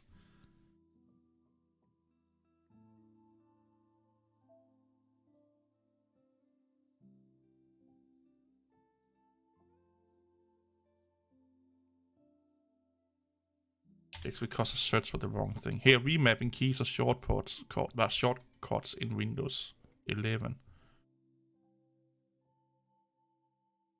Oh, you need Power Toy.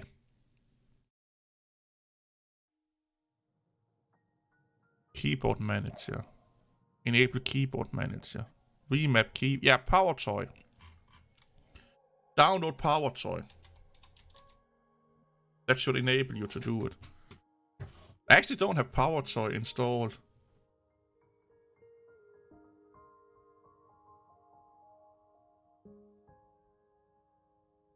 Download Power Toy directly from...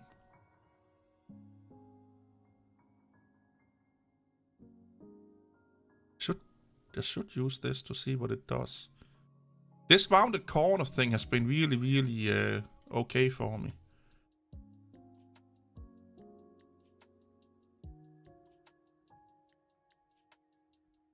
But yeah, I'm working on a project in C# where I'm making a health app.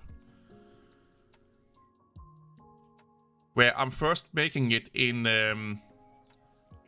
like a terminal-based health app, and then I will make like a Win UI, like a full-blown desktop app that is a health app. So it's doing calorie counting, like simple calorie counting, BMI calculation, and BMR calculation.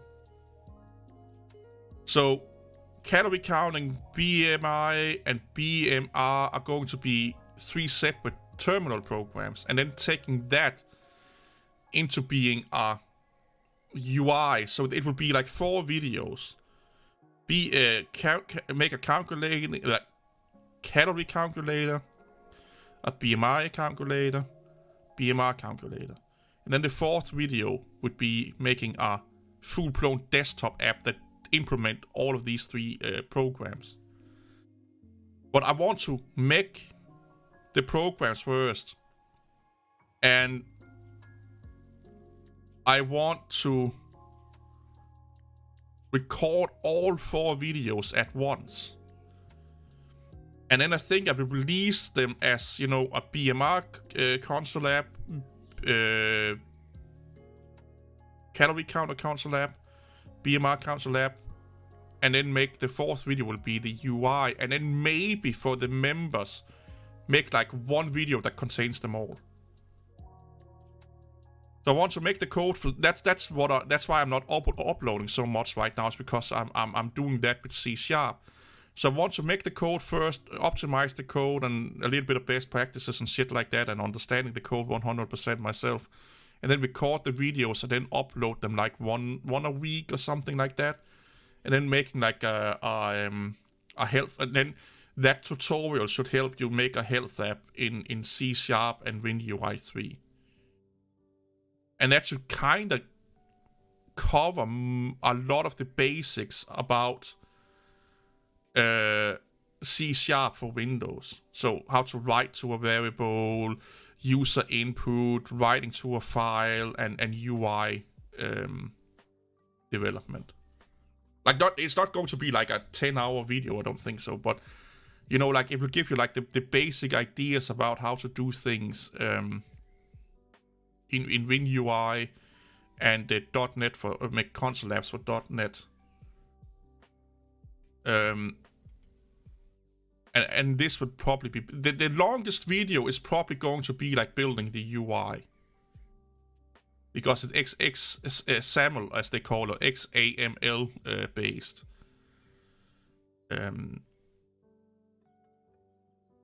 If we go in here and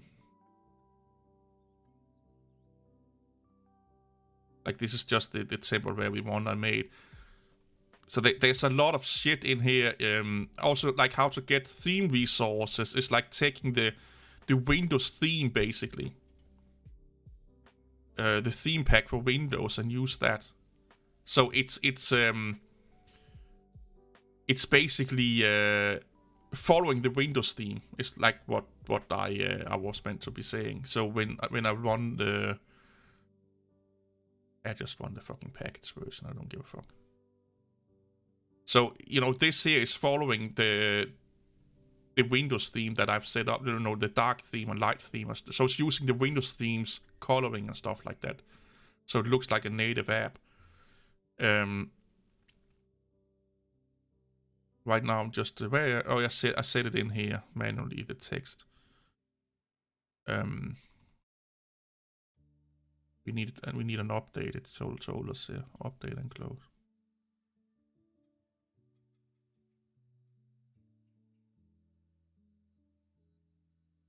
DevTools and Bash. Yeah, I don't like deep loading apps, because let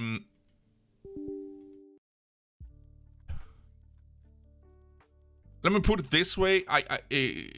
Chris Titus Tech knows more about Windows than I do, but I still don't know if he knows enough to do the things that he's doing.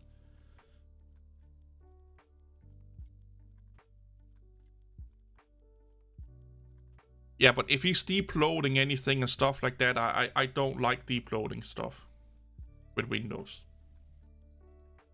Because every time I've seen people do that shit, they end up with issues.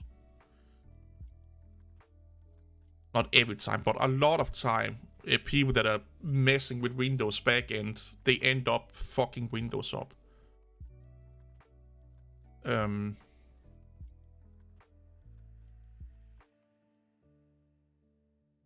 yeah, I thought this would be a good way for me to learn C# and then make video content around it, because I've only been doing C# for 2 weeks now. So I thought, why not learn to make these things that do you never really had a problem. I've just seen way too many people having problems with it. Like a lot of people that bitching and moaning about Windows doing this and that and fucking this and that up. And I'm like, okay, what version of Windows are you running? They could be running some cracked version. Well, that's it. Or, well, I use this third-party tool and stuff like that. Yeah, well, that's the reason why you have issues. Again, I don't know what the fuck is. I should look into it. Because I don't know what his utility is doing. It may not do much, but I don't know what it's doing. And if I don't know what it's doing and I don't really want to use it anyway because I don't need to depload Windows. Like, why would I want to depload Windows? It's not uploaded. Like, it's not... like, I don't use everything that comes with it.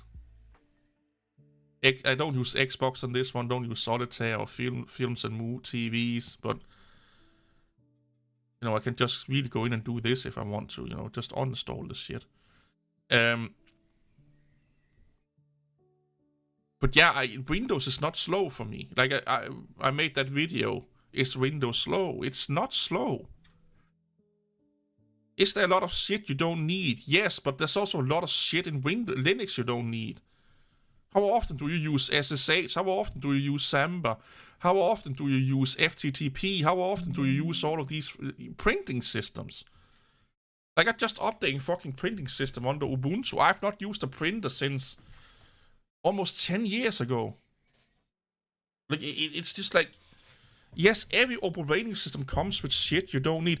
What about the services under Ubuntu that allows you to plug and play in Wacom tablets?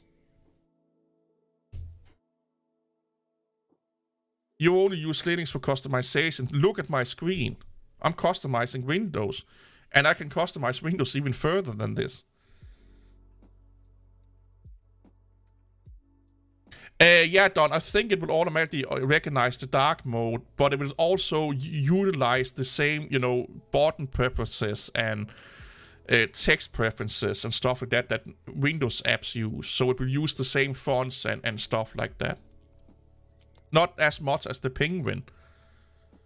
When you're customizing Linux, you're not customizing Linux, you're customizing the desktop. Let's be honest here. You're not customizing the kernel. You're customizing the desktop. And depending on what desktop environment you're using, you could be right. But if you're using Elementary or Pantheon desktop, sorry, you can customize Windows more than you can customize that. You use KDE. Yeah, I will agree you can do more with KDE than you can with Windows. But are you doing more? That's the next question. I don't need the WinForms app anymore. You want to know what Windows is doing massively better than Linux? Documentation. Learning documentation. Educational content. If I want to learn anything or most things about Ubuntu, I have to do it from other places than Ubuntu. And that goes for any other distribution. This documentation is fucking amazing, man.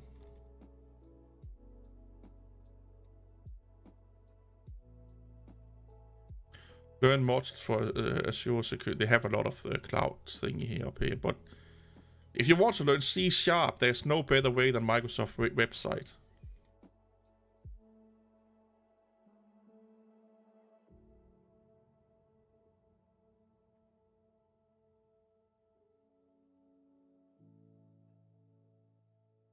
There's a full-blown fucking playlist on how to do C#.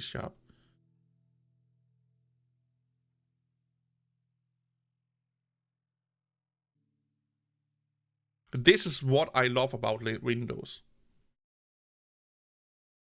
And this is what a lot of people love about Windows. Windows itself is a little bit...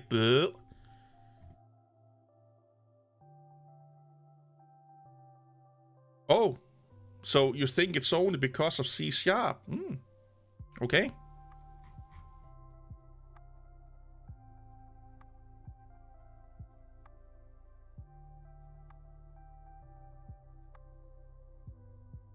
This is Python. They also have a whole video series.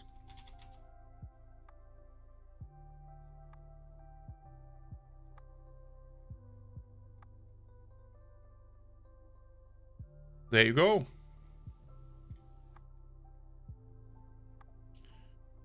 Python training. Python for beginners. Build real-world applications with Python training. Python for beginners, 1 out of 44 programs with Python. Getting started with Python using Windows. Do I need to say more?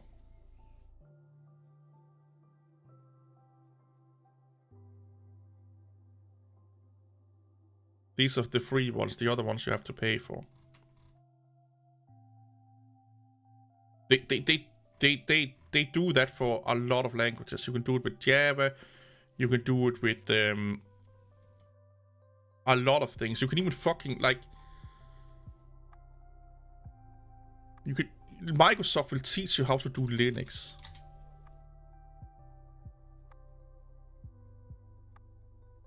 Linux on a show. Introduction to Linux on a show. Get started with Linux and Bash. Windows subsystem for Linux. Introduction to Linux. SQL servers on Linux. Linux training. What is Windows subsystem for Linux?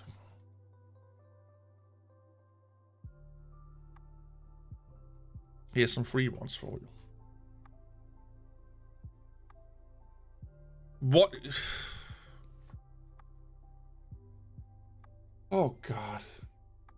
Ubuntu under VSL is the same as running Ubuntu without a desktop on your machine. Windows subsystem for Linux is just another virtual machine.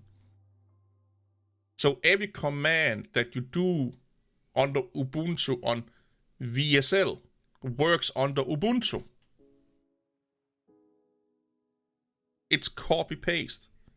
So no, they are not teaching you VSL. Well, they are teaching you some VSL, of course, but all of these are stock standard Linux commands.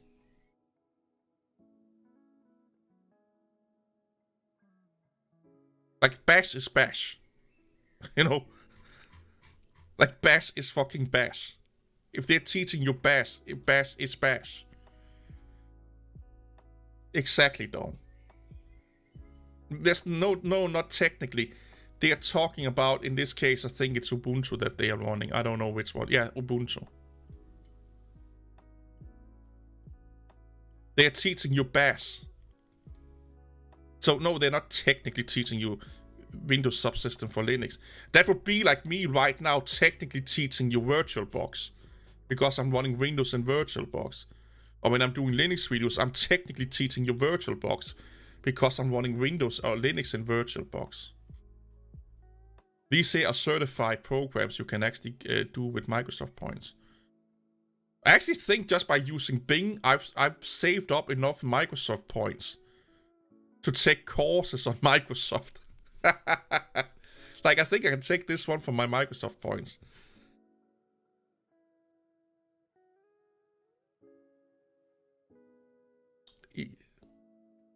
What? For fuck's sake, dude. I think I haven't looked into it.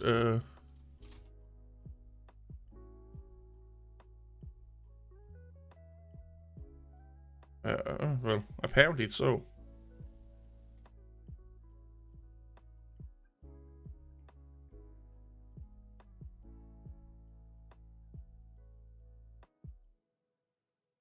Well, for machine learning, it seems to have TPL accelerating. Yeah.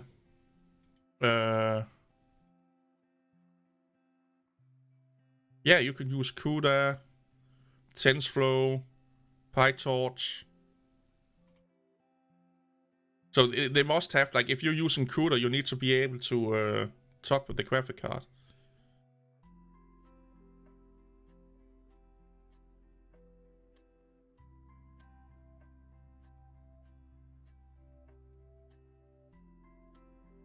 Should I become the fucking biggest Microsoft fanboy channel just to show Chris Titus Tech that there are Windows people, or people using Windows that actually like Windows?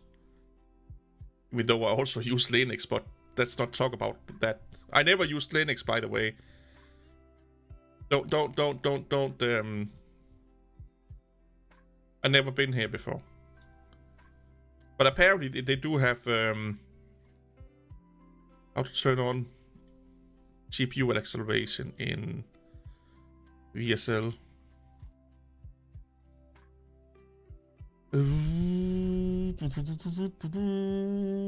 They're telling you how to do it here. How old is this question? 7 months ago, so that's quite kind of new.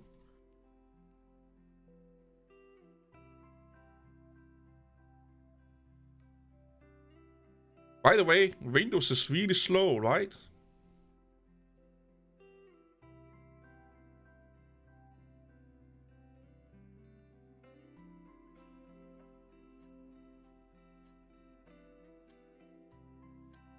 Windows is really slow. It's not really running that well because it's VirtualBox and it's a fucking amazingly bad environment for stuff like this compared to VMware.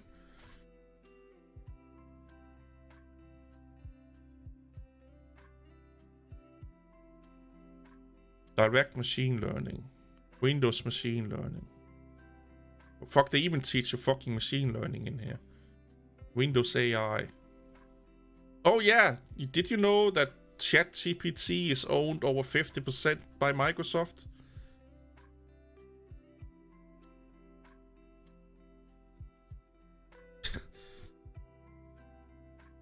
And the Copilot is going to be...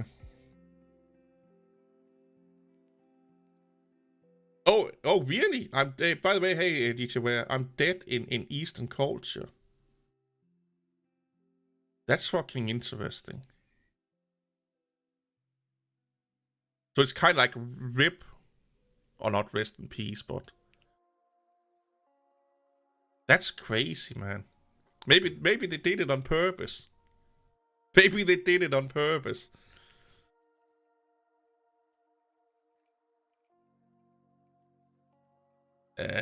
Documentation, Q&A. I think Google have lost the AI race. I think Microsoft and ChatGPT and people like that is going to outcompete Google. But again, don't get too fucking fussed with AI. It's a boss, right? Like it's like, I have a video coming out about that, but I see so many, like even my boss is starting to like get a boner over AI, and it's just like, you use it already, you just don't know it yet, you know?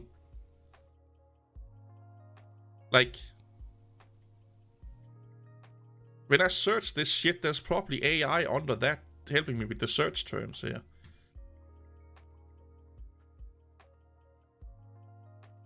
But this is one thing I hate about tech, is that there comes a buzzword up, the new thing, the cloud, big data, machine learning, AI, you know, and then everyone just have to have that buzzword in their company.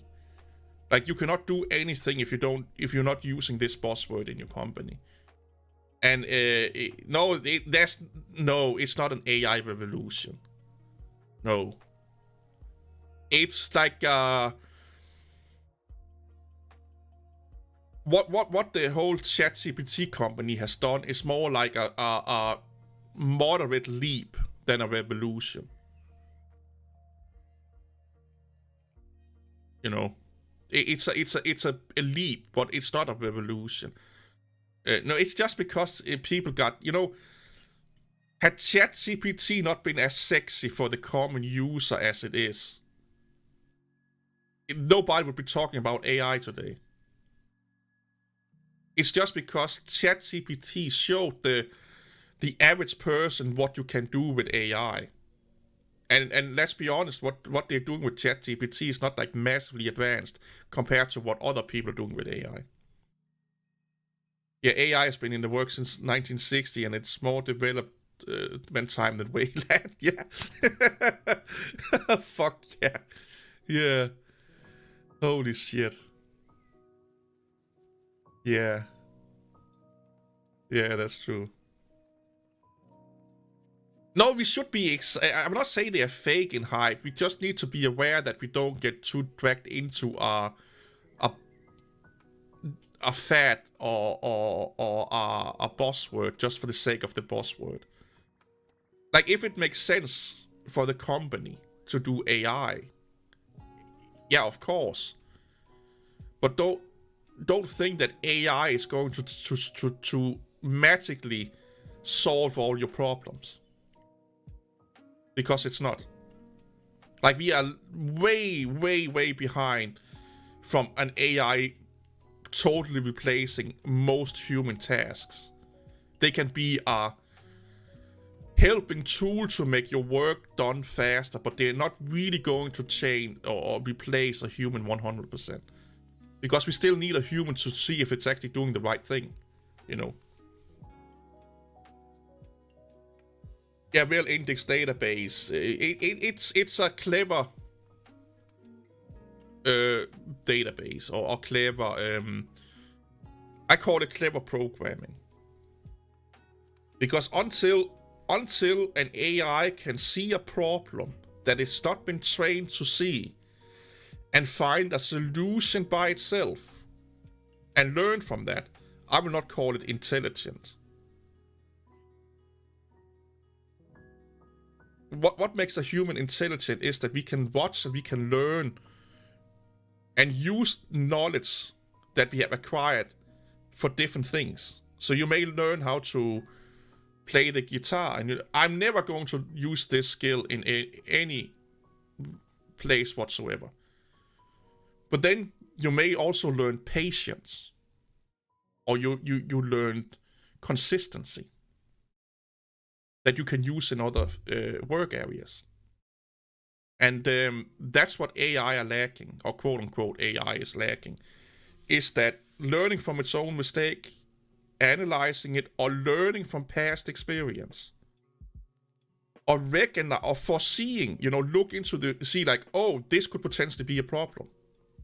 How do we do that with experience in a lot of different areas in life? AI is like a well-trained dog.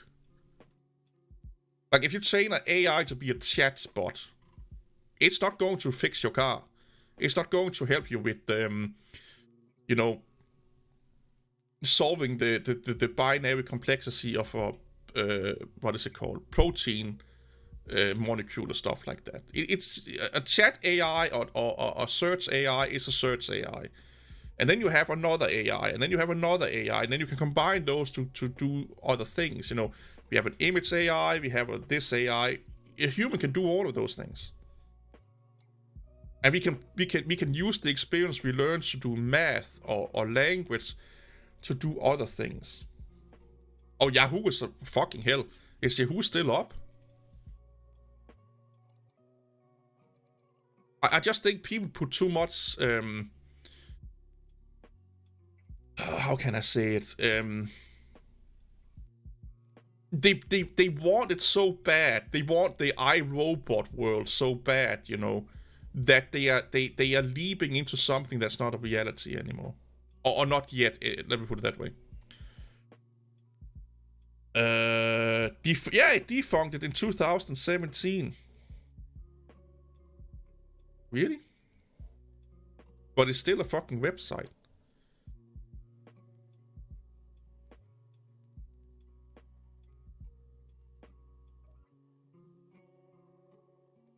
You can ask questions like you're talking to a person for norm. Yeah, that's it. That's what got them excited about ChatGPT is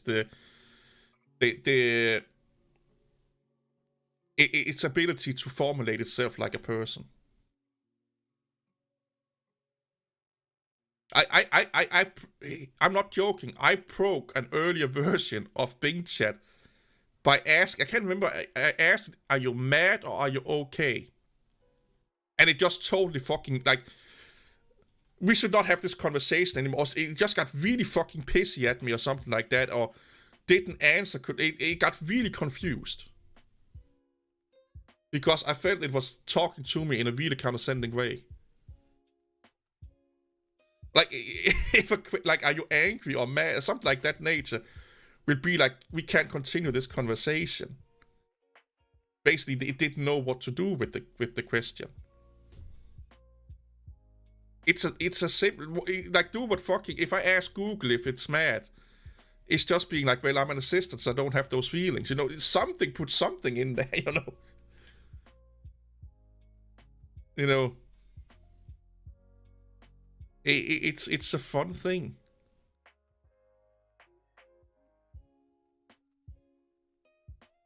Like, if you really want to see clever AI, oh, what the fuck is the company? Connex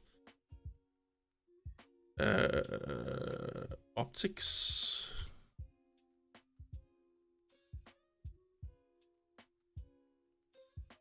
What the fuck are they called?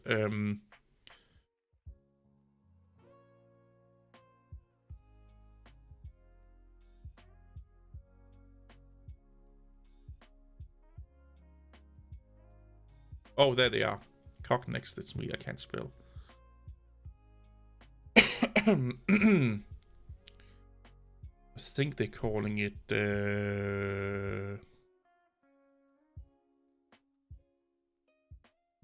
OCR. Like, this shit here will fucking...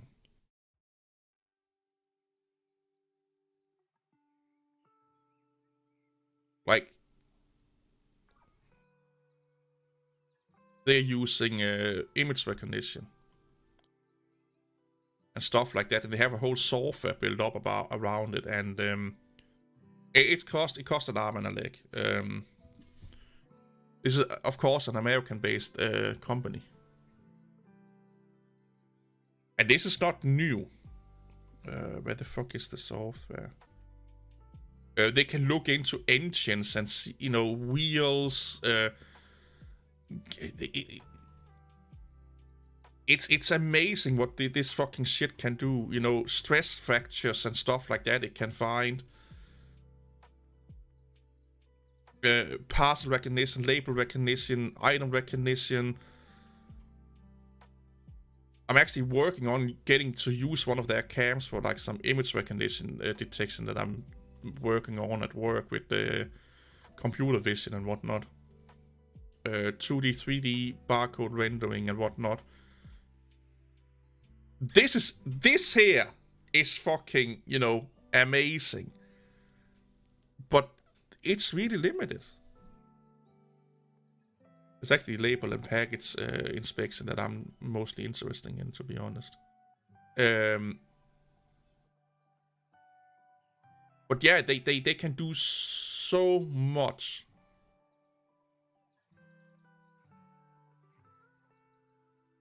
Yeah, ChatGPT is a little bit different. Not ChatGPT. Bing Chat is a little bit different than ChatGPT. It's built around the same technology, but it's a little bit different. Bing Chat is more or less just a advanced search engine right now. It's basically just searching the internet and then composing the answers into a more human readable way and giving you citations to where it gets the information from. Where ChatGPT is a little bit smarter about it. Like, you can tell ChatGPT to do a lot more things than Bing Chat. No, I'm talking about what Don is talking about.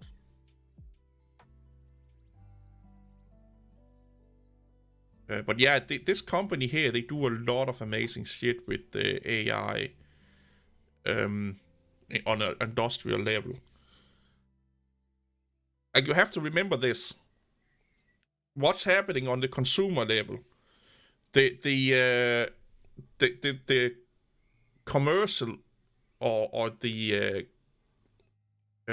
commercial side of the world, like companies and stuff like that, they are way ahead of us. Like, they are way ahead of us with a lot of things. We only see it when it becomes consumer friendly enough or cheap enough for consumers to get their hands on it. But that means that it's been in like the server world, the money world for fucking sometimes a decade. Almost every technology that you're using in computer today started in a server or something like that. SSDs, dual cores, graphic card technologies a lot of times, CPU technologies, a lot of that started in a server room somewhere. And then it became cheaper to make, it became more accessible, and blah, blah, blah, blah, blah. Then it rippled down to the consumer level. But the not prosumer, but the corporate level and stuff like that, they are always way ahead of us in most instances. You can of course find specific things out there where, you know, they are not. But for the most part, we are. What is not interesting, but what we find, like, oh my god, this is so fucking amazing, and this is a breakthrough and stuff like that. That's probably been a breakthrough like 5 years ago, you know, in a server room or in a science station or something like that, you know. And I think it's important to remember that when we as a consumer see something, we normally are not the first one to see it, and we are probably also, like I said, years or even a decade behind of what's actually going on in the world, like in the military industry, the corporate world, you know. For some people, if they're just 5 seconds faster with something, that means the difference between making 10,000 a week or 100,000 a week. So they are willing to pay $50,000 for, let's say, a hard drive, you know, that has the most advanced fucking technology and whatnot.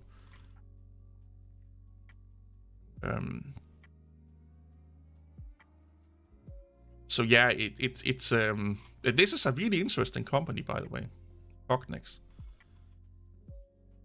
They've been doing this for fucking years, man. They're really good into like machine learning and neural networks and AI and stuff, and they make some amazing products that's massively expensive. I think SICK is also.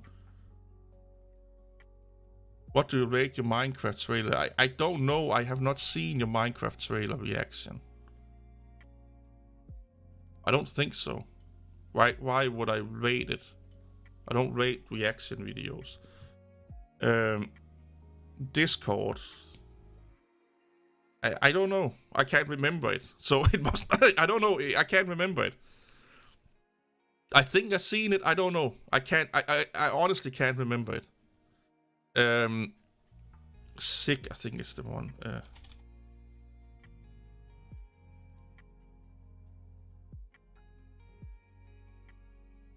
I think they're also really good into like machine learning and stuff like that.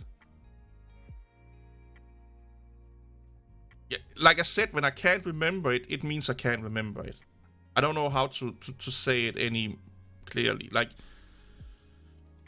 I don't know. I can't remember it. I probably have seen it, but I see so many not shit videos, but so many videos a day, and a lot of them are sent to me, that it's a little bit hard, unless deep learning. They're really into deep learning here also. Unless I'm like writing it down or something like that, it gets just put into the what is it called? Relaxing thing bank, you know, like most things I watch, I don't watch them to remember. I watch them just to have background noise, and I'm doing something else instead. So I have YouTube videos and stuff like that running in the background when I'm doing research or coding and stuff like that, sometimes music. And so I don't really pay attention to most of the things that I'm watching, to be honest. The only time I really pay attention is if I'm eating and I'm watching something, or if I'm just, a couch potato and watching something. I would pay it for them if I'm not half asleep, of course. But for the most part, I don't really pay much attention to what I'm watching. It's more just to have some background noise going on. And if something interesting happened, I will, of course, then, tune out of what I'm doing and tune into what I'm watching. In quotes, watching. But sort of joint inspection with deep learning.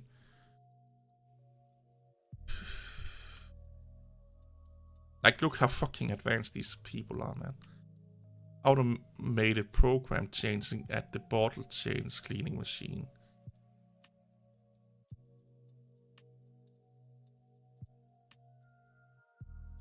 Is it faster than ChatGPT? Yeah, I've heard a little bit about it. What I find, like, ChatGPT is fast. But with Bing Chat, I can sometimes find the information faster than Bing Chat.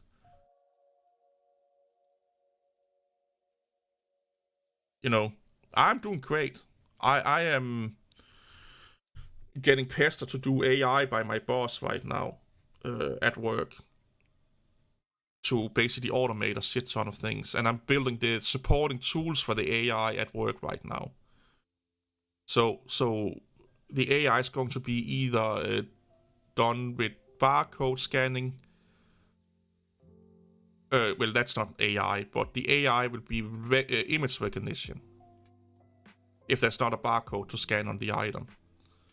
And then I'm doing, well, I just tested a massively expensive HP designer jet printer. Been setting a shit ton of Windows 10 and 11 machines up. Just normal infrastructure stuff. I have like a laundry list almost as long as my arm right now of stuff I need to do for work. Anything from, putting a fucking cable up to setting a computer up for a guy to doing VPN access for people, organization in the Cardex system or the inventory system we are using for the IT things we have. I think I will do that Monday. Good way to start up a Monday with just inventorying. Learning C# on top of that. So I'm migrating because the main developer is doing C#, so I'm migrating the machine learning and stuff like that over to C# from Python. So that's interesting. Or frustrating, depending on how you look at it. They're doing a lot of fucking shit, man. Yeah, talked to another guy about doing another Arduino project. That's kinda on hold, and then we're doing something, then it's on hold. So it's a lot like. Then we are working on a thing for like a week or 2 weeks, and then it's on hold because something more important comes up. And then like a month later we get back to the thing, and it's a little bit like it's not consistent is what I'm looking for.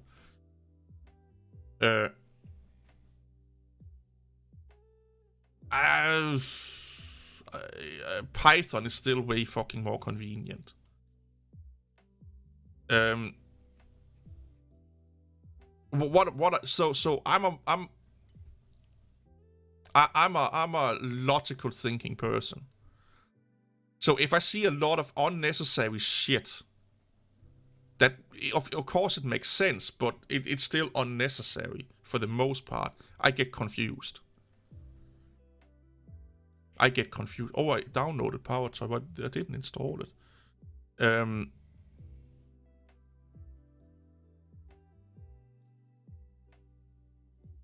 on, Bobby. Oh, I need to clean this out. I don't need this fucking grouping thingy here. None.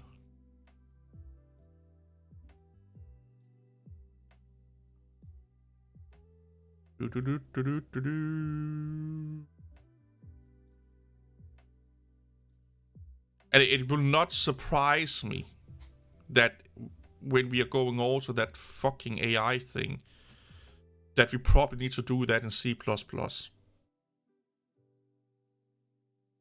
So because computer vision is made for C, C++. And that would just make everything way more convenient if you did it like that. If the C interpretation libraries is not good enough.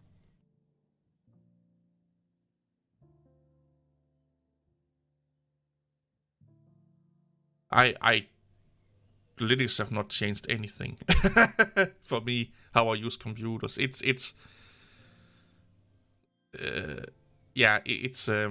holy crap.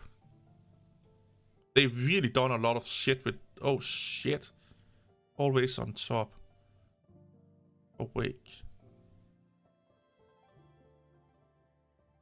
Color picker. Ah, this is the tile. Yeah, this is how you get a tiling Windows manager for Windows. You just install Power, so I totally forgot about that. File locksmith.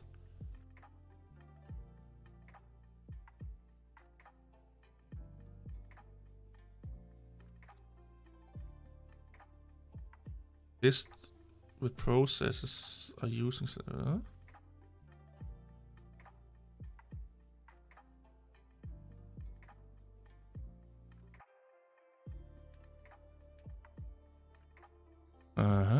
File Explorer add-ons.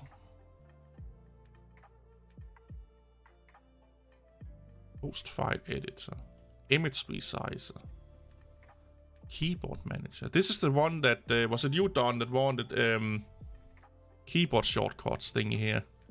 Here, that's how you do it. NixOS. I again.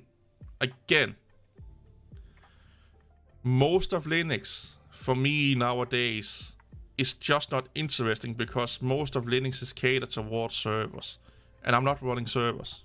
I'm not a server guy. I should get into servers, but I'm not. Like I like servers. I kind of want servers, but I'm not a server guy. I'm not a server guy. Mouse without borders. So this is like basically again Nix package manager. It more or less only makes sense for, you know, corporate use cases or server use cases.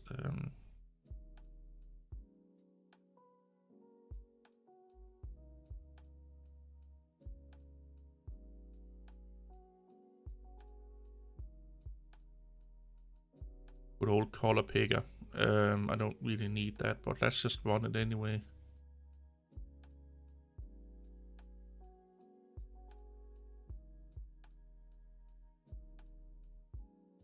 Yeah, I don't care how unique it is.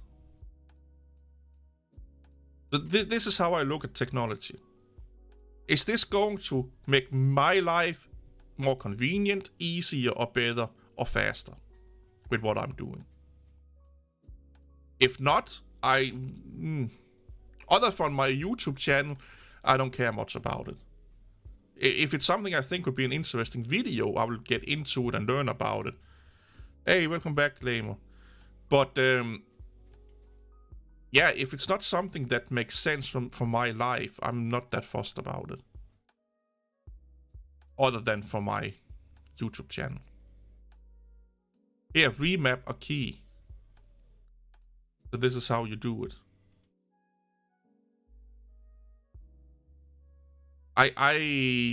There's not enough time in the world to get so much into all of these things unless you either are working with them, like on a professional level, like I said, you're running some form of server farm or computer farm or something like that, where you need to learn those new technologies. Or if it like, I may see people be interested in this as a video, you know, making it for a video. But I'm trying to get away from Linux content. I want to focus more on Windows. Me not like the crazy Linux people. Oh, video conference mute. Cool. Do Mac OS have something like Power Toys? I think I heard about it one day. that they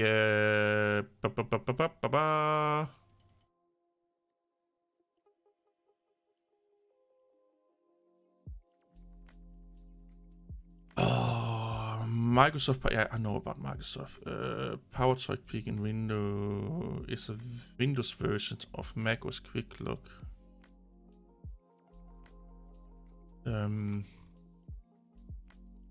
macOS PowerToys like app.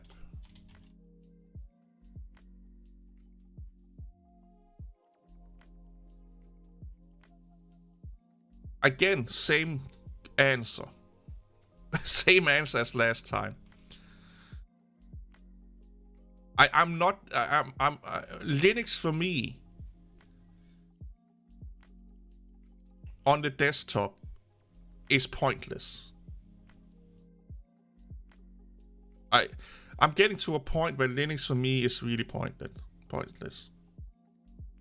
They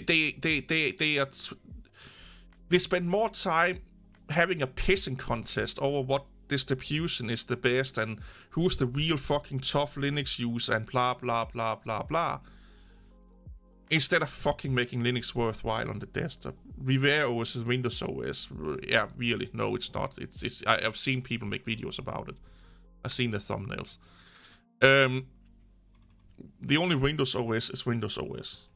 Like, yeah, I'm just fed up with it. Windows clone.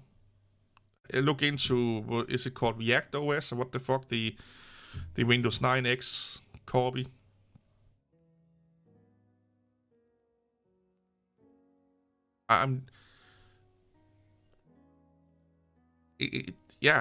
Like Revision OS is a Windows ISO. Is it coming from Microsoft Windows? Oh, sorry. Is it officially from Microsoft? If not, I will not touch it with a 10-foot pole. It would be like downloading fucking Photoshop from one of the pirate or one of the base site. You don't know what's on that shit. It's like dipping your dick in Crazy Girl. You know, you don't know what the fuck you're getting.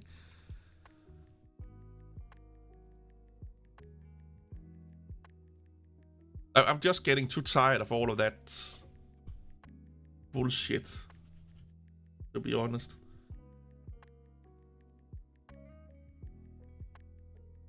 Oh, there's something here. Oh, that's the fancy zone shit again.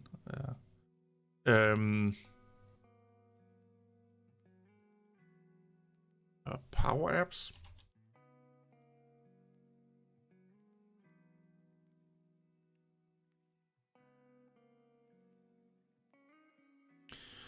Many people reviewed it and it's safe. Yeah, of course it is. Anything Windows that's not coming from Microsoft, you cannot trust. Hey, do it, Lamer. Do it. Exactly, Don. Exactly.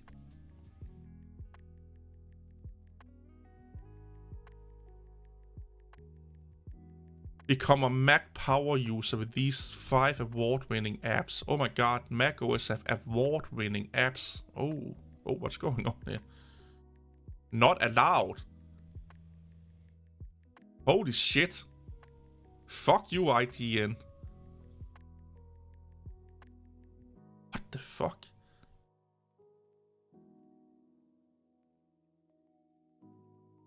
I wonder how long Microsoft will keep supporting Windows for users. It's not their main of business. I honestly, I think that market share drop, like, you can probably remember this. Like, just look at what happened in the Vista days and the Windows 8 days. It was way worse than it was right now. I don't honestly, I don't see anything happening to Windows in the future. Like in the form that Microsoft is going to not supporting it. Because here's the thing. By keeping Windows alive on the desktop, they are supporting a third-party market that is probably paying licenses to Windows or to Microsoft for some of their apps. They are also getting probably kickbacks here and there, and it's the way I look at Windows for the desktop is kind of like I look at artists doing something what is it called? Fan service. You suspect that Windows 11 is based on Linux. Holy shit. You need to get that tinfoil hat looked at then. Windows, well, it's not even fan service because I've not looked at the market. I was about to look it up. But also, I have no fucking idea how they're getting this. No, it's not really. Is it? Oh, we don't have Linux in with this one here. If I do the Linux market share, we will get Windows and Linux in it. Where is it? There you go.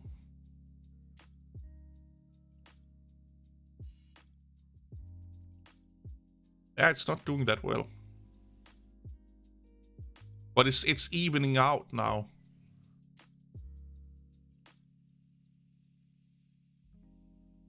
Unknown. I wish I knew what so this unknown here could also be, well, macOS is going up, lamer. I can't copy paste into this VM here.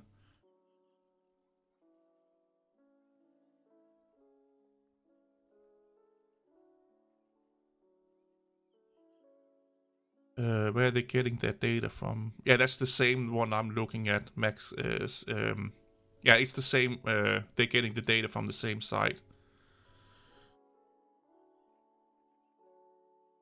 Linux don't deserve more recognition. Linux deserve for Linux for Linux to deserve more recognition. Linux needs to work for people. But yeah, macOS is going up, and it is evening out though. I can't remember what the Vista market share was.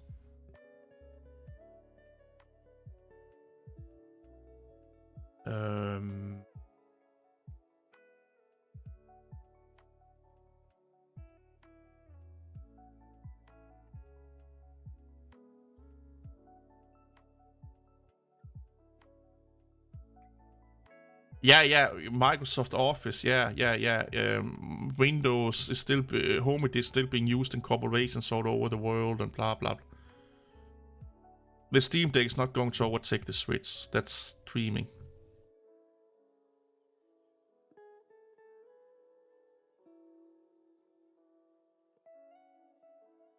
Oh yeah, you're right, Cody or Lama. That's how the world works, man.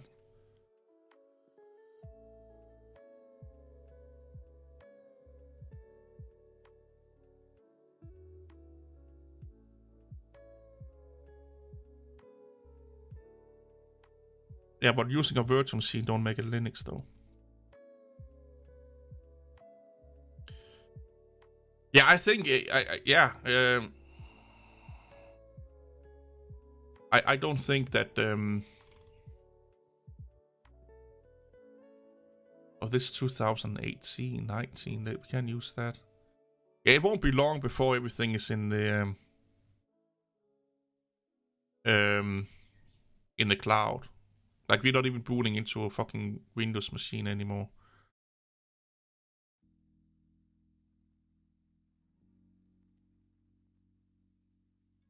This could probably be SteamOS. Unknown. Like, if they sold 1 million devices. Because Linux is like 2.7%. So a lot of this could probably be Steam OS, depending on how the forward recognition thing is what they are projecting into the interweb. The ROG Ally may outselling the Steam Deck really soon. Yeah, like I said before, in not so long or distant future, when you boot into your computer, this is what you boot into, a web browser. You can't do anything other than boot into a web browser. And then your desktop environment will be a web page, basically, where you can have icons and menus and all that shit. All done in JavaScripting. There's already demos out there of what JavaScripting, HTML, and CSS can do as a desktop replacement. There used to be operating systems done in web browsers. You know, that will probably be the future in not so long. Like, let's face it, people spend more time on their tablets and their phone than their computer nowadays. And most of that time is basically in web interfacing apps. Or apps that are basically just web pages, packages as apps. So, yeah. Yeah, I don't know what happened about this. What happened this year? I don't know. Like, Windows have not done anything weird this year. I don't know. It has nothing to do with YouTube Shorts. Like, it has nothing to do with TikTok or YouTube Shorts. It's been like this for like almost 10 years now.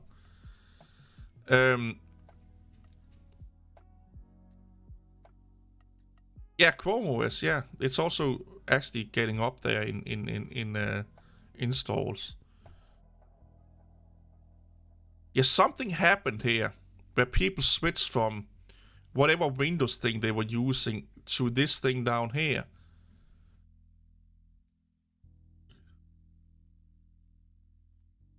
No, Bacon. No, they didn't. No, just no. It is not close to what we are talking about. We will always have Temple OS. Amen for that.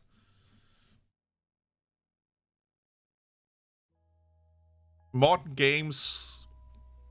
So why they can't be run from the cloud is not a it's not a gaming issue. It's an internet issue.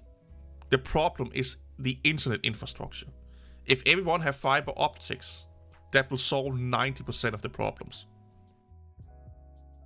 So it can't be done. It's just that the world have crappy internet. That's the issue.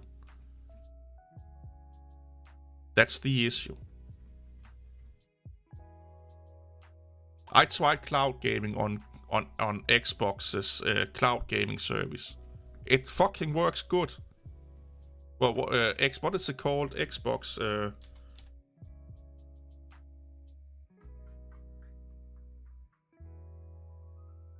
Cloud gaming, yeah.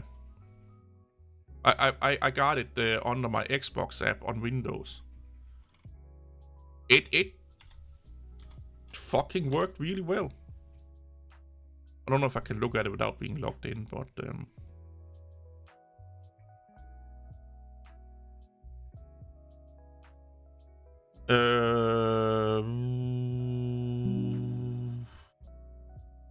well, they actually have a lot of cloud gaming. That's what it's called. This is actually really fucking great. I'm not going to lie. This is like running amazingly. Apple is actually porting a lot of great too, or not Apple, but there are YouTubers that are doing everything they do on an iPad nowadays.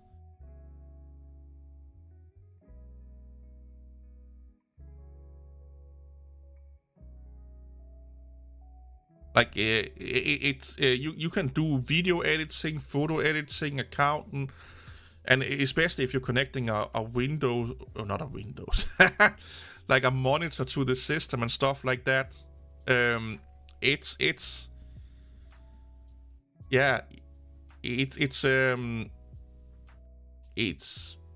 getting there. It's getting there, and yeah, it's not that like in a few years, you can probably do everything you need to do on an iPad or Android tablet. Especially if you connect like a keyboard, mouse, and a screen to it. Like an extra screen. You could probably fucking live on that without needing a computer or laptop. Their professor, like DaVinci Resolve, I think is working on the iPad. You know, there are coding editors.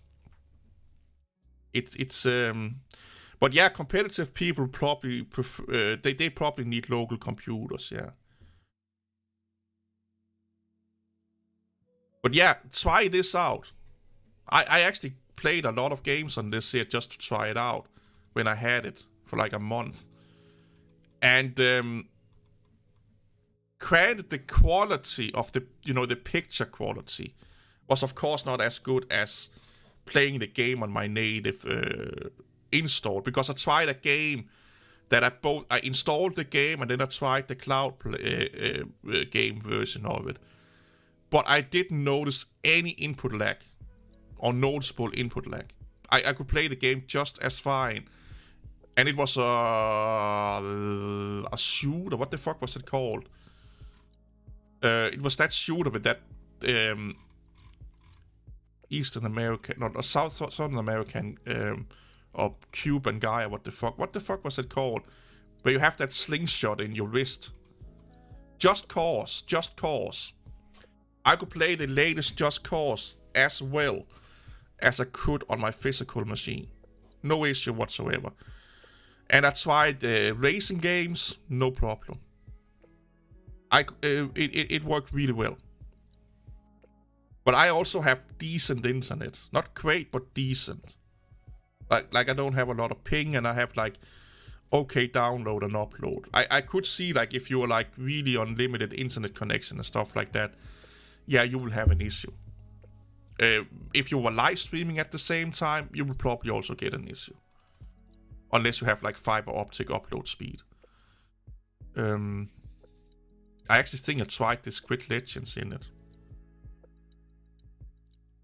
You only have... That's a fucking long fucking ping.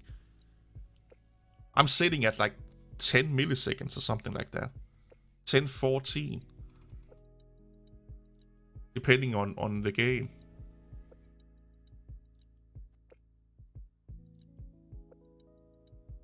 Or Minecraft server.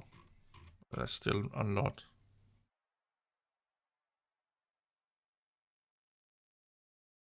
Yeah, it's better than people think. Like it is like I was still like I couldn't game only on this one here, but it's a good way to try new games. You know, because there are games on here that's not in the Game Pass. But yeah, it's not as bad as people think it is. Jace2Cents made a video about it like over a year ago now, I think. And it worked decently already back then. I think when the world is fiber optic based instead of coaxial and all of that shit, cloud gaming would be way better. Let's update everything here. Yeah, that would probably be the time where streaming games would be way more beneficial. Unless you were doing competitive gaming and stuff like that.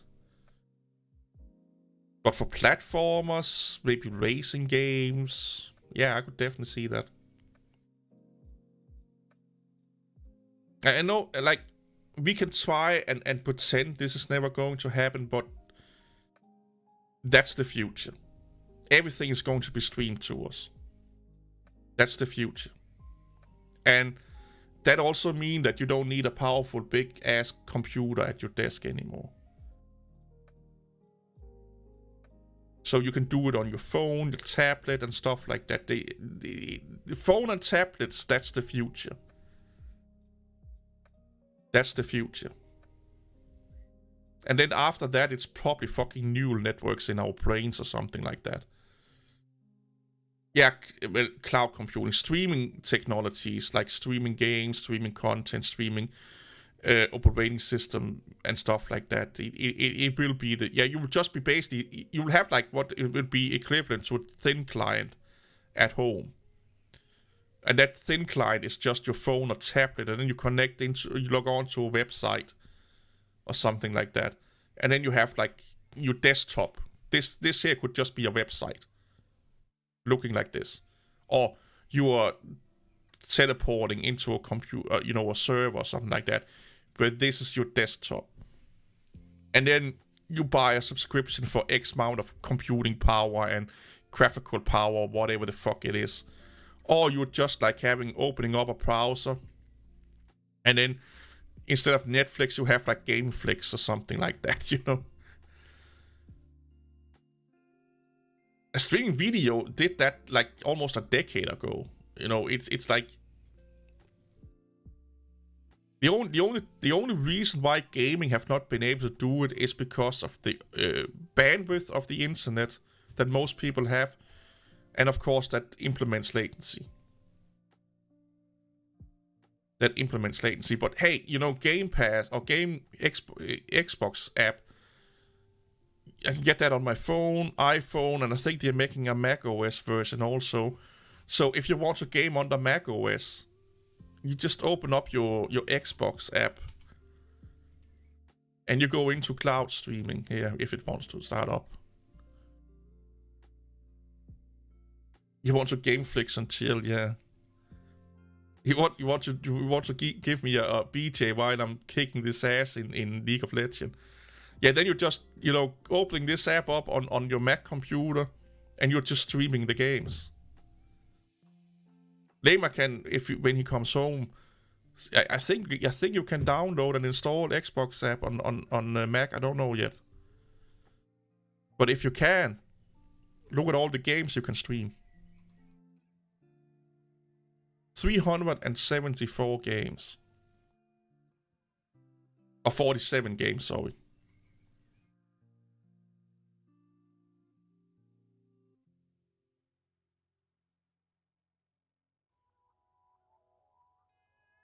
Linux doesn't have shit for the desktop.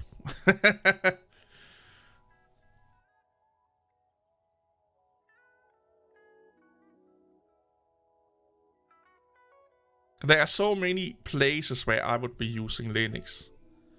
But as a home gaming, multimedia, creative station is definitely not one of them.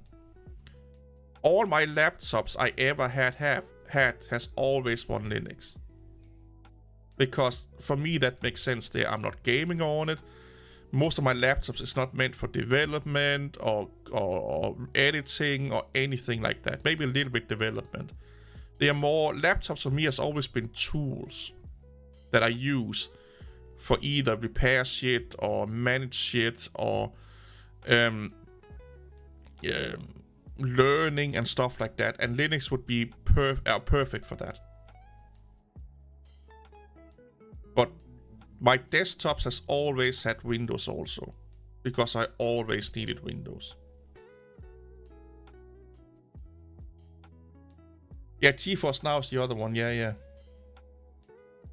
Oh yeah, you can Steam Xbox games through Edge. Try that, man. I would really love to see how that works out.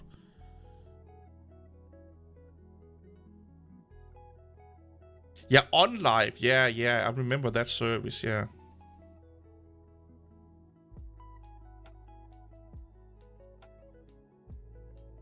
Yeah, I remember that service.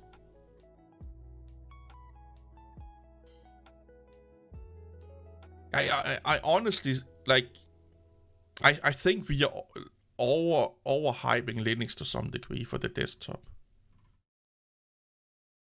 Because we want the year of the Linux desktop so badly. And it's that underdog thingy. That people love to root for the underdog, Like, we love to see like an underdog story.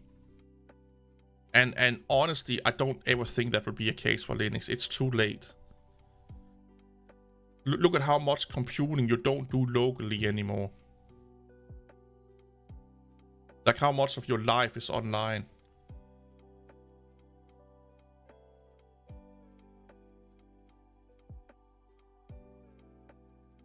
Yeah, but it's again, full video editors are needed for to be locally installed and so on, but they are really niche programs, you know. Training apps, really niche programming apps. Sorry, video editing is really niche. You know, the more and more, the most, or not the most, I don't know what the fuck I'm saying right now, but a lot of the programs that still require local only stuff are really, really niche program that not a lot of people do. Or at least not a lot of average computer users are doing. Like, if you're a professional video editor, of course you're going to use video editing software. You get what I'm coming at here. Windows 10 end of life happens, that will be... Yeah, no, it's not. Yeah, basic video editing can be done in the cloud also, yeah. I think it's too late for the year of the Linux desktop, to be honest. And this here could mean the others here. That could be iOS and Android. Have nobody thought about that? The others could be iOS, or unknown could be iOS and Android. This dip here could mean more iOS and Android devices. Meaning that more people are not using laptops, which this could probably be a drop in laptop users, but they're going over to tablets and phones. Well, we don't have Android in this one here, so that's why it could be an unknown. You know, we don't know, again, we don't know how all phone and tablet manufacturers are projecting their operating system to the world. How it's being caught up. But you can see here, we had a big dip here also, like last year. Not as much as right now, but we had like a increase in others and a dip in Windows, and then it fell down, and then it slowly went the other way. This could be, you know, tablets and phones taking over for Windows.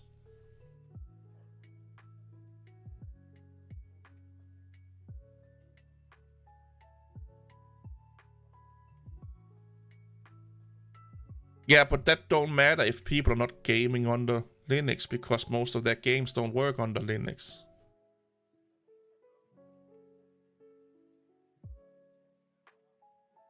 So who gives a fuck? Like,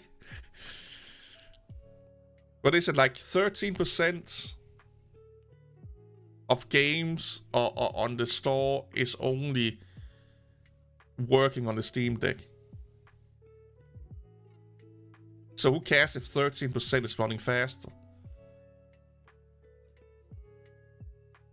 And I have a suspicion that Valve could end up monopolizing the Proton development for SteamOS and the Steam Deck only, so that means that we on the desktop will not see much benefit of it anymore. That would not be an untypical Valve move to make, because Valve don't give a fuck about Linux.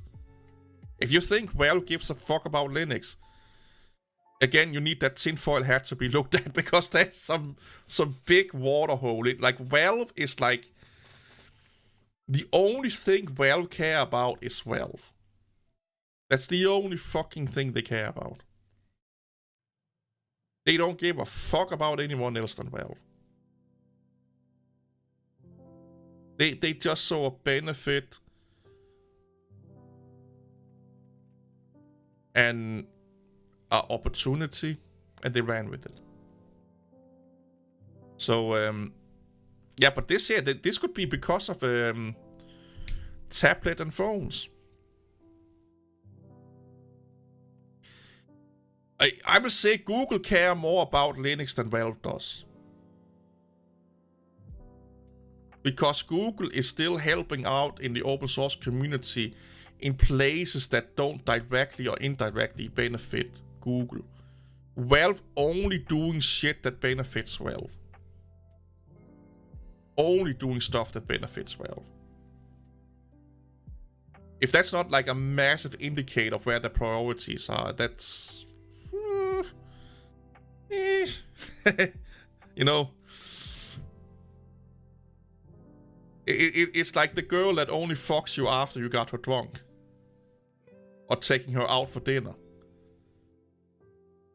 You know, like... maybe she's only fucking you because she's benefiting from it. And not because... Microsoft is doing so much for fucking open source. They are giving money away left, right, and center to open source projects. Was it last year that the GNOME got $10,000 or something like that? Valve is probably the least open source friendly company right now. But don't fool yourself. Microsoft is doing it for publicity. Like, they're doing it so they have a good antitrust case, and they're doing it because it's indirectly also benefiting them. You know, like it's. Let's be honest here.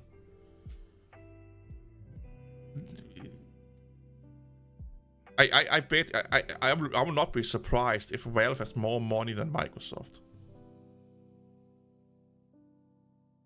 Like, I would not be surprised if Valve has more money than Microsoft. Just think about how many Steam users there are in the world. How many Steam users are there?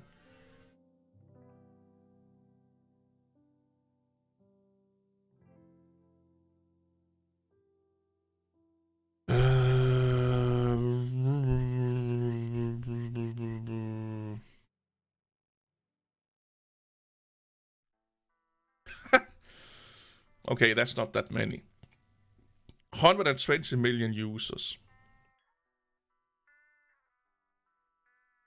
That's about the same as Linux users in the world.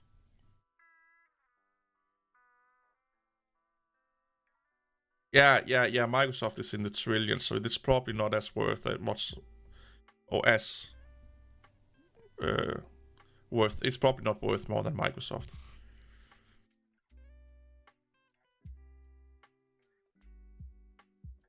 We can look that up.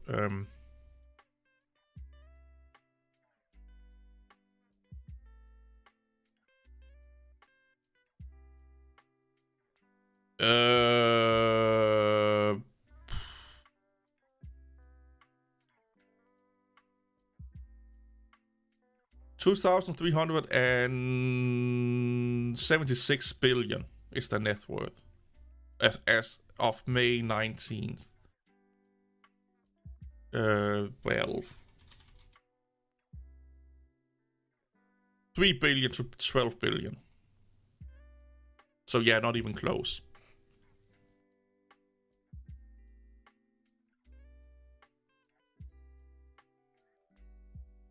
Yeah.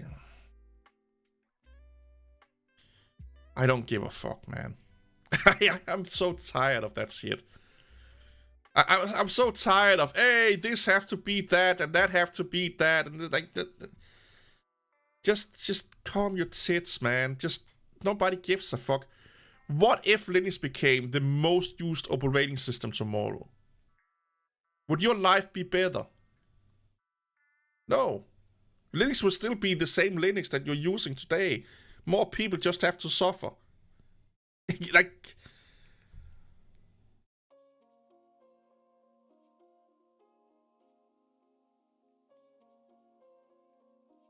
Like, it's like...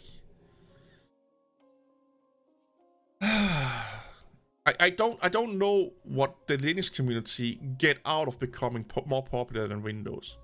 Other than say, fuck you to Windows. But then they also have to remember that Microsoft is probably, well, Microsoft and other massive multi-million, billion-dollar companies are the ones that are keeping the lights on for most of Linux things.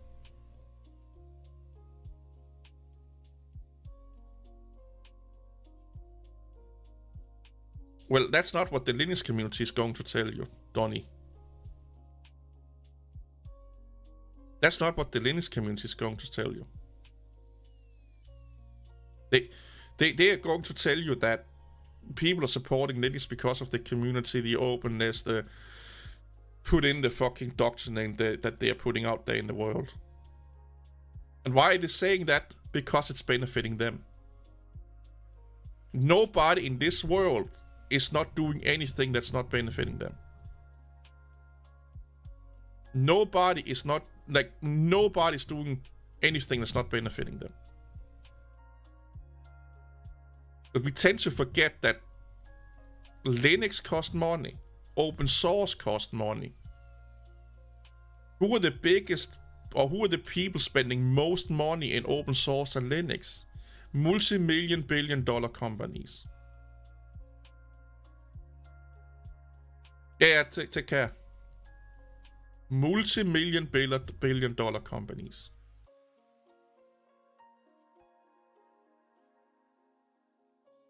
That's debatable. There are studies that shows that the cost of life of Linux is actually more expensive than Windows is. Or cost of ownership, sorry, not life, ownership. Because of acquiring new hardware, new software, training of skill of employees,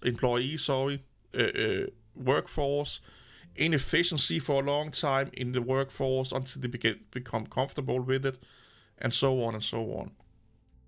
Lack of qualified workforce, downtime, instability, all of that fucking thing. You can find studies, or not studies, white papers, it's probably the right words, or research papers that show that cost of ownership is either the same or more expensive, either Windows or Linux. There's no concrete, defined proof that one is better than the other or cheaper than the other. You can find, of course, that says that owning Linux on your desktop is definitely cheaper than owning Windows on your desktop. There are cases like that, of course. But when we are talking, IT services and stuff, because a lot of Linuxes, they come with a shit ton of expensive agreements you have to agree to run their software. Just because it's open source and you don't pay directly for the software, you pay in some other ways. If you are not paying, someone else is paying. Or if you are not paying, you're paying in other ways. Like if you're not directly paying for it. So they could be like service agreements, install agreements, package agreements, there's so much going into it. But there's no scientifically or defining proof that either Windows or Linux is more expensive or cheaper than the other one. It's all in this situation or this situation, or if you look at it like this, or, a lot of if and buts, basically. So that means that in some cases that's true, in some cases that's not true.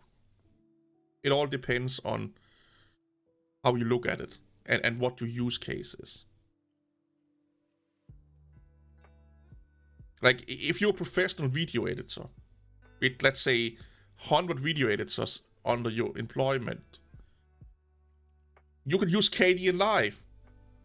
That will probably crash 10,000 times before it opens up. Or you could use DaVinci Resolve that costs us, like, what is it, like $300? Or you could pay for Adobe Premiere Pro and After Effects. That is way faster, way more stable, have way more plugins that will allow you to do your work faster than under the KDE Live. You have now access to unlimited resources in training, qualification, certification, to gates, and to train your employers, or not employees, employees, so they can do their work better, faster, and more optimized. But you can also use KD in live that don't cost anything, but will limit your output per day or per week massively because of the lack of optimization, instability, lack of trained professionals, lack of add-ons that can make your life easier, and stuff like that. So instead of having a plugin that do this thingy for you, or this animation for you with a button click, you now have to do that automation or animation by hand. So that means something that takes a button click will take you an hour. That's the cost of ownership and stuff like that you have to put into it also.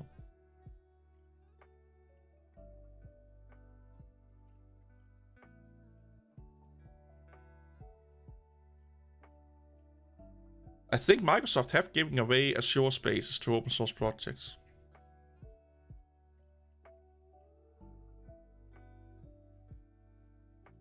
But just imagine that if every big company that invested money and development time into Linux stopped doing that tomorrow. Just think about how amazingly bad that will be. Clear Linux is fucking old. Like, Clear Linux is old.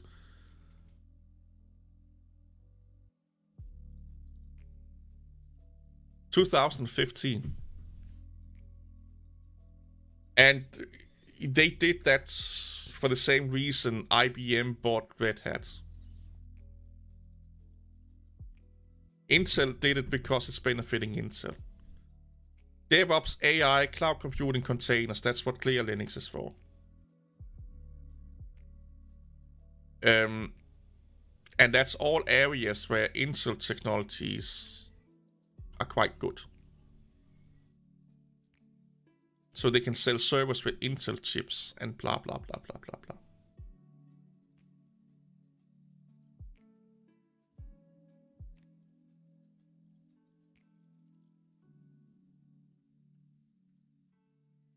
Linux is in the business of making money. Canonical is in the business of making money. Red Hat is in the business of making money. And Mint is in the business of making money. So let's look at how many Linux distributions that is in the business of making money. I find it really funny that nobody bitched and moaned about me using the Edge browser, by the way. Just putting it out there.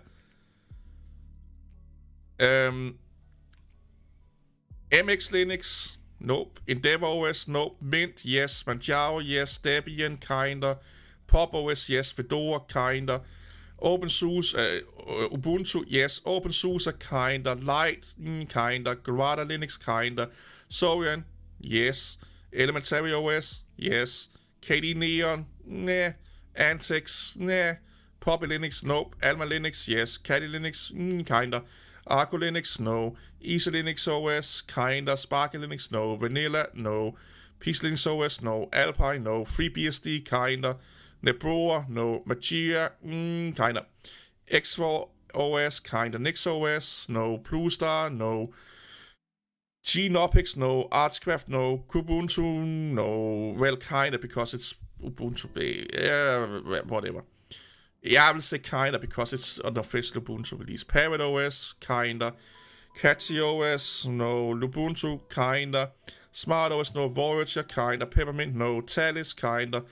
OpenManDriva, no. Rocky, kinda. Yes, any Red Hat based is in it for the money. MeBox, no. Slackware, no. Linux from Linux FX, definitely. Do I need to go on? And the distributions that are not in it to make money, they are in it to gain user base. So all of these distributions here, they are competing with each other for users. Because there's only a really, really select few people that are getting new people into Linux for the most part.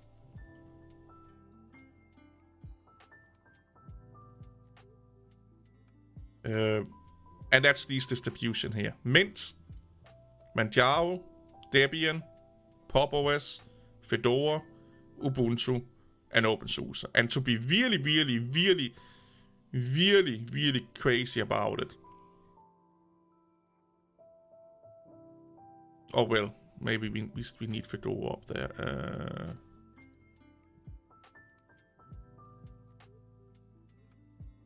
Let's see, what do we have here? Debian, Ubuntu, Fedora, SUSE. These are the 4 distributions that are doing it the most. Debian, Ubuntu, Fedora, and OpenSUSE. These are probably the only one that are really getting new people to Linux. So any other distribution than these here are competing with each other for the existing Linux user base. So, are they really friendly? Because if they don't have any user base, there's no reason for them to exist. Well, maybe Red Hat could also be the one getting people into Linux. Well, that's kind of under Fedora, but you get what I'm coming at here. So it's really like... It's kind of this eating your own, you know, like eating each other up from the inside. You know, like it's a little bit crazy when you think about it. And then if you think about, what is there, 140-ish million desktop users of Linux in the world? Thereabouts. Total. If you look at how many households has computers, and if every computer is one person and stuff like that. So all of these, like, thousands of distributions in the world, because for every one distribution on DistroWatch, there are probably 2 or 3 more that you don't know about in the wild. So if there's 1,000 on DistroWatch, there probably are 2,000 or 3,000 in total in the world. Active distributions. That are competing for about 140 million users. Trying to take users away from each other. To justify their existence. If that's not a moment, a scary thing to think about, which it should be. And that's probably also why you see so much like, oh, you know, distribution pride, you know, oh, I'm a Arch user, I'm a this user, blah blah blah. Because that's how they get new users. Be part of the brotherhood. Be part of the tribe.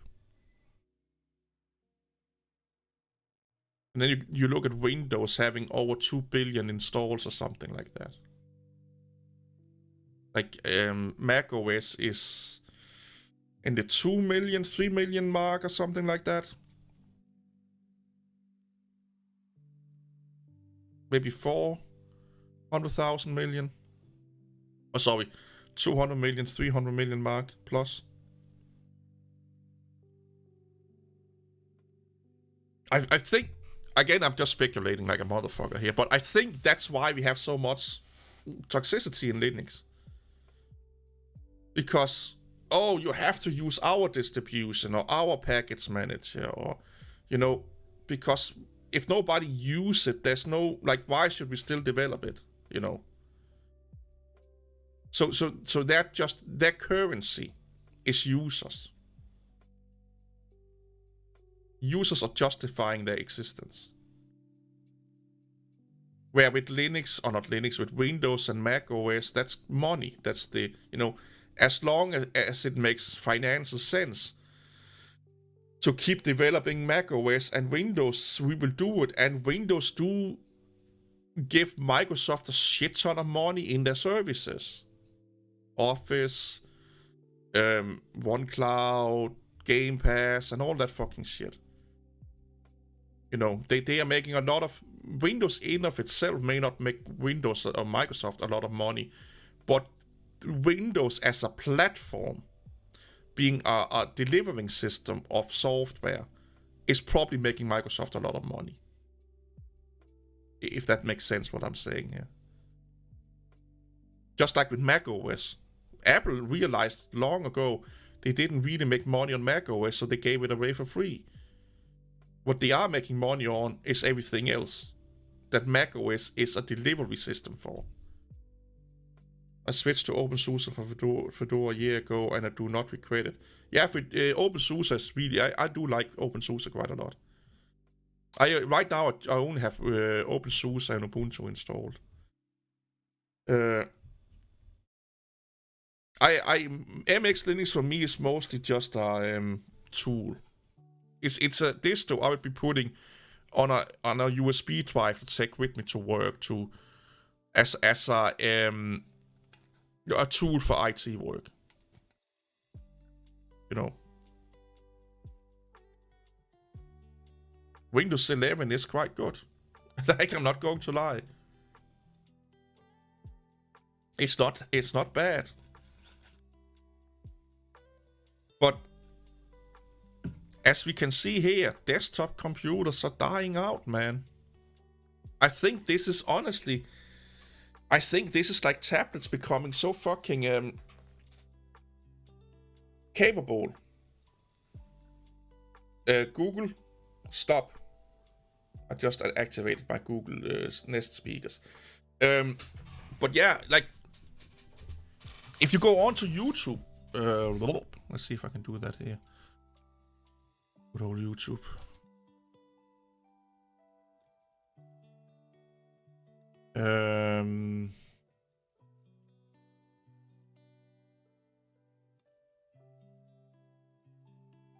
Final Cut Pro is on iPad. Let's see if I can find the guy that have lived. I think he just got this guy here. He just got This is. He just got he is also using a Mac Mini or Mac Studio now, I think. But he used to do most of his work, or all of his work, exclusively on iPad for a long time. And I think that's what we are seeing here.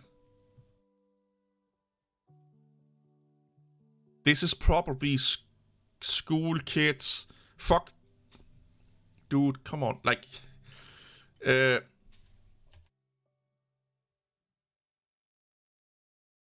police people are starting to use iPads.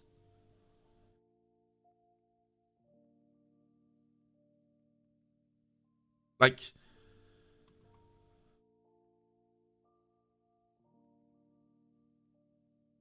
Look at some of the more modern interrogation videos on YouTube.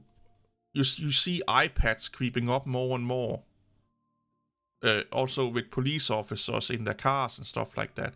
It's an iPad or a tablet with a keyboard attached to it. A lot of times iPads. The iPads is going to replace laptops. And that could probably be this right here. And this right here could probably be iOS.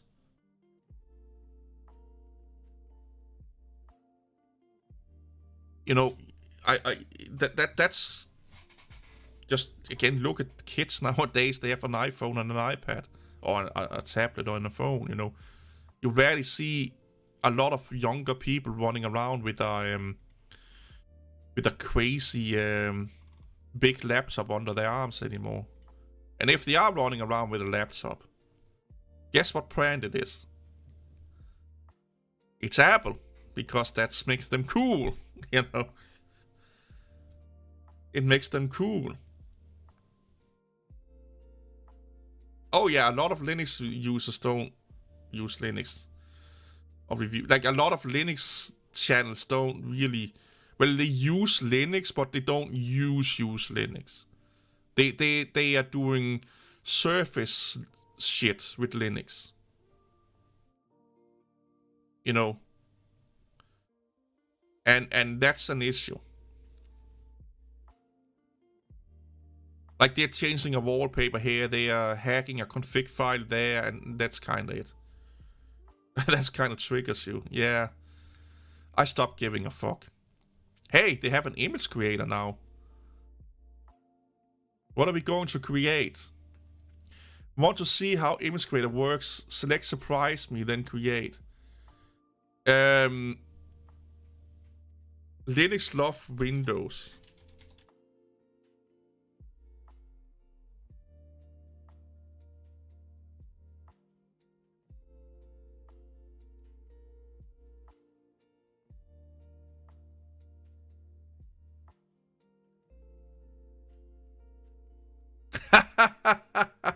I kind of like this.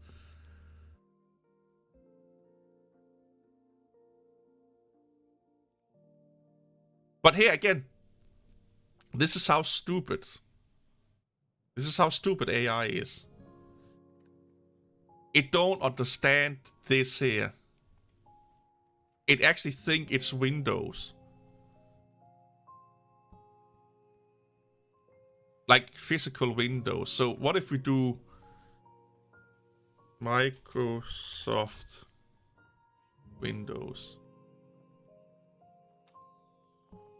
And what if we spell it correctly here? Create.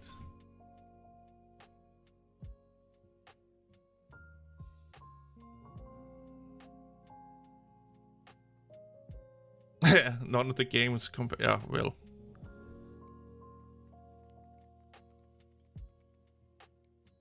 Ah, oh, here it is.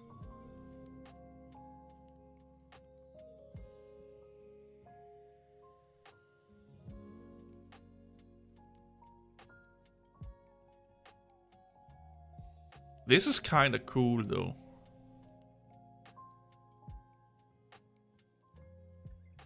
But it looks like it's just taking, you know, this looks copy-pasted in, this look copy-pasted in, this kind of look copy-pasted in, the eyes are kind of the same.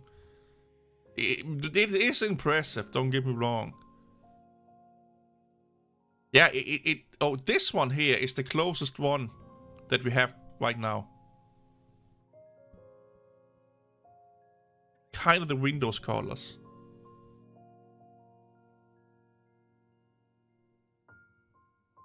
There's like a computer file on YouTube, a video where they explain DALL-E and how they're doing the image generation tool. It's actually really, really interesting. What about fast car? I don't know if there's any limit to this one here. Probably when this one is filled up, I don't know.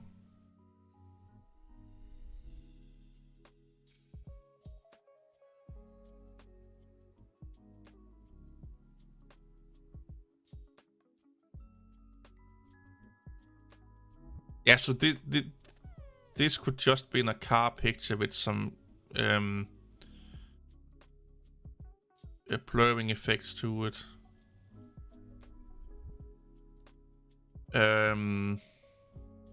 House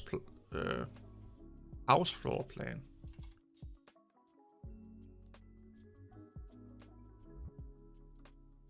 Now we're testing it really.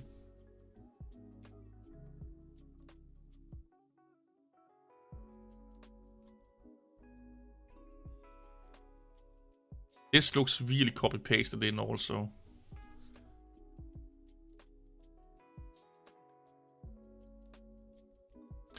See this, I will not be surprised if this is something they just found fucking copy-pasted from the internet.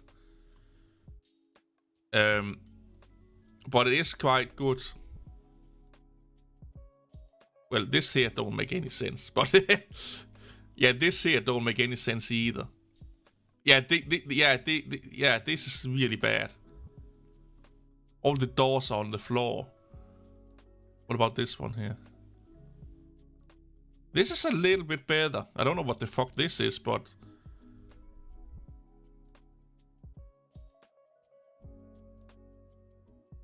yeah, doable.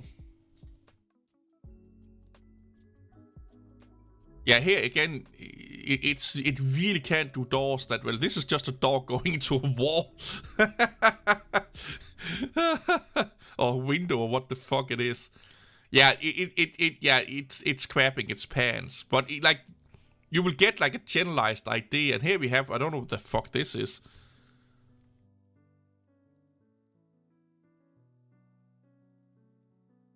But you get like this room here is like, what is like just a couch, a bed, something, maybe like a television or something. And how the fuck do we get into this house? Or into this room? Are these doors or are the windows? Because they look like windows. Yeah, there's no doors in this fuck. Well, this could be a door, but that's going into this thing here. Okay, so if it has this one here, that's a door. So that must be a door with like a rounded window door or something like that. Then you have a door that goes into this room here that looks like a fucking stairs that you will fall down if you go into it. Yeah, it's definitely not going at doing it that well.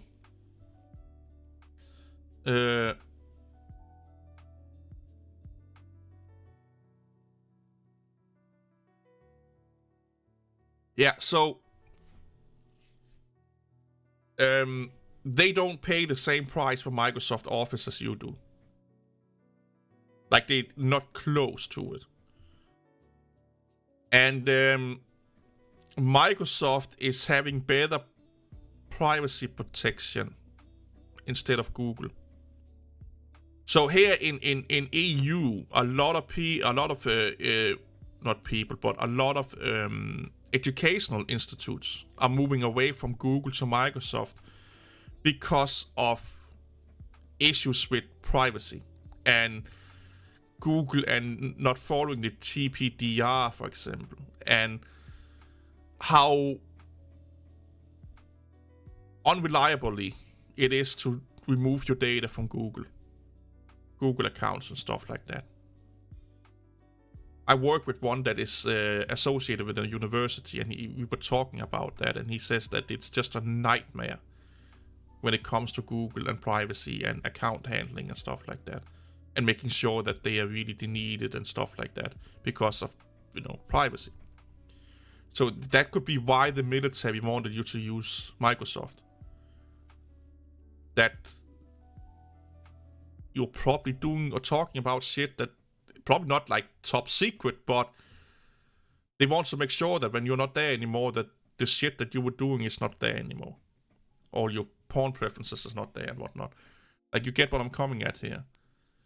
And like a week after he told me that, I saw an article saying the same fucking shit.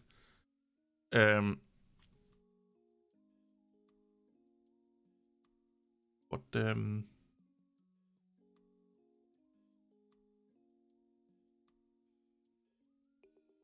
do we want to do here? Let's do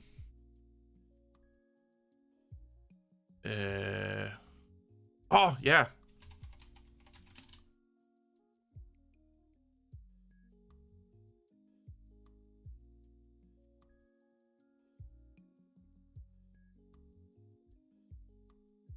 YouTube thumbnail for a tech video about Linux. I don't know if that was for security reasons, but what he told me is that the universities he worked with, they were moving over to Microsoft because just the hassle with privacy and the hassle with like when someone stopped being at the university, like making sure that their data was not around anymore, and how easy it was to get rid of that data, and so on and so on and so on. Just convenient, easy, call it what you will.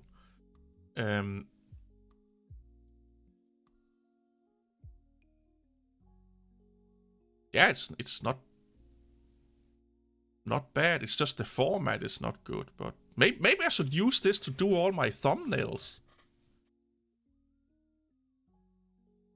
So my latest one is Windows slow for a a YouTube thumbnail for a video called "Is Windows Slow?"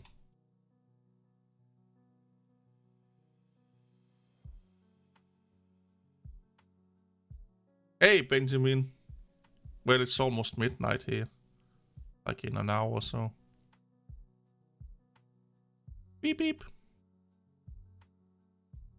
Yeah, that's YouTube thumbnail.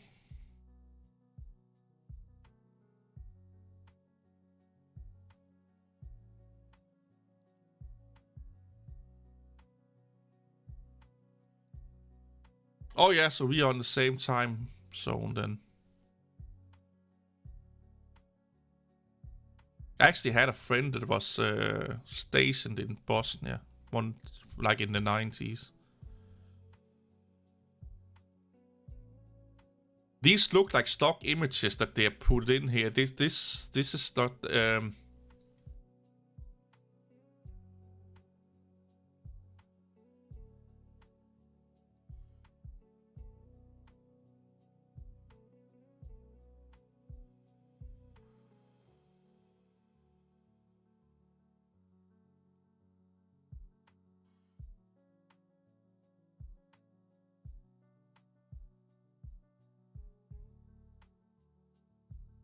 Yeah, he he got his noggin hit quite well under a riot he was controlling. Doing riot control for.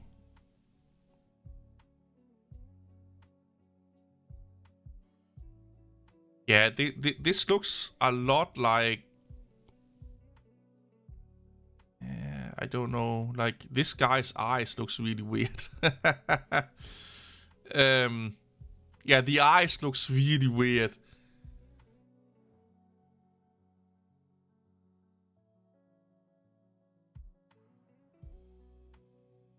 Shredded paste, that's I can't fucking read what he's saying here. Look at this fucking image here.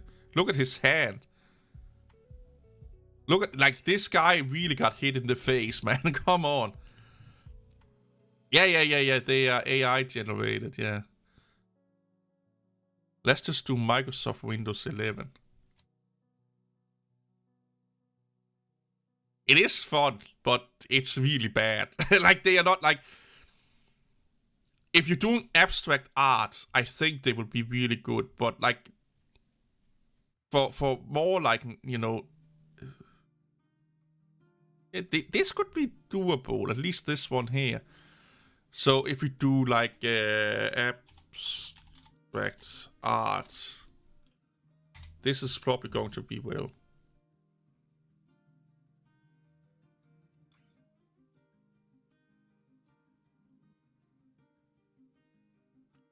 Yeah, a processor window, yeah.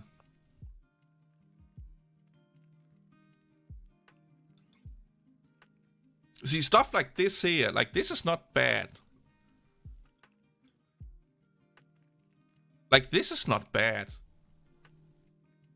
It's actually like quite beautiful, to be honest. They are kind of the same though. No, I think you can just keep going. This one here is just to get it done faster, but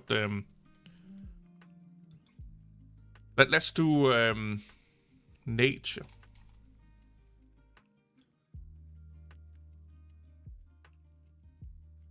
Forest.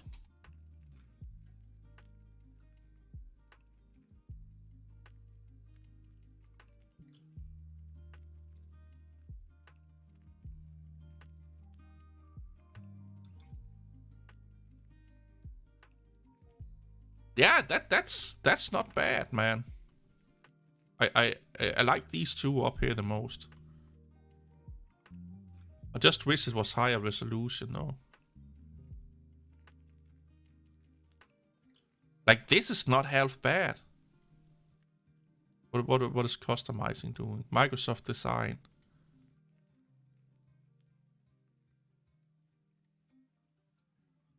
Oh, crap. Ooh.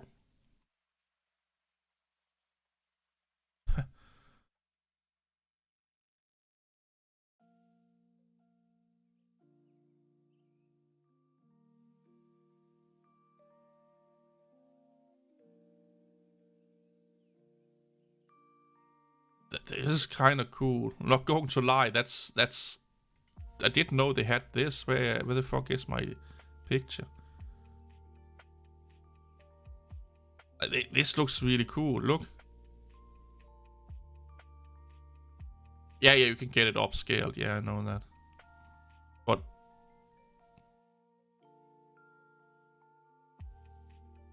that's not like.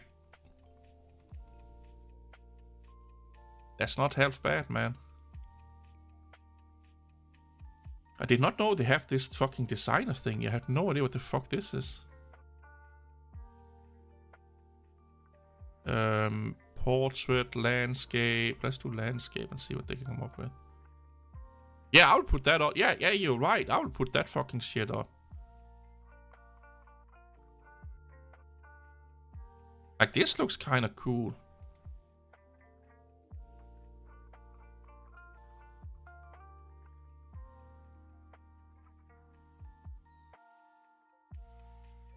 Hey, welcome back, Lamer. This looks kind of cool.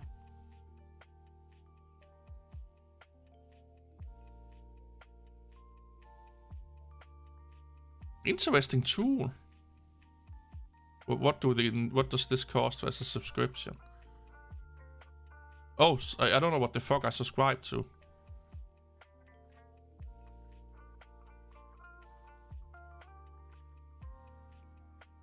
Oh, that's just getting emails about tips and tricks. Oh, fuck me, I don't want that.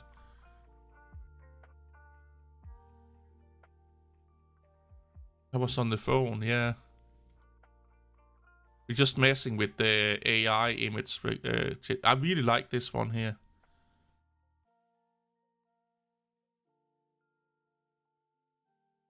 Yeah, I think this one here is probably my favorite.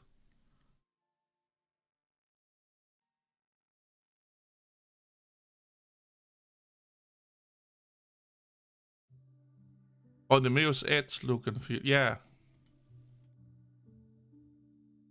What if we do... let's see if it can do lamer.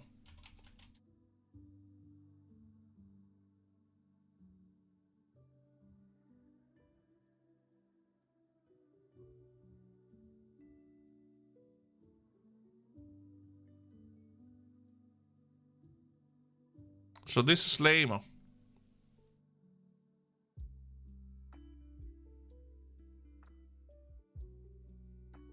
This is not bad though.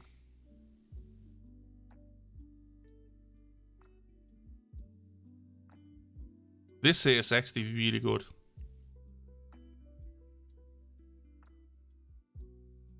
Mac OS is, yeah.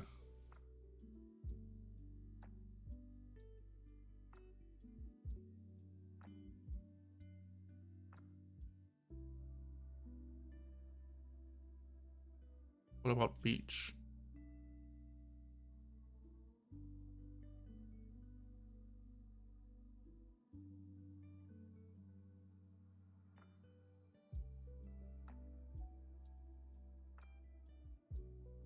Yeah,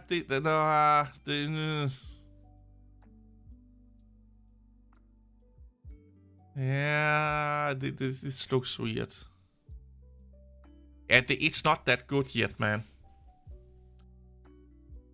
I've not seen the Soen wallpapers. Like I'm not joking here, but it's probably close to 10 years since I've used Soen. Maybe not 10 years, but when was the last time I used Soen? Like in the 4 days. Well, yeah.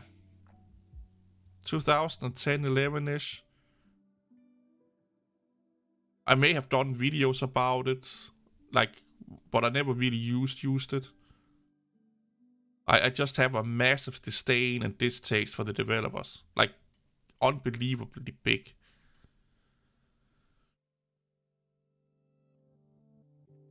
Oh yeah, you can do cloud gaming from the web browser, that's right.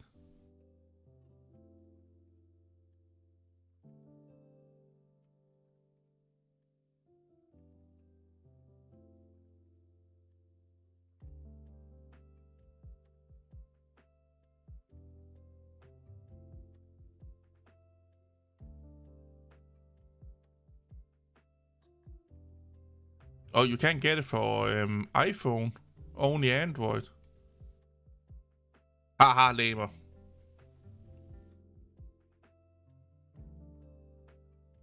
Ja, Sorion.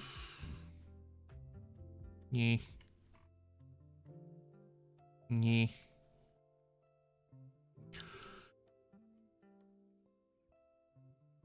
Not my oh, GoldenEye. Holy crap, can you play that in the browser? Shit.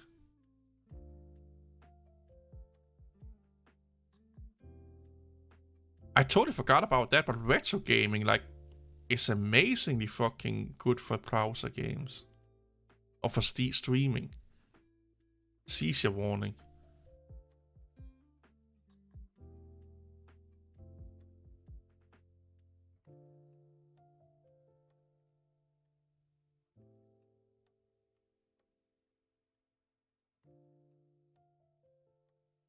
Nice.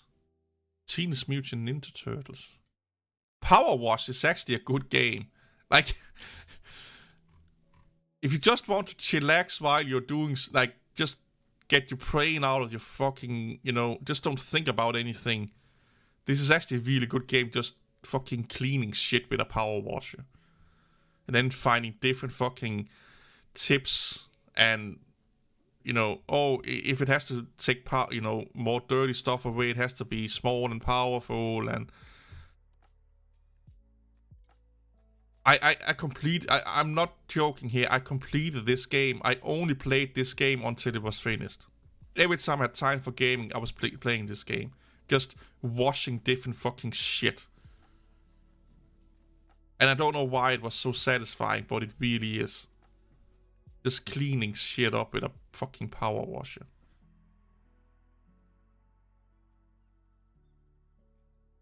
It's really strange. Like, I probably spent way too many hours on this shit. But fucking hell, man. I should replay it now that I have 1440p screen. So I can see the dirt in higher detail.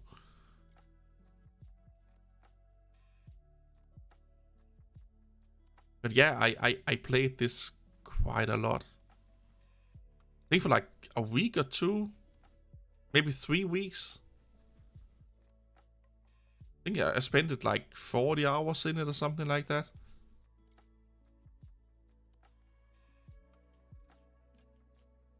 Just running around cleaning cars and houses and amusement parks and skater parks and all of that. It's strangely satisfying. Strangely satisfying. I cannot explain it.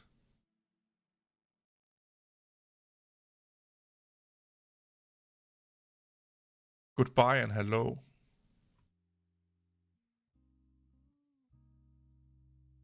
Oh yeah, so he went back to Mac on 4 months ago.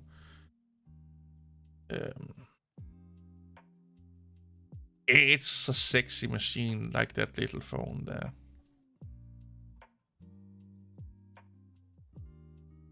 This is my problem. Every time I see a video about an iPhone, I'm like, I want the iPhone. And then I see a video about, a Samsung phone. I'm like, I want the Samsung phone.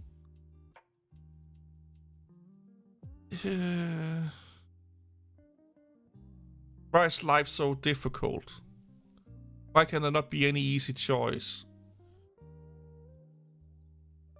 Why? Why are you doing this to me? Why can there not be only one? What's wrong with you?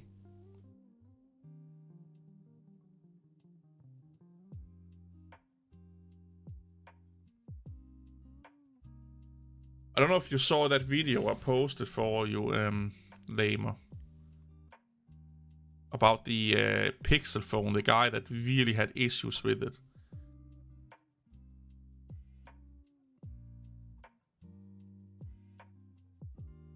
Get a Mac and then an iPhone, and you will stay with the iPhone. Yeah, of course I will.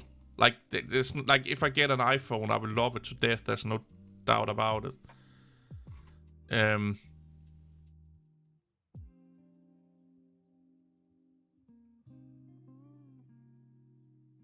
what the fuck? Why is he not here?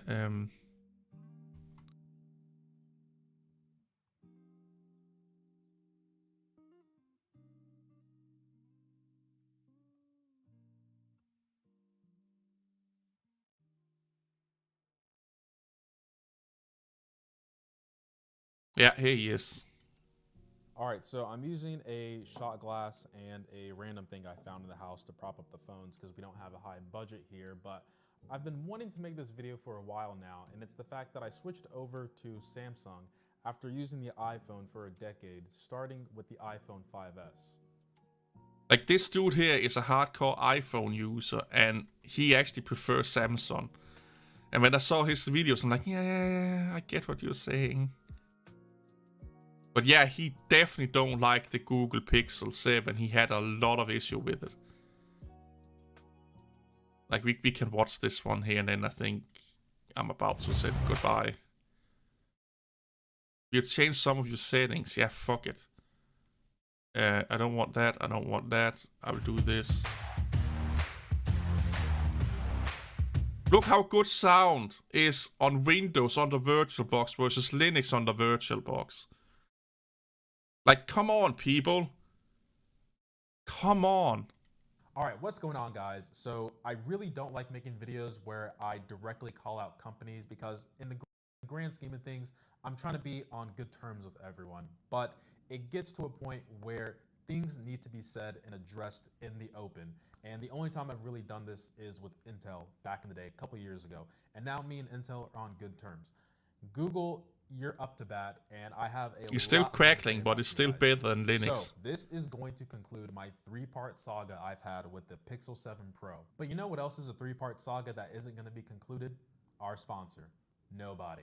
So the one thing I want to mention is that this video is not really for you guys to watch, although I'm happy for you guys to watch and share this video. Hey, This video Steiner. is really for Google to watch and give some answers, or at least make them I actually do understand like what this I'm channel. going He through actually and what a subscribed lot to of him other to it people after are this going video. So I'm going to explain everything on the table, but just to catch some people up to speed, if you didn't watch my 2 previous videos, I'll have a timestamp somewhere on the screen. But I purchased the Pixel 7 Pro with my own money, and I did a review. And during that week of using the device, I had a horrible time. I had a problem left and right, and I believe I did like a 40-minute video where I just talked about how much I didn't really understand or like what Google was doing with the Pixel 7 Pro, especially with its price tag. Now, the reception on that video was pretty much a 50-50 split, where there were people that had similar issues as me, and then there were another group of people Install that a were saying malware that I have a iPhone launcher defective to make or your faulty phone looks device, like that they've iOS. had no Yeah. problems with the Pixel 7 Pro. What you should do is get it replaced and do the review again. So I ended up doubling down, making a follow-up video saying that this device is pretty much of a gateway of what I was explaining of what the actual problems are with Google making a smartphone device. And still got pretty much the same reception. And I basically swallowed my pride and said, okay, you know what? I'm going to do an RMA with Google, get a new device, use it, and do a proper review, like the comments told me to. So let me give you guys the timeline real quick. I wrote it down so I don't miss anything here. So May 31st, I submitted my RMA to Google and they accepted it. An RMA is really just a process of, getting a device inspected and replaced if the manufacturer detects that there is a problem with the device that they need to handle. Then June 2nd, I make my follow-up video showing the RMA document that I got from Google. I already did my RMA for the device. I have it here. So this is a real product by Google. June 3rd, I shipped it off.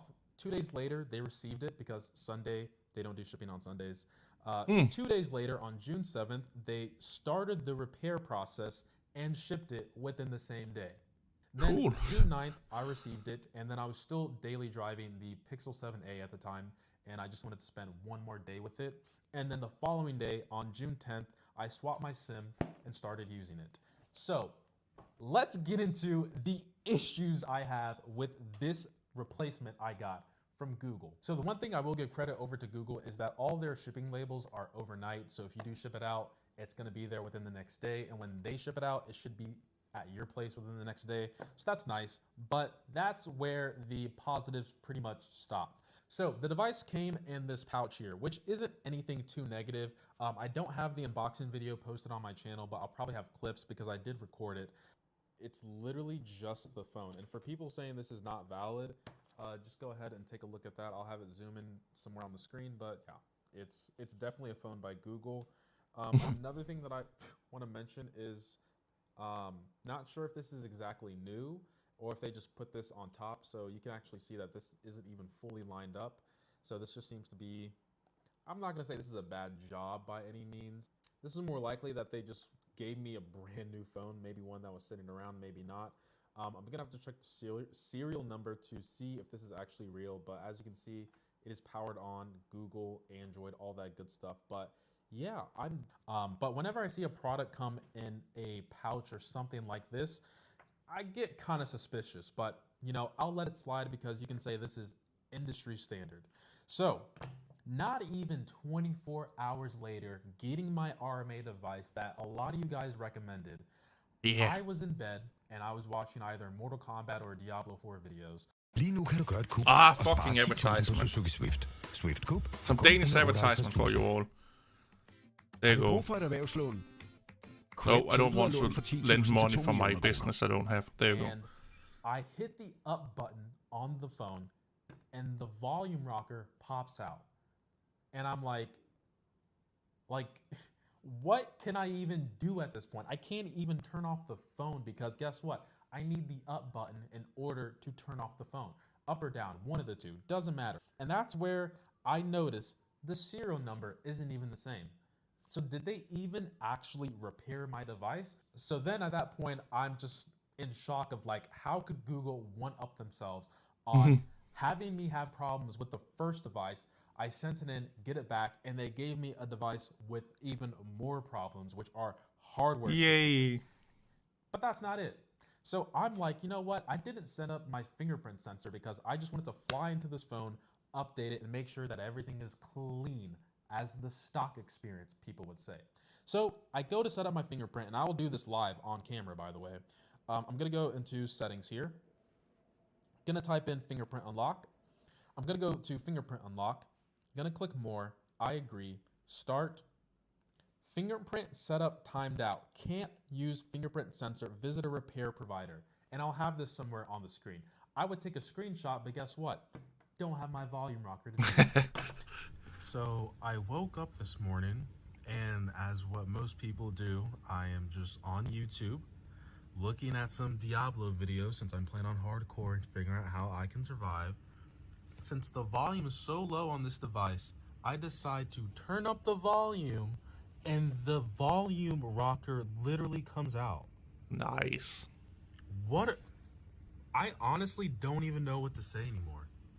It's 7:15 in the morning. I'm still in my boxers. This is like, what? And I don't even know if I've included this in the video yet, but let me just add a fingerprint. Guess what? I hit start. What is this? Uh-oh. They actually just sent me another bad phone. That's why we all should use iPhones from now on. You can't have written it any better. This is like this is not even the worst Android experience. This is the worst smartphone flagship experience I've ever had. So at this point, I'm done. I take my SIM card out and I'm like, I'm not going to deal with this again. And this is what I was trying to reiterate in my first two videos. It's not the phone itself I'm upset with. It is Google themselves. And I don't understand why Google is getting a pass when OnePlus back in the day was doing this and everyone was mad at them. When Samsung was doing this back in the day, everyone was mad at them. Google is not, they're not a hardware company. They're not a consumer electronics company like Samsung or Apple. Like Google could literally get rid of the Pixel lineup and they would be perfectly fine. Apple, not so much. Samsung, probably, because they are a massive company. Oh, yeah. I don't think people realize how big Samsung is. But Google can get rid of the Pixel lineup and they'd be fine. And you want to know why? Google is a It's actually really scary because there are like 3 or 4 companies that is like almost, is it like 80% or close to that, or 60% of the South Korean economy, and Samsung is one of the biggest one. Like, if Samsung went under, that would probably mean massive devastation for South Korea. Like, massive problems. We moved over to Apple along with loving Windows Linux. Yeah. Oh, it's way more than a private army. That, like, Samsung, and I can't remember the other companies. I saw a documentary about it. They are like controlling South Korea more or less. It's really fucking it's they are probably massively bigger than Microsoft and Apple. Yeah. I think those are the 3 ones. Yeah, LG, Hyundai, and Samsung. I think there was a 4th one, but I can't remember. data company. They're a software company. That's their bread and butter. All they want is your information when you sign up in the phone. Because once they have your information, they got your profile, then ads can be served out to you. Yep. Google is an ad-based company. They don't really care about their smartphones. It might be a bit of a reach for me to say that, but in the grand scheme of things, Google can get rid of the Pixel lineup and they'd be perfectly fine. Now, I just thought of a different idea. I want to look up the address on this box and actually see what this is like, because I already know that for most manufacturers, they probably just outsource. I have some third-party company do the repair process, so you can't really blame Google. But at the same time, I'm sure there are representatives from Google that are in charge of these places that do the RMA process, and they should be aware. Let me go get my laptop and throw it up on the screen so you guys can see. Throw it up there. So the address is 4055 Corporate Drive, Grapeview. Can't speak today. Grapevine, Texas. Okay, there's a Mercedes dealership. Okay. But let's go ahead and see where this is. And the company is called Synergy. So it looks like my device, if you guys can see on the screen here, was repaired at this building right here, Synergy. Corporate office, not much information. Let me go ahead and read. Look, it's a Mac. This place is a scam. Lidt anderledes. For fuck's sake. Sådan lidt en labyrinth. Hey, beautiful girl. There you go. I send my Pixel. I order a replacement for a Ring Bell. Cracked screen. Wow, 1 stars. They're all Google related. Synergy. Left voicemails carrying. I do not know why Google uses this. No one picks up and rings. Horrible company. So Google, I don't really know what to tell you, right? If you're using this company to do your repair centers, probably fire whoever's in charge of your RMA process, or at least let me talk to them and see what's actually going on. Because this is a disgrace to your brand, honestly. 1 star, 1 star, 1 star, 1 star. Oh, Lamer, he's I'm not getting wet in sorted his by pants anything. over It's seeing just this like, it's just MacBook. all of them. And when you have reviews where there's a lot of 5s and a lot of 1s, I kind of want to know what's going on with these 5s up here. Usually most honest reviews are 4 through 2, but if there's a large amount of 1s, that's not a good sign. That's besides the point. So I really don't know where to leave off on this conclusion. I really don't want to give Google any more time, because everything I said in those first 2 videos are pretty much ringing true in this video as well. I got a new device by Google, and I have even more. Wait, he's using the Brave browser. Can't use the fingerprint sensor. Volume rocker popped out. What do you want me to do? Get another one and do a review on that? This is what I don't understand with the Pixel people. And trust me, I read every comment. Every comment. Even the ones that get hidden by YouTube where it's some racist stuff. But I read every comment. And almost everyone True, was Margus. like, I've had a great experience. You got a defective. Get a new one and you'll have the same experience as me. Got a new one by Google and it's worse. Quality control. I say the same thing for Dell. Dell makes good products, but their quality control sucks. So would I recommend them? No. Same with the Pixel. Is the Pixel a good phone? Yeah, but the quality control sucks. And so does customer service at Google. You can't talk to anybody. Nobody. It's just email and automated replies. I don't know. I don't know what to tell you guys. I really don't. It's like I'm just disappointed in Google. I'm disappointed in Google. I actually want to read this review. I sent my device with a cracked screen after I received my Vescan email back and housing was break. I declined any repairs to be made, and to my shock, I received my device back with the screen was half replaced and the back was shattered, housing dented. Clearly, the tech broke my phone and mid-repair tried to pass the cost on to me. And once again, I'm not trying to make Google look bad. I'm not on Apple's payroll. I'm not on Samsung's payroll to advocate that Google is a bad company. If anything, I want Google to succeed. It's just that the experiences I get with Google have been bad, just straight up bad. And there's nothing else for me to say. I can't have a bad experience with a smartphone device, get on camera and say, hey guys, I've had an amazing time with this device. Here are the spec sheets. Here are some photos. Here's what I think of the device. Have a nice day. That's not me. That's not how I do reviews on this channel. I speak about my own experiences and put them on camera, how it should be done. And there are people that say in the comments, like I said, I read every single comment. There was an overwhelmingly majority that, hey, MKBHD daily drives the Pixel 7 Pro. He doesn't have any problems, therefore this is an amazing device. Here's what I'll say to that, okay? Everyone's experience is different. I'm glad that MKBHD has had an amazing time with the Pixel 7 Pro and has had no problems. Good for him. I'm not saying that out of envy or jealousy. Good for him, genuinely. But this is something I always tell my friends. It's that my experience is going to supersede whatever experience that you might have. If I have had 2 bad experiences with the Pixel 7 Pro, I don't care how good your experience might be with the Pixel 7 Pro. That's not my experience. That's not what I've dealt with. I think most people can agree with that. If your friend gets a product and they love it, and you do the same thing, but you just have a terrible time with the product, who are you going to believe? Yourself or your friend? You're probably going to believe yourself because you're the one that lived through it, right? Parenting 101, don't compare your children. Oh, your sibling is doing this. Why can't you be like them? Why can't you do what they do? I'm sorry, I'm not them. I can only do what I've been doing through my own life experience. Here's the thing I want you guys to get from this video. Well, he didn't get a phone. He bought it. He went to a store and bought it. So Google didn't know that he was getting the phone. I'm sorry, but I don't want this as my background. I need to have something a little bit decent, so excuse me for 1 second. I just want to end this video off with, listen, if you had a good time with the Pixel 7 Pro, I'm happy for you, really. My boss owns the Pixel 7 Pro, he loves it. My barber owns the Pixel 7 Pro, he loves it. I can only speak about my experience and how I feel about the Pixel series and Google. I will be getting...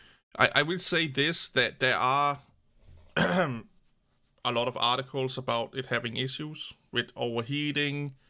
I think the camera or something, like they had a fucking whole list.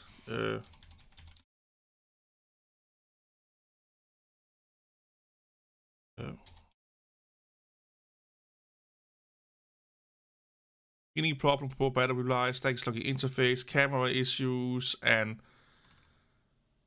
I can't fucking remember where I saw it.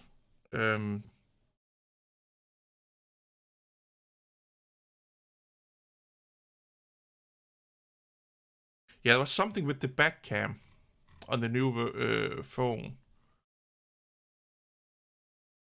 Like it was starting to break, or I can't fucking remember what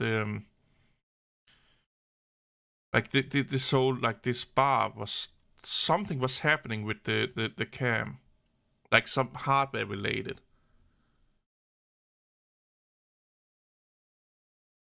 Yeah, that there are whole you can look it up. There's someone made like a whole fucking inventory list almost about things that was batshit crazy with the Google phone. Like a lot of, I don't know if it's a lot, but I've seen quite a few issues that people have concerned about.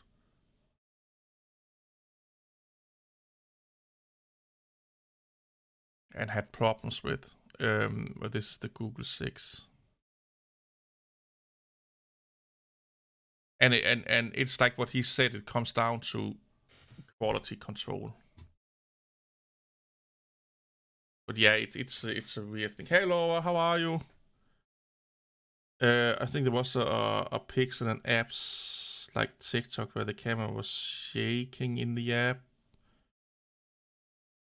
I don't know.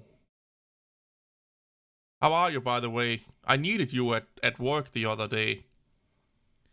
I was messing around with the HP designer jet something weird numbers. Massive big behemoth of a printer. I had to move it around on a fucking pallet. It was really crazy. But yeah, I needed your brain and your beauty to help me out with it. I got it fixed though, but it was a little bit of a strange thing to mess around with. I think the toner is acting up on it. It's spitting all over the place like a bad fucking date. But yeah, like I said, there is like a whole like Google 7 networking, display problems, face unlock problems, media player, display using a battery, the download problems, screen problems. I don't know what call drops, not receiving text, lag stuttering and erratic behavior when scrolling, display problems, payment problems, fingerprinting scanning issues, media control missing the lock screen. That sounds like a software issue. Audio problems that could be a software issue. Charging issues that, yeah, maybe a software issue. Can't transfer files from PC. Or Android Auto issues. App issues when reboot. I vaguely remember something about the Pixel camera having. You're good. That's great to hear.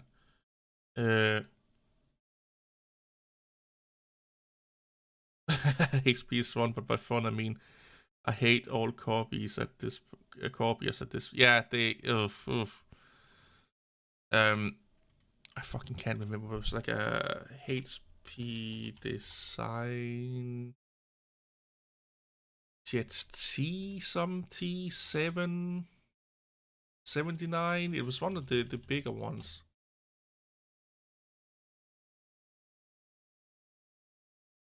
Yeah, I think it was. It had the display in the middle.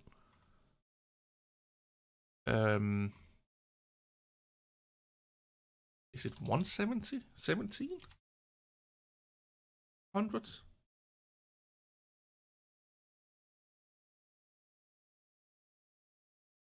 Why can't I remember it right now? And then the software, that's probably the worst thing about HP printers. I think it was this one here.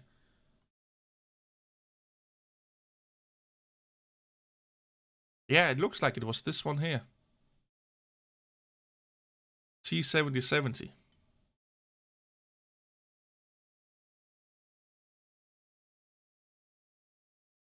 This behemoth here. Been like collecting dust for a long time.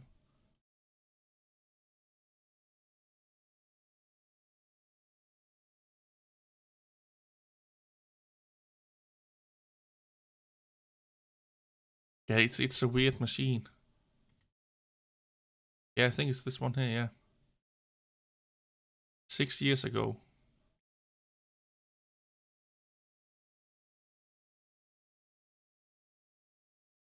It was really slow. But it's still quite expensive.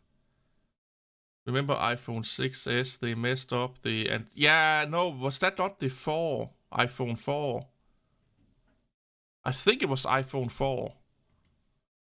But I don't know if the iPhone 6... I have the 6S and I never had any connection issue with it. I think I definitely, you know, the first boxed... Like, it's funny because the new iPhones look like the old iPhone 4s, but just bigger. You know, they had that square design. I knew the iPhone 4 had issues with the antenna thingy. That if you hold all the way around the phone, you could kill the signal. Because you kind of shorted the antenna array. Antenna array, antenna array. Yeah, but he makes some kind of okay videos. All right. Oh, okay, 6 had the issue. Okay, it was the 6. Yeah, because I never had issues with the 6S. I think it was both the 4 and 6. Would be right, yeah. But I definitely knew that, I can't fucking think anymore. That the iPhone 4 had issues and they kind of fixed it in the 4S. That was actually one of the reasons why I didn't get the 4 series. Yeah. I have the 3GS. I kind of like that one. That was really good also. But of the more modern phones, yeah, the 6S was one of the better ones, yeah.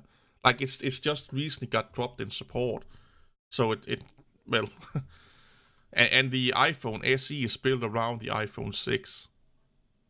Or 6S. So,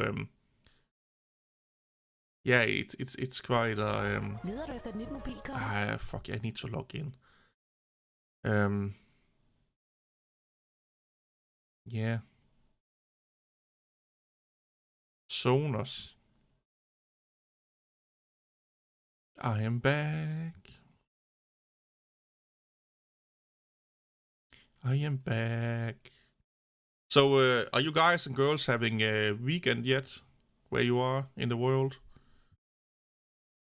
Going out and enjoying some free time? Some free time? Videos of Google Pixel Folds. I never really liked the design of the Pixel, to be honest. Like the newer Google Pixel phones. Oh, you had a barbecue? Oh my god, I need a barbecue. I haven't had that in years. Like a really good barbecue. And not that, you know, like going to like a really, like one of those commercial barbecue places. Like really homemade barbecue. I need that. I need that in my butty. Butty. Not in my butt, but in my body. Well, maybe I need a barbecue in my butt. I don't know, I never tried it before. I don't think I want to try it, to be honest. Don't sound like something I would like. Like that really greasy, like, barbecue up my ass. That don't sound like something I would enjoy that much, to be honest.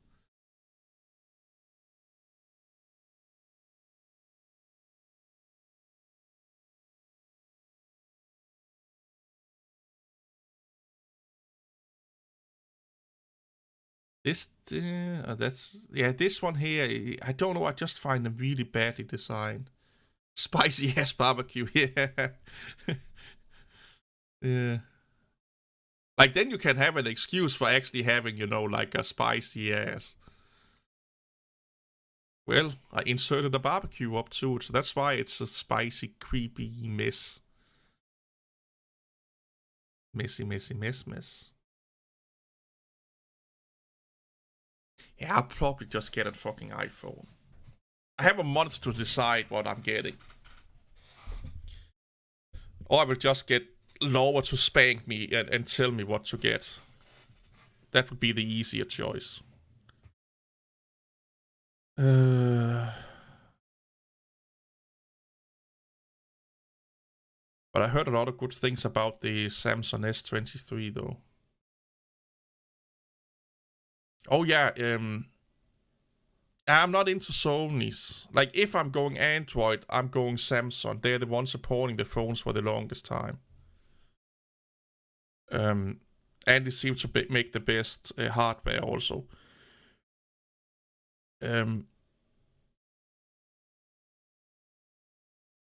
Yeah, I think I will be sticking with Samsung.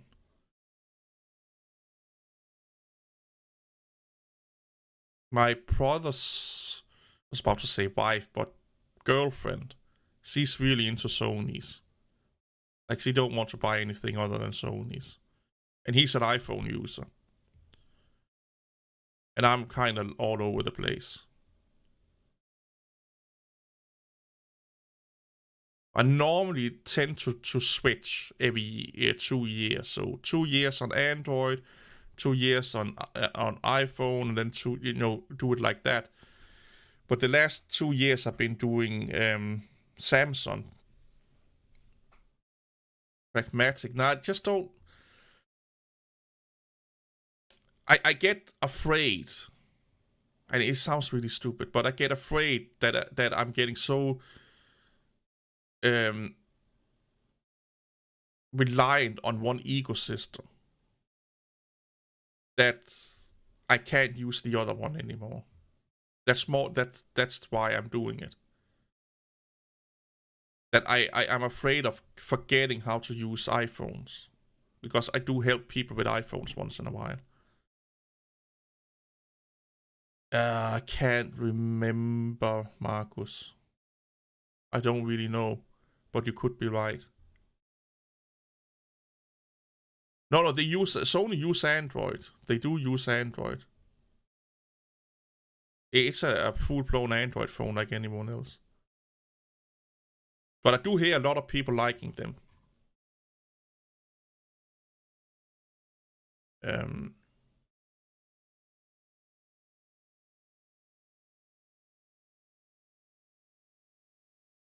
But Samsung, like, getting a Samsung, you might as well just get a fucking iPhone, because they're the same price almost. Like, you are paying a lot of money to run the Android or the Samsung phones. If you go S series, which is what I think you should be doing.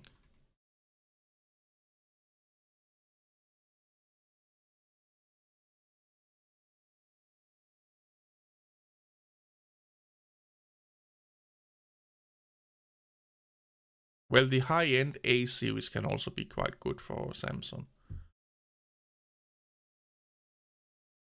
I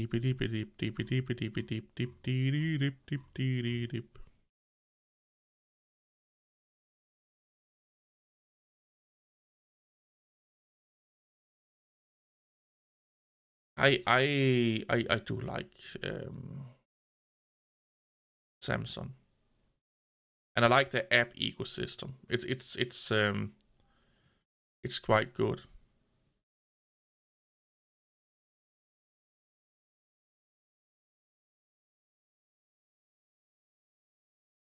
Like, I would say, like, Samsung is the closest you will get to like an equivalent or equivalence to an iPhone.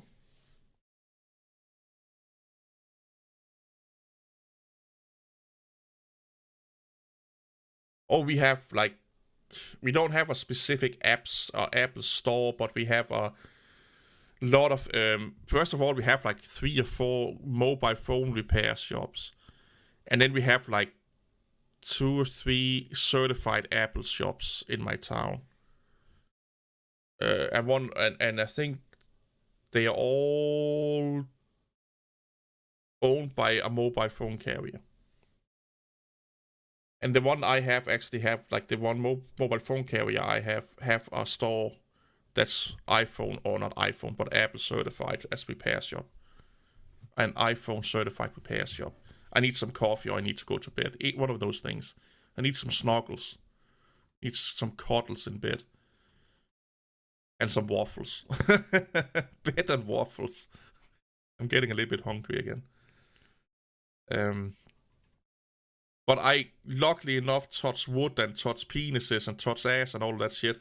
I never have had to to go to a shop to get anything fixed with my phones ever. Ever. I've been really lucky in that aspect. And while saying this, the next phone I'm getting will be all kind of fucking issues. Just wait and see. Because I've said it out loud now. Which is really fucking stupid. But yeah, that's just my luck.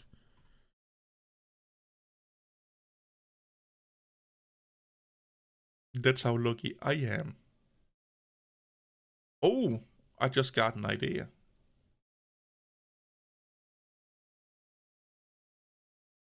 Can we do this? Lower Ava.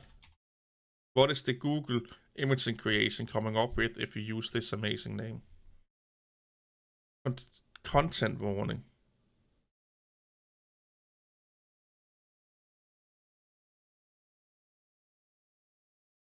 What?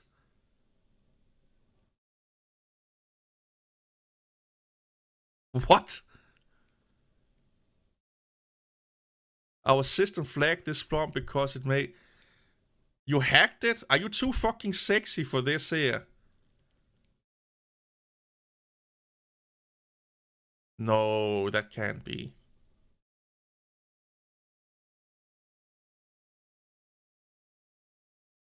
Sexy being hacked? Yeah.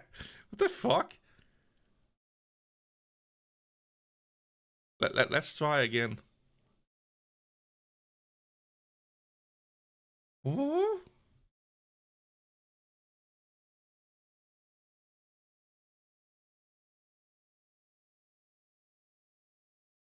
I like, what happens if I bing you? That sounds really dirty, by the way, but not Avalon. Yeah, that's no problem. Apparently, you have an IMBD database also. You have your hoodie on sitting in the dark, yeah. Yeah, like... These all looks like really fake accounts, to be honest, but...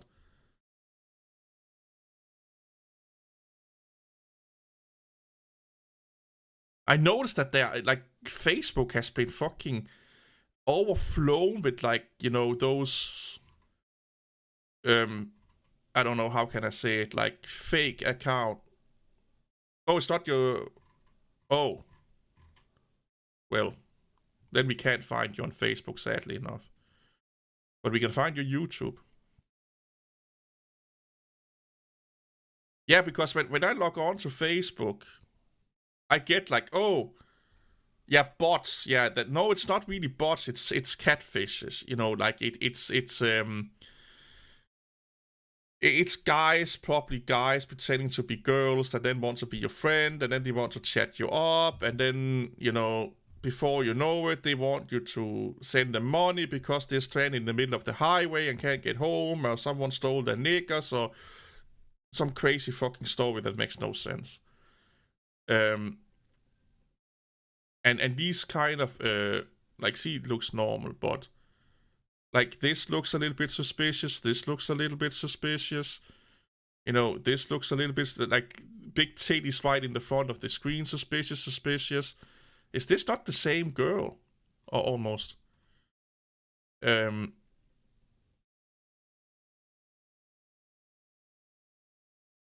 Yeah, unsolicited hey message. Yeah. But I just don't, like, I can skook, I can bing you in here, but I cannot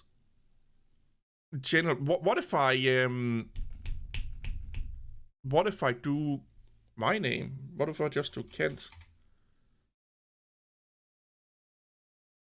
Huh?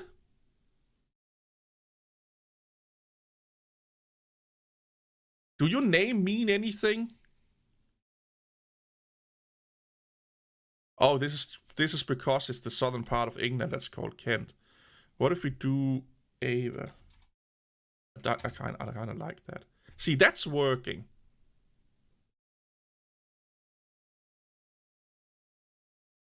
I really want to generate a picture of you right now. You're way more beautiful than this fucking idiot here.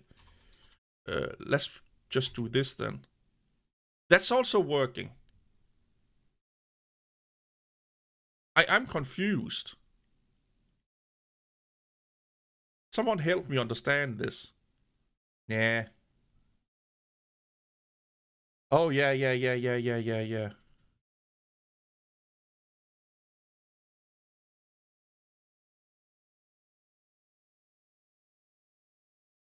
I like how easy your name is to remember and spell.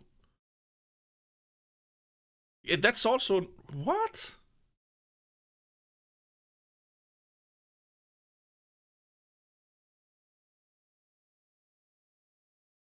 Oh, this is creepy as fuck. Like this, like... when you are sleeping, I'm going to stab the living shit out of you. Like, this is like... Yeah, don't sleep with crazy. This is like the, like... Yeah. I fucking know where you live, man. Holy crap, this looks really menacing. Also, her lips is a little bit really weird. What if we just then do girl? And... Oh, wrong button. I can play with this for fucking ever. That's all... No.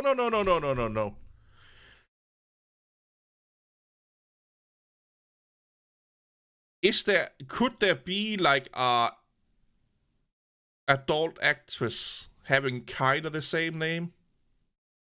Maybe? Or are you really just hacking? What if we do only girl? That's working. Because it hacker times 10. I will come and spank you if you keep hacking me. I will tie you to your bed and spank you. Until you stop hacking me. Oh, that's really creepy. But yeah, the girl we can do. What about name? That we can also do. There must be something associated with that name. Or something similar to that name.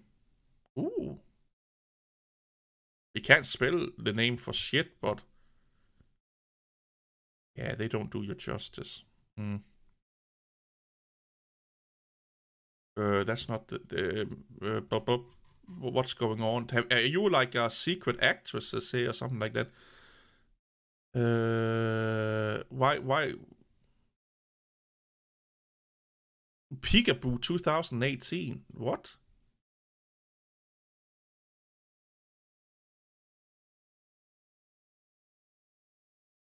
Are you a star? Fucking hell. Oh, you're a baby. Oh,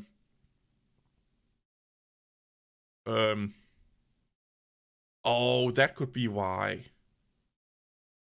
It thinks you're a kid. You're a little Bobby. Yes, my agent had me had my init scrubbed from the AI database. Oh my god. How am I going to get my lore fixed then when I want to imagine that you are close? Oh, you also have a kind of website. And an Instagram. Okay, that's definitely not you.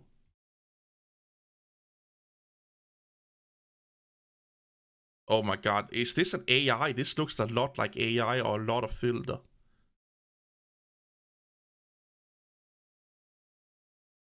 Yeah, either she's using a lot of filters or this is AI. Yeah, it looks like exactly. Yeah, this looks really fake. This is definitely fake. Peekaboo. Huh. Interesting. I didn't know you were that well traveled. Here we have another database. IMD database. We have... I'm a fucking creep right now. I'm just searching your name all over the internet. It's like Creep Alert 2.0. Yeah. Who's this? I think this is the same bot or whatever you will call it. Yeah, fake person. Oh, yeah. Oh shit.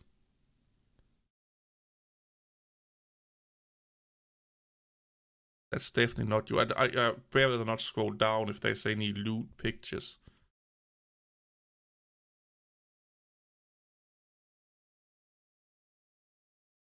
What?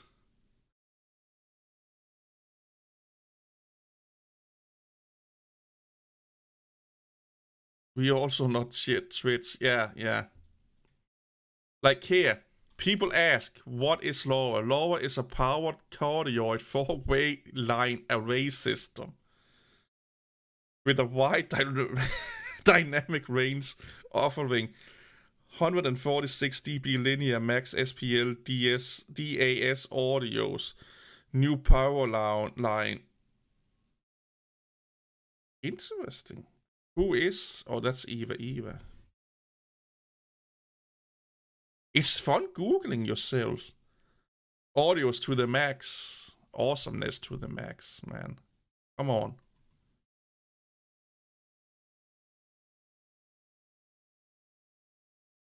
It's always fun when you're around.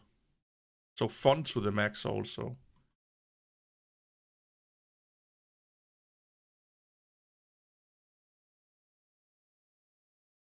This is crazy. Have you ever Googled, like, I had a course. I was on a course like fucking 10 years ago. And it was about learning to use Google. It was more than 10 years ago, probably 15 years ago now. It was like just an introduction to Google search or something like stupid like that they put me on at work. I don't know why, but they probably had some quotas they need to, use some money or something. Whatever, don't matter. And one of the things was we had to search our own name to see what information that was out there. I found that really strange. To go and Google your own name. Because they wanted to show us that what we did online was stayed online and blah, blah, blah, and all that shit. Like, I don't even know, can I search myself that they don't... If I just search myself, can I do that in here? By the way, Laura, I did a little show and tell of photos from my life. I don't know if you want to see that, how stupid I am. How do I search people without being logged in on Facebook? Now I'm really interesting.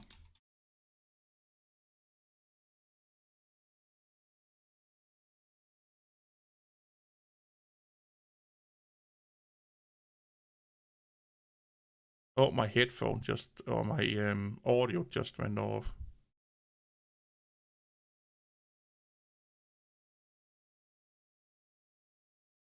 Because I've not had any background sound. There you go.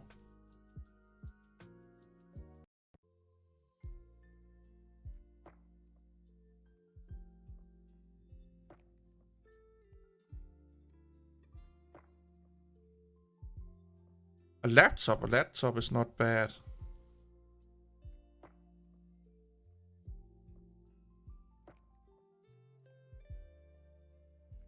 Here, search profiles. Oh, there's some ass there. So, public search. So what if I just do this then?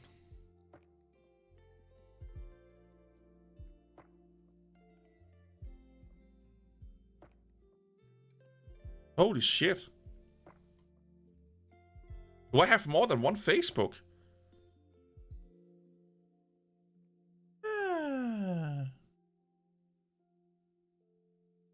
Yep, this is me.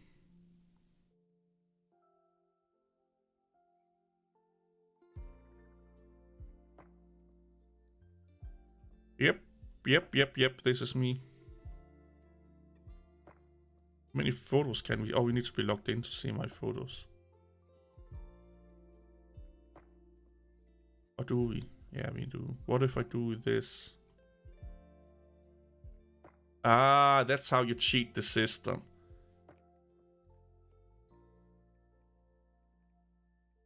This is my old profile pictures. Holy shit.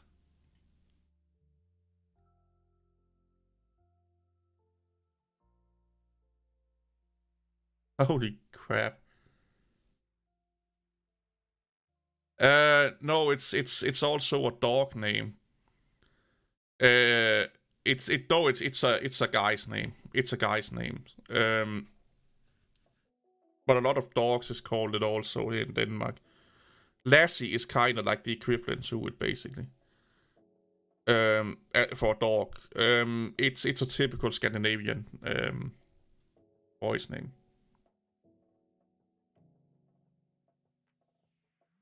Oh, nice. This is my name in runes, in Viking runes. Have sex with a fat guy. How to have sex with a fat guy?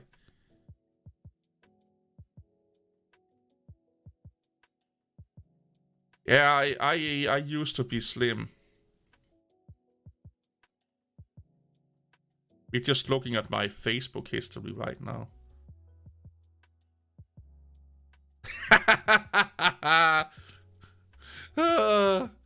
Yeah, that's true.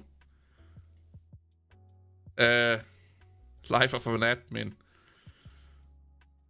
Happy New Year.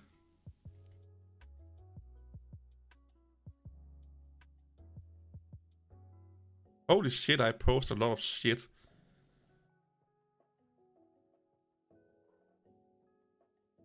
Dude, what you doing? The mom is my mother. I have a surprise for you. It's poop.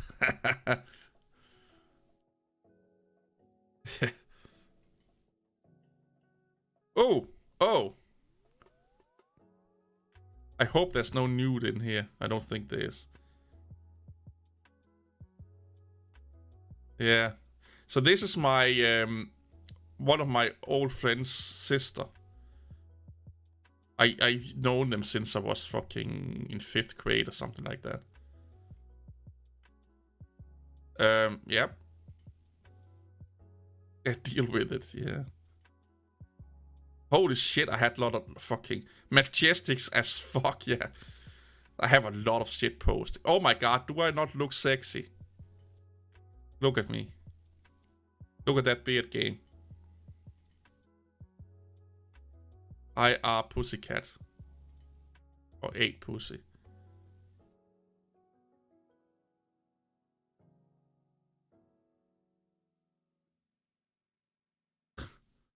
Oh, yeah, gym teacher.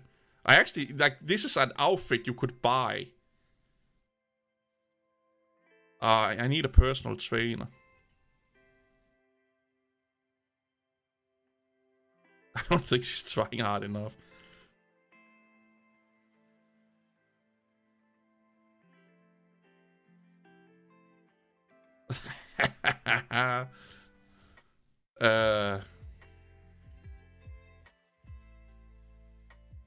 Oh, I made this here. This is my... Oh my god. Holy shit.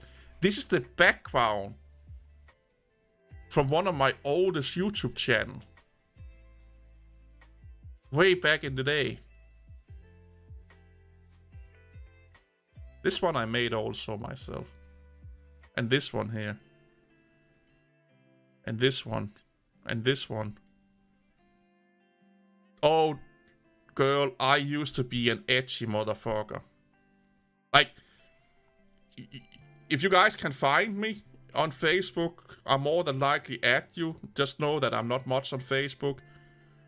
But yeah, I have some edgy fucking shit in there. I used to tell people I was emo and stuff like that before I was emo. Yeah. Or before it was known as emo. Who's this dude here? So this is a girl I used to work out with. The girl that work out at the same gym. We call her Smilfine. So that's her here. And this is one of my other friends that was called. We called him Hulk. He was not big or anything, but we just called it for fun.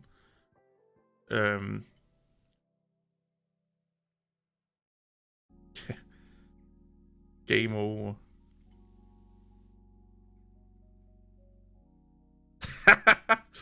What the fuck?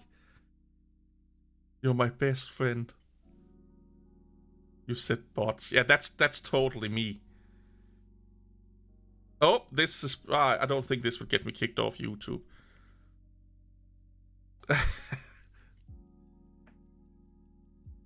This is one of those fake tattoos that you get in chewing gum and shit like that. Yep, this is so fucking true, man. Can you hear me now?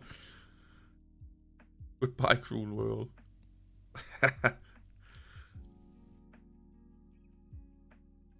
Sex is not the answer. Yes is the answer.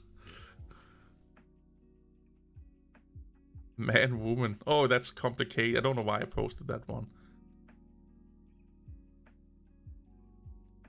Oh, this is one of those dating charts.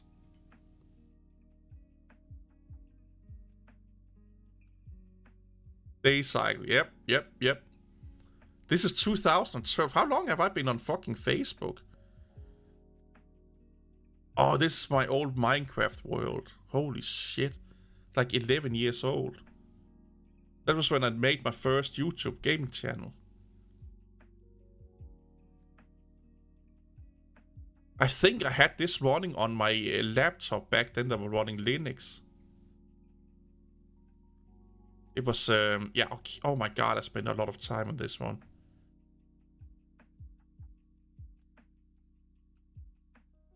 Yeah, time flies, dude.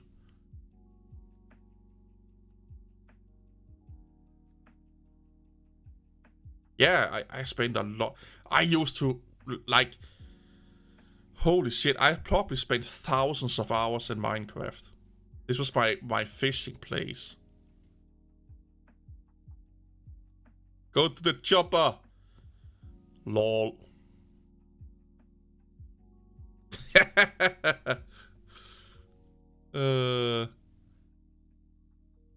Who's this?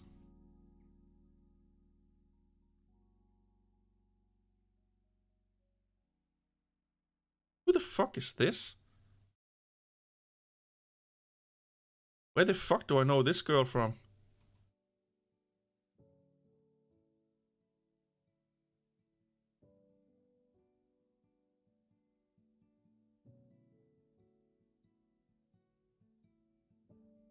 Huh.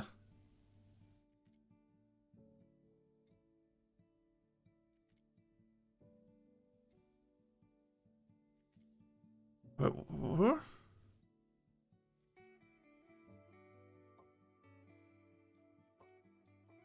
Your girl face. What do you mean by that?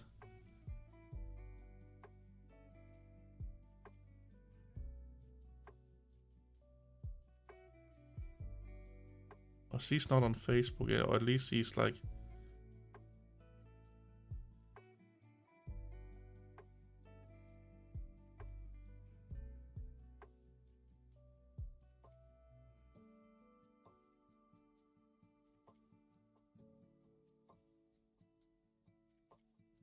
I think I used to go party with these girls here.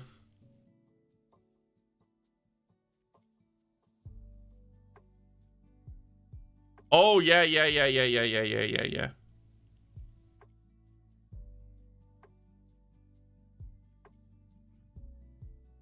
Oh, fuck. I know who she is now.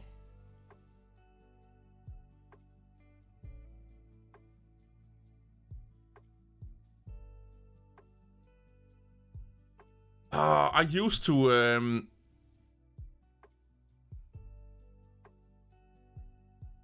I used to train her.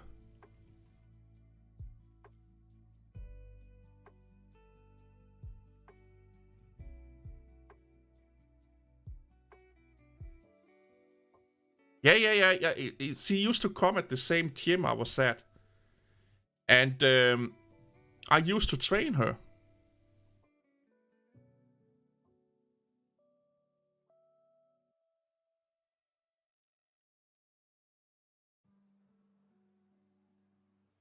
She's probably in her early 20s, mid 20s now.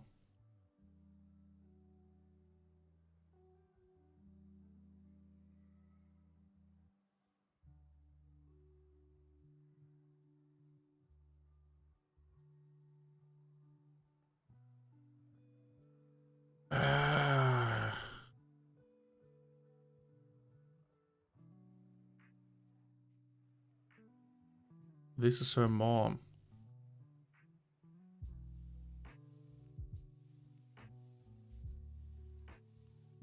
Yeah, I remember I had a conversation with her when I was before I start training her. Yeah. Now I remember.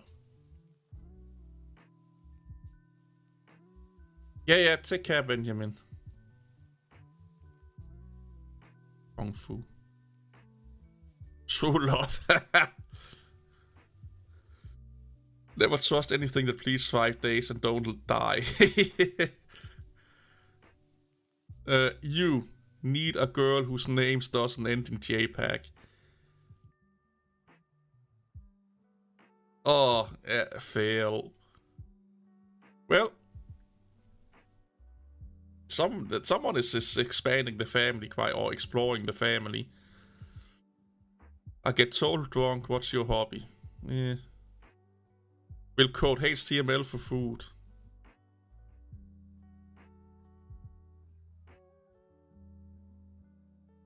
This is crappy shirt. Holy crap. Like, we are 2011 now. Don't fuck with the admins. Oh. I don't know why I took this flower. Oh, I was out on a walk. That's right, yeah. Oh my god, phones back then took good pictures. Kinda. That's my brother's hairy fucking feet. Why the fuck did I take pictures of him? That's also my brother. That's the dog of a girl I used to date. This female here.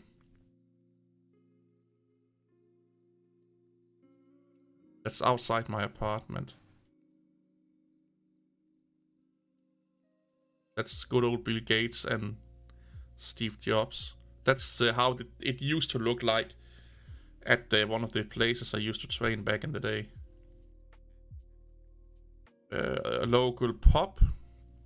A party. That's my friend and this is his friend. This is the guy I used to train a lot with. If the ocean rises 1 meter, will Denmark go underwater? Nah, maybe 5 or 10 meters, most of it will. This guy here he still to this day drives around Denmark just to get fucking pussy. That's all he thinks about.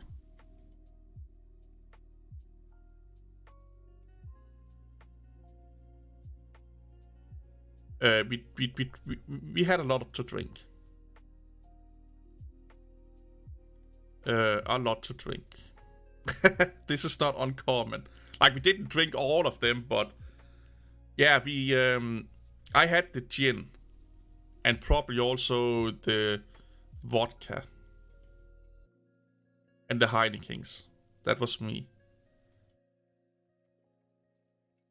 Yeah, gin and tonic. I'm drinking that there.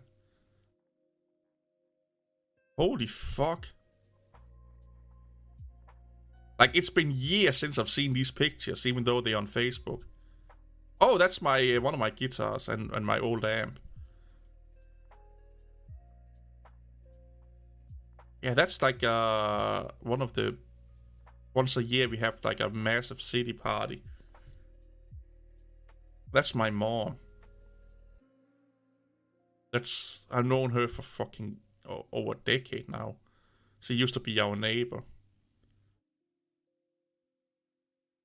She's like in her 50s now. He's sadly... Well, my mom is dead, but he's also sadly dead now. She used to live not far from where I'm living right now. I can't remember who this girl is. This one was one of their friends.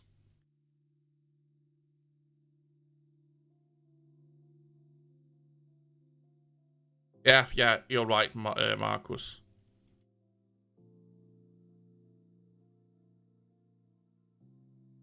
That's my first overdrive pedal I ever bought.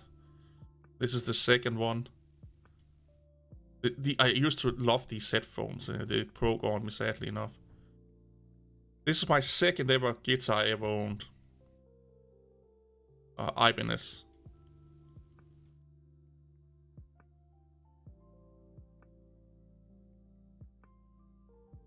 I have no idea who that is. This is like a Christmas party at the gym I worked out at. We had.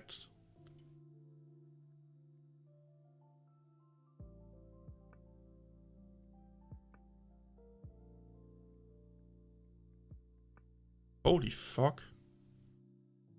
I used to drink a lot, not drink, but talk a lot with this girl and this guy over there.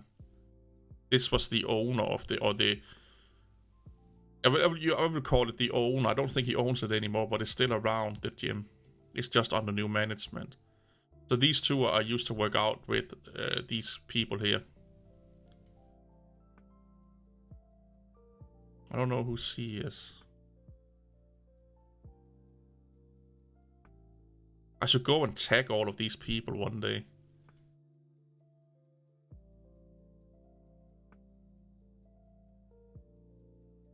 That's like Smilfine. We used to drink a lot with her also.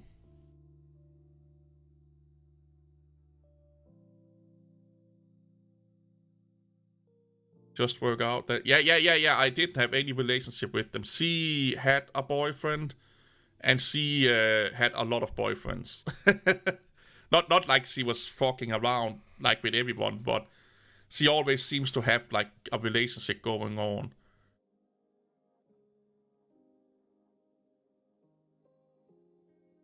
But I used to talk to them a lot. And the same with this dude here. And again, this was the administrative owner of the gym. I still have that amp, by the way. This is my third guitar I ever bought. The fourth one was the Epiphone one. At the gym again. So that's me and that's my body. Man, I used to be thin.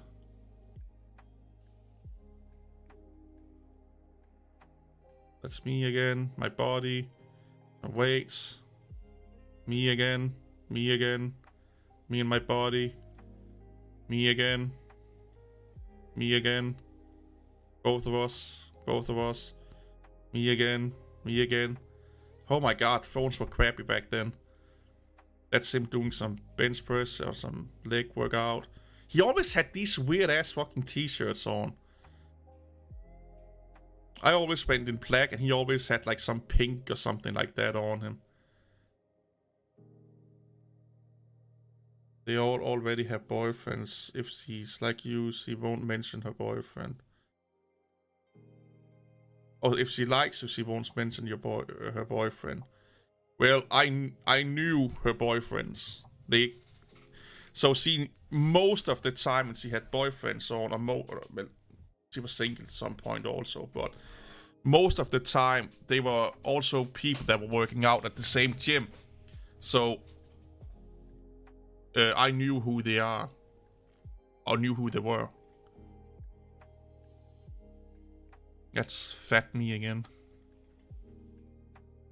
Oh, that's... Oh, I discovered filters, apparently. That's really fucking... Oh my god, this is fucking... Oh no. So this is my brother's girlfriend. This is for my...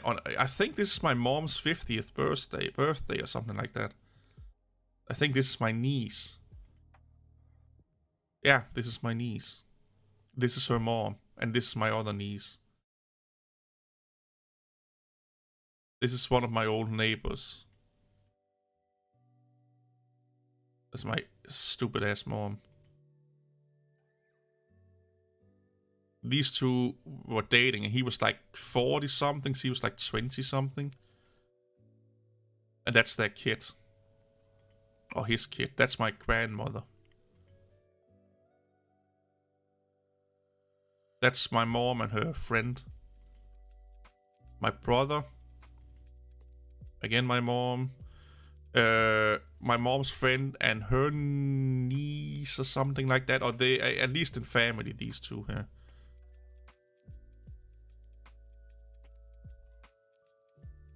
This is my first ever guitar, real guitar. I still have this also to this day. The Ibanez I gave away to a friend. I still have this one. What the fuck?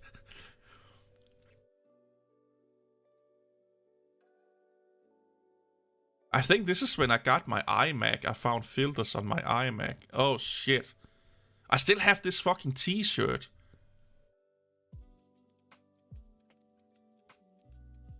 Yeah, this is like 2008. Holy shit, I still have that fucking t-shirt. And you can barely see that it's, you know, used. Yeah, I used to be thin. Look at that boy. Look at those man titties.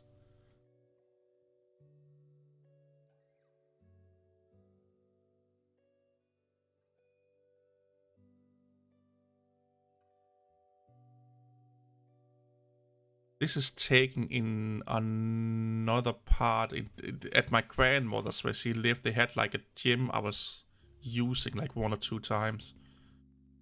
I think this is the first ever picture. That's why it's so small. That was ever taken of me with a mobile phone. And it was like in 2000 and... Oh shit. 3? 4, about maybe 5. I think I was in the army when they took that picture. When my friend took that picture. It's just really hard to see. Yeah, but this is the first ever picture taken of me from a phone.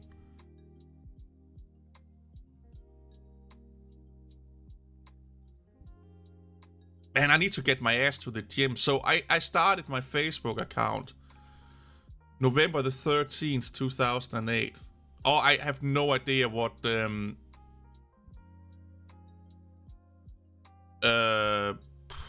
resolution are, but it is really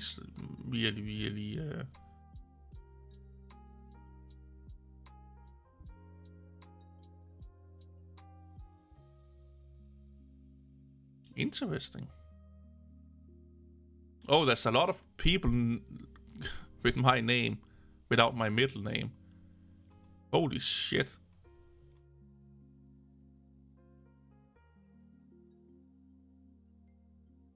Jesus Christ. And then we have Laura. She's not even here. Apparently she's not using the same last name. I'm kind of curious right now.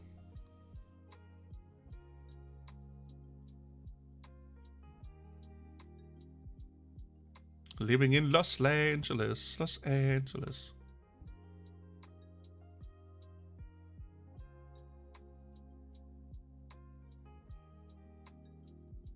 What happens if we do this? Oh, we're just going back.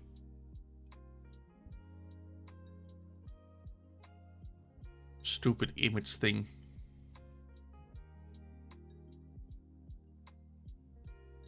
Interesting. Videos. I know there is a video where a girl is shaving my legs while we are drunk as fuck.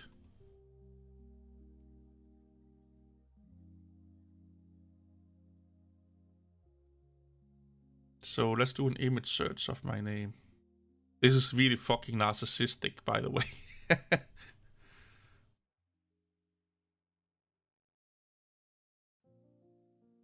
Yeah, this is definitely me. Look at that fucking hair, man.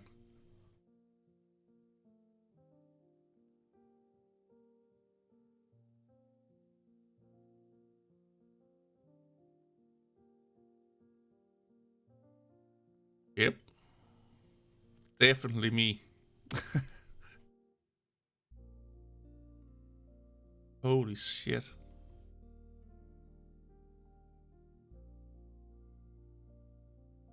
I need to update my Facebook, man. Holy crap, I can't, like... This was taking the second place I ever lived. And right now, has been converted into a veterinarian place with like a dog swimming pool. And my old apartment that was, you know, in the basement basically, has been converted into an office.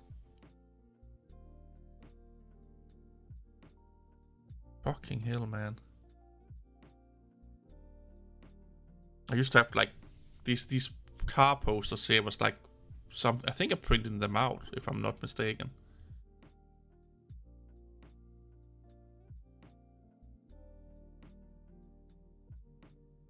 Yeah, I lived there for fucking 6 years, 7 years or something like that.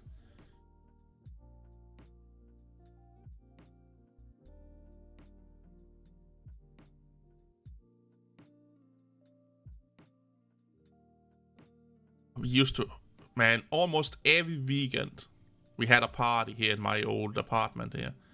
Because I lived like... not even, I'm not joking here. 4 minutes away from mid-city. Then we were at like the first pub. It was, oh my god, it was so fucking amazing if you were out partying, living that close to the town. It's quite a big an apartment, to be honest. So behind that wall was one of a toilet. And then out here to the left was the kitchen and then a bathing room. And this room here was basically the living room that was kind of big. And here was my desk with my computer, thingy-madooskies on and stuff like that. And yes, I ran Linux back then. Actually, at this time, I think I was only running Linux.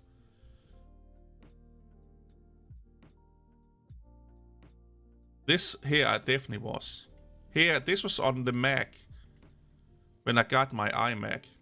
I discovered filters on my iMac. You know, the photo booth or what the fuck it was called. But